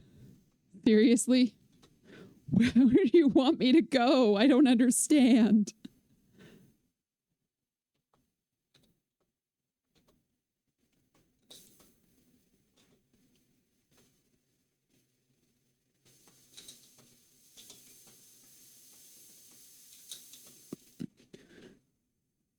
That is clearly a case of not being far away enough.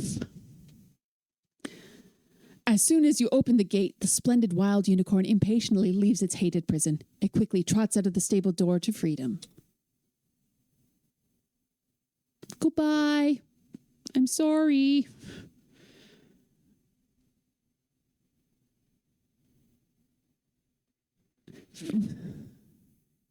Okay.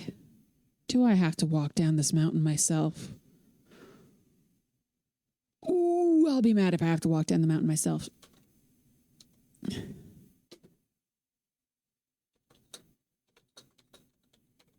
Saved the unicorn. After being the one who put it in peril. Oh, you. Oh.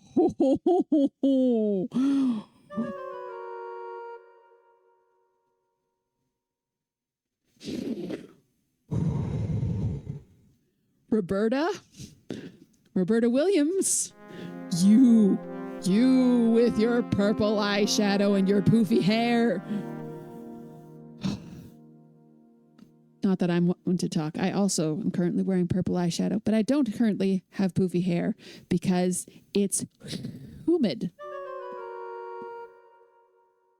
You want to get hammered and do the stair section? Oh, I would destroy my keyboard. A full-on iPad kid meltdown.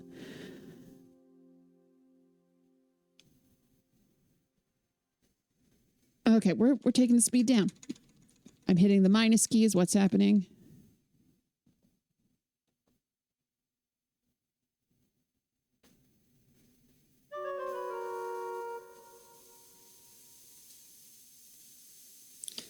And you fall slow. Okay.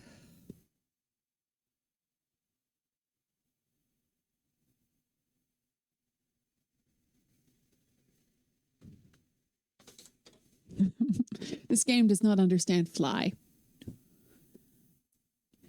Is there? Yes, there is a game where it's all stairs, like an adventure game. It is called Stair Quest. And earlier this stream, I decided that for my 1-year anniversary of streaming, which I believe is in August, I'll have to double check, I'm going to play Stair Quest. Oh, come on, Rosella.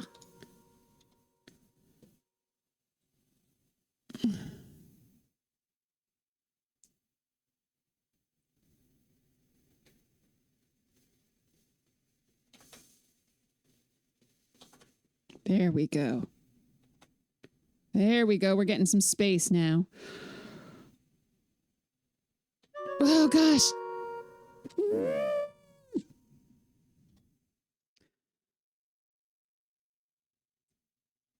And I think there's even DLC for it. Like, they made extra rooms after. Come on, come on, come on. Oh, I thought it was done. I was like, you know what? Oh, that's just my hand being twitchy.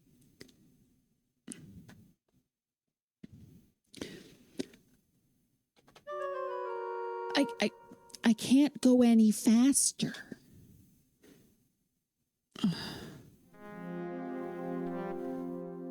Oh.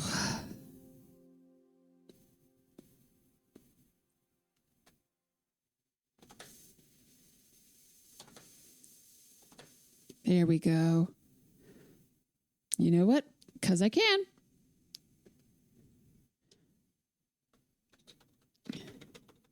It's not stairs, it's a mountain. Oh. Dang it.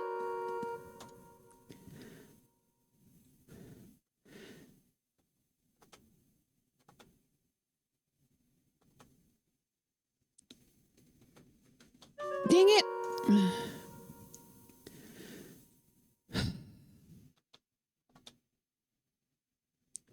Because you see over here, like here I can boop, boop, boop, boop, boop, bump my way down the wall.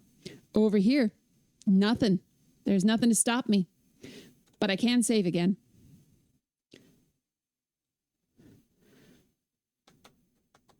Oh.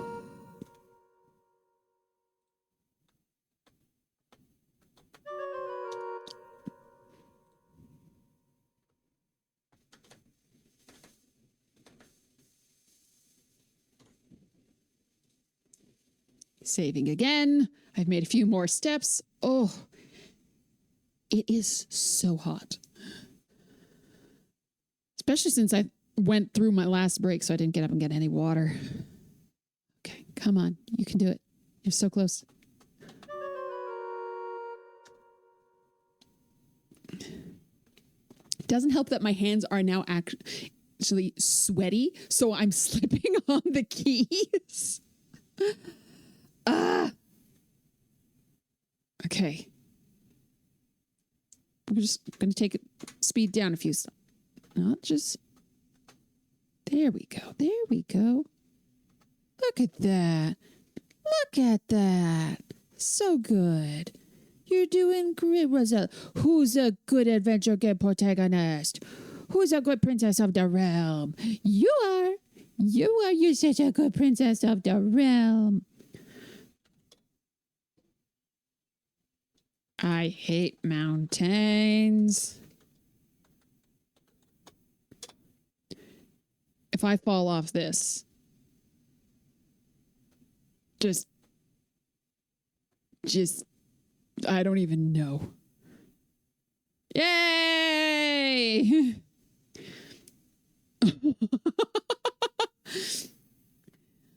This is giving you anxiety, like when your dad had you drive narrow, windy roads up a mountain while still driver's learning permit to teach you to drive better. Oh, yeah, that's pretty much what this is like. Except, I'm not actually going to die. I'm just going to be very frustrated. Oh, we have not opened Pandora's box. That is a very good point. Save.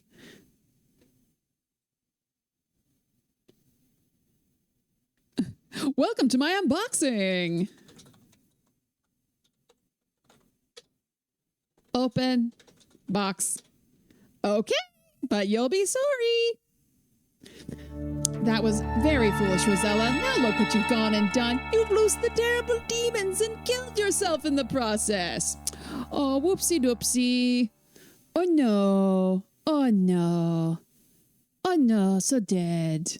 Oh no, all the evils. Oh no.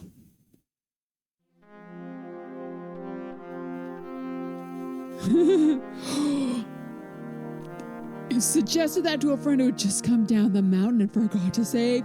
Purple, no! No! Didn't do it because they forgot to save. Not that evil. Okay. All right. You're got my eye on you. Okay. Welcome to my unboxing. Okay, I don't want to mess around with the ogre, because if the ogre came out and got me just cuz, I would be sad. I would. Oh, unicorn. She books it. She books it. Just to make me feel bad. I was curious if you saw the Futurama episode where they end up underwater with mermaids and Fry ends up being in a relationship with a mermaid. I have not, actually.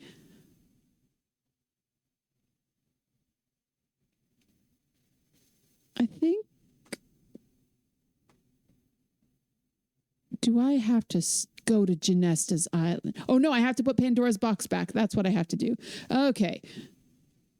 I'm just like, do I have to swim to Genesta's Island and just... No. Put the box back. It was there for a reason. That's what I have to do. There we go. Here's where it's supposed to be.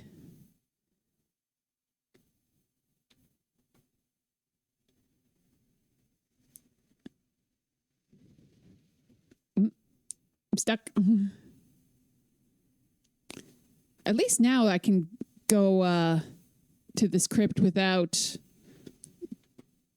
getting attacked by zombies every 3 seconds.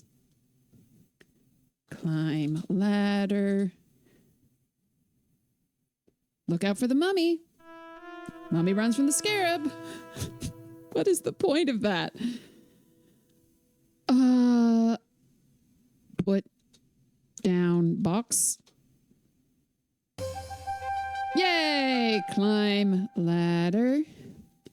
I like how the points noises isn't always the same fanfare. Pull up ladder. The rope is fine where it is. Fine. I just didn't want the mummy to escape. Lock door. First need to close the door. Fine. Close door. Okay. Lock door. You place the skeleton key in the lock of the crypt door. Click. It locked. You kick the key through a crack under the door. Now, no one will ever accidentally release the evils of Pandora's box into the world. 2 points for that. Saving the world. 2 points. Also, why did they leave the key in a place where it was physically possible to get in the first place? Just why did they leave a door with a lock? Why not a wall? Brick it up. These are options available to you. Like, actual Egyptian tombs do not have doors. Oh, come on, Rosella.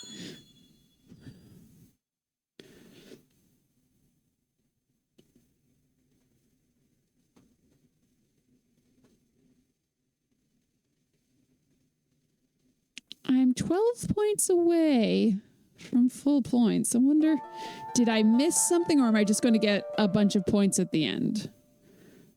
I honestly do not know.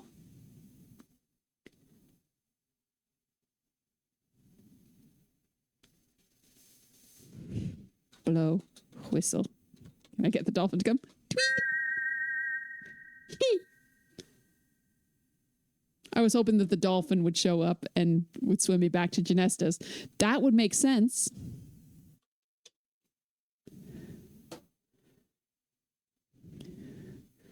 Why isn't this game done? Let me just take a little look, see if I'm missing something. Do I have to swim back to Genesta's?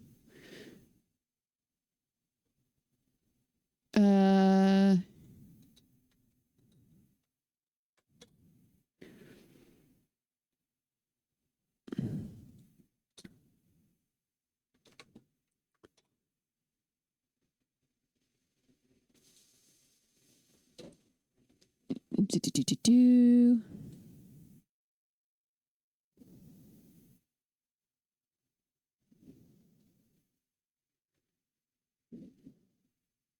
Let's swim to Genesta's island. Yeah. Oh, no, I just saved. Don't save again. If I get eaten by the shark. Seriously. Oh.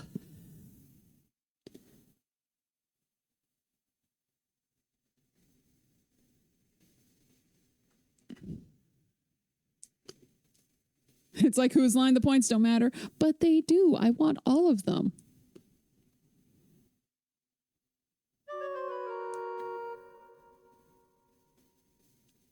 Yeah, I had just assumed that, like, oh, right, she's still sick. I have to give her the talisman. I assumed that she'd just show up on the shore. But, oh, yay! Only one shark.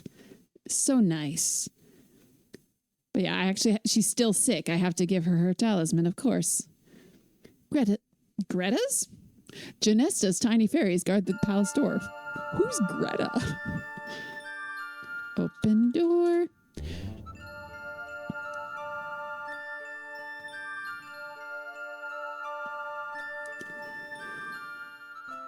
One thing I don't like about the SCI engine, like typing things fully pauses the game. But that means you go to type something, it interrupts the pretty music.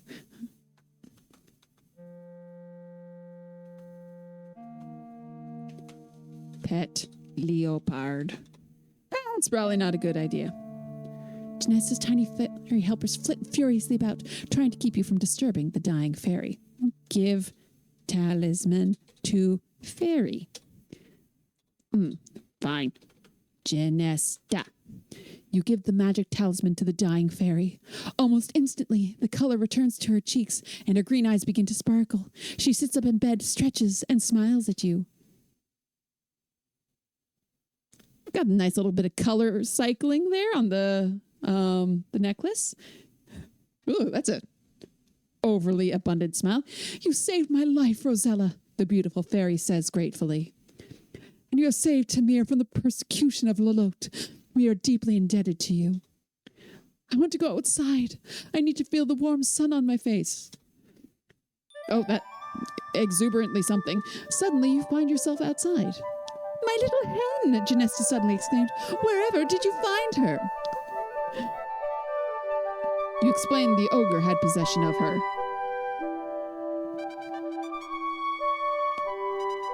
Poor thing, she says. Well, at least she's back home now.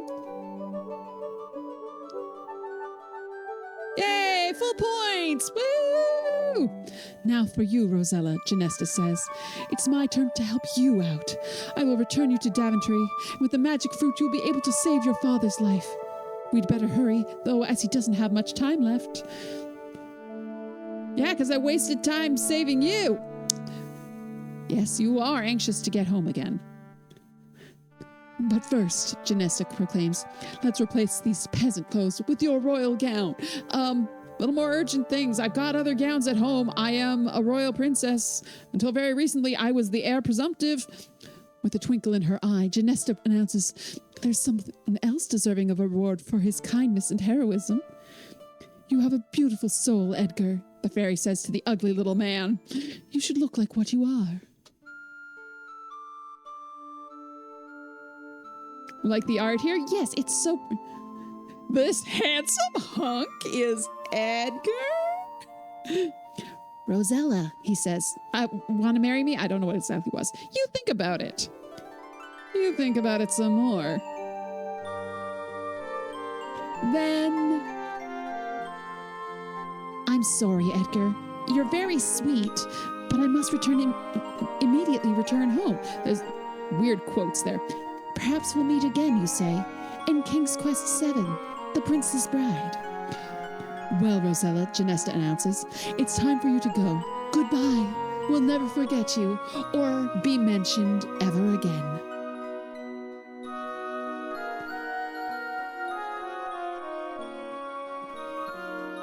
You give the healing fruit to your dying father and strongly urge him to take a bite, which he weakly does. That's a nice little chewing animation. Well done. And that's a difficult angle to draw. Well done. How are you feeling, Father? You excitedly ask him. Never felt better in my life, is his reply. What is in this fruit? Anyway, fruit. Fruit is in the fruit. It's magic, Father. And you tell him your excited family of your adventure in Tamir. I don't think you're... Oh, wrong person. I don't think you're through with this hat yet, you say. Your brother, Alexander, and your mother, Queen Valenice, readily agree. You've got too much life ahead of you. Goofy-ass smiles. That's just like... Rictus. It's a rictus. Just sitting there, smiling, holding a fruit, wearing a hat.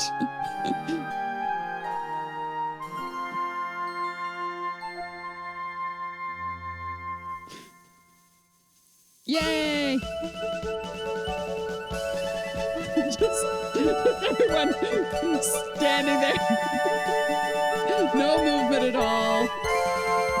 it's somewhat worse actually because the candle flames are going, so we know this isn't a freeze frame. But yeah.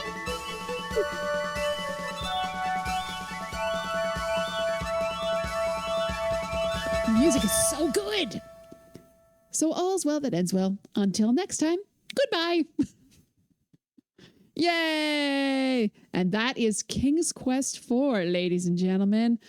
I hope you enjoyed. That is my favorite of the parser ones. Of parser King's Quests is. When you wake up, just like, yes, I am ready to go for the day. And I will sit here. Yep, just gonna sit here, staring, wide-eyed. Not blinking. Yeah, this one's absolutely my favorite. The RNG on it, very frustrating. The stairs, monstrous. But it has some of the best actual, like, writing to it, like the way that words are put together on the screen.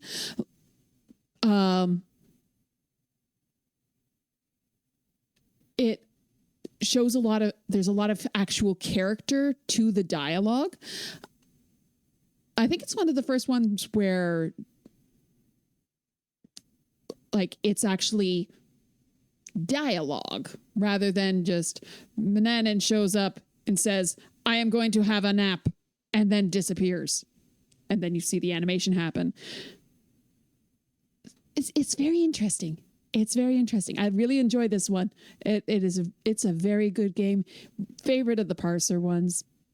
That was fun. I enjoyed myself.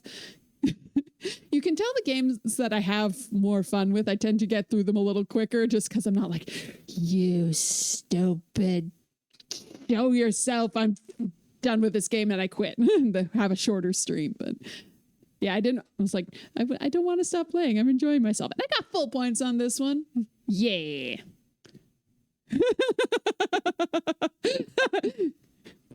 King Graham, please quit the game and free me. I can't keep smiling like this. Yeah, the King's Quest games got more and more sophisticated as they went along. Yeah,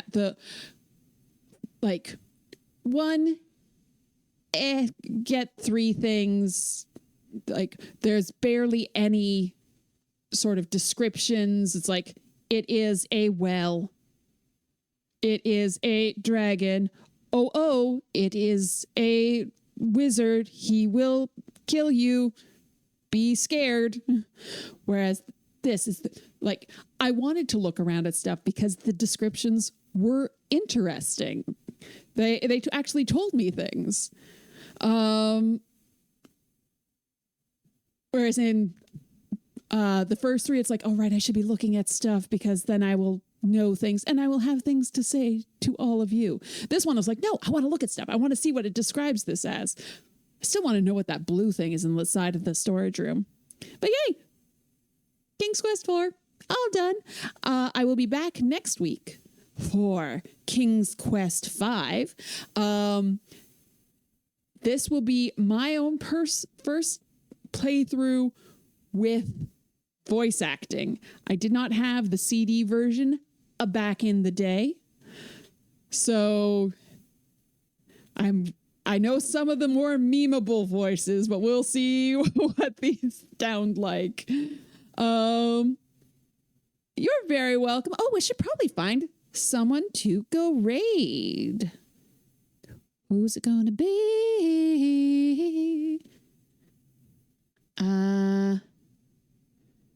Twitch. Who's online?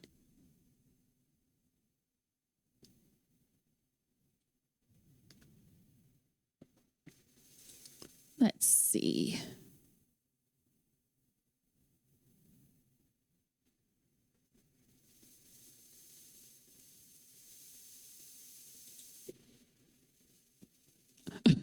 I was just like, oh, well, there's a bunch of people that are watching that there's some sort of King's Quest 4 stream going on. Like, that's me. That's you guys. I can't raid myself. That would be silly. Let's see what's going on in the retro category. You're excited for you know who. Let's see. Anyone have anybody they recommend?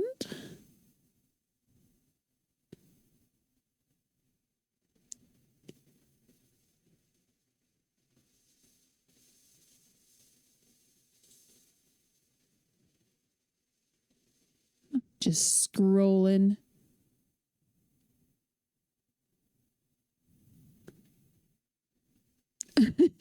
I just said I cannot raid me.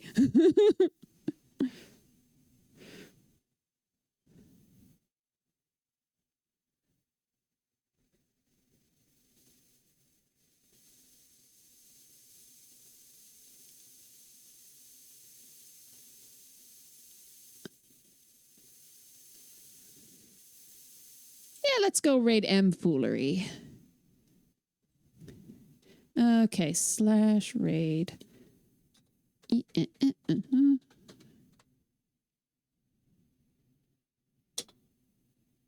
Yay! Thanks so much for stopping by, everyone.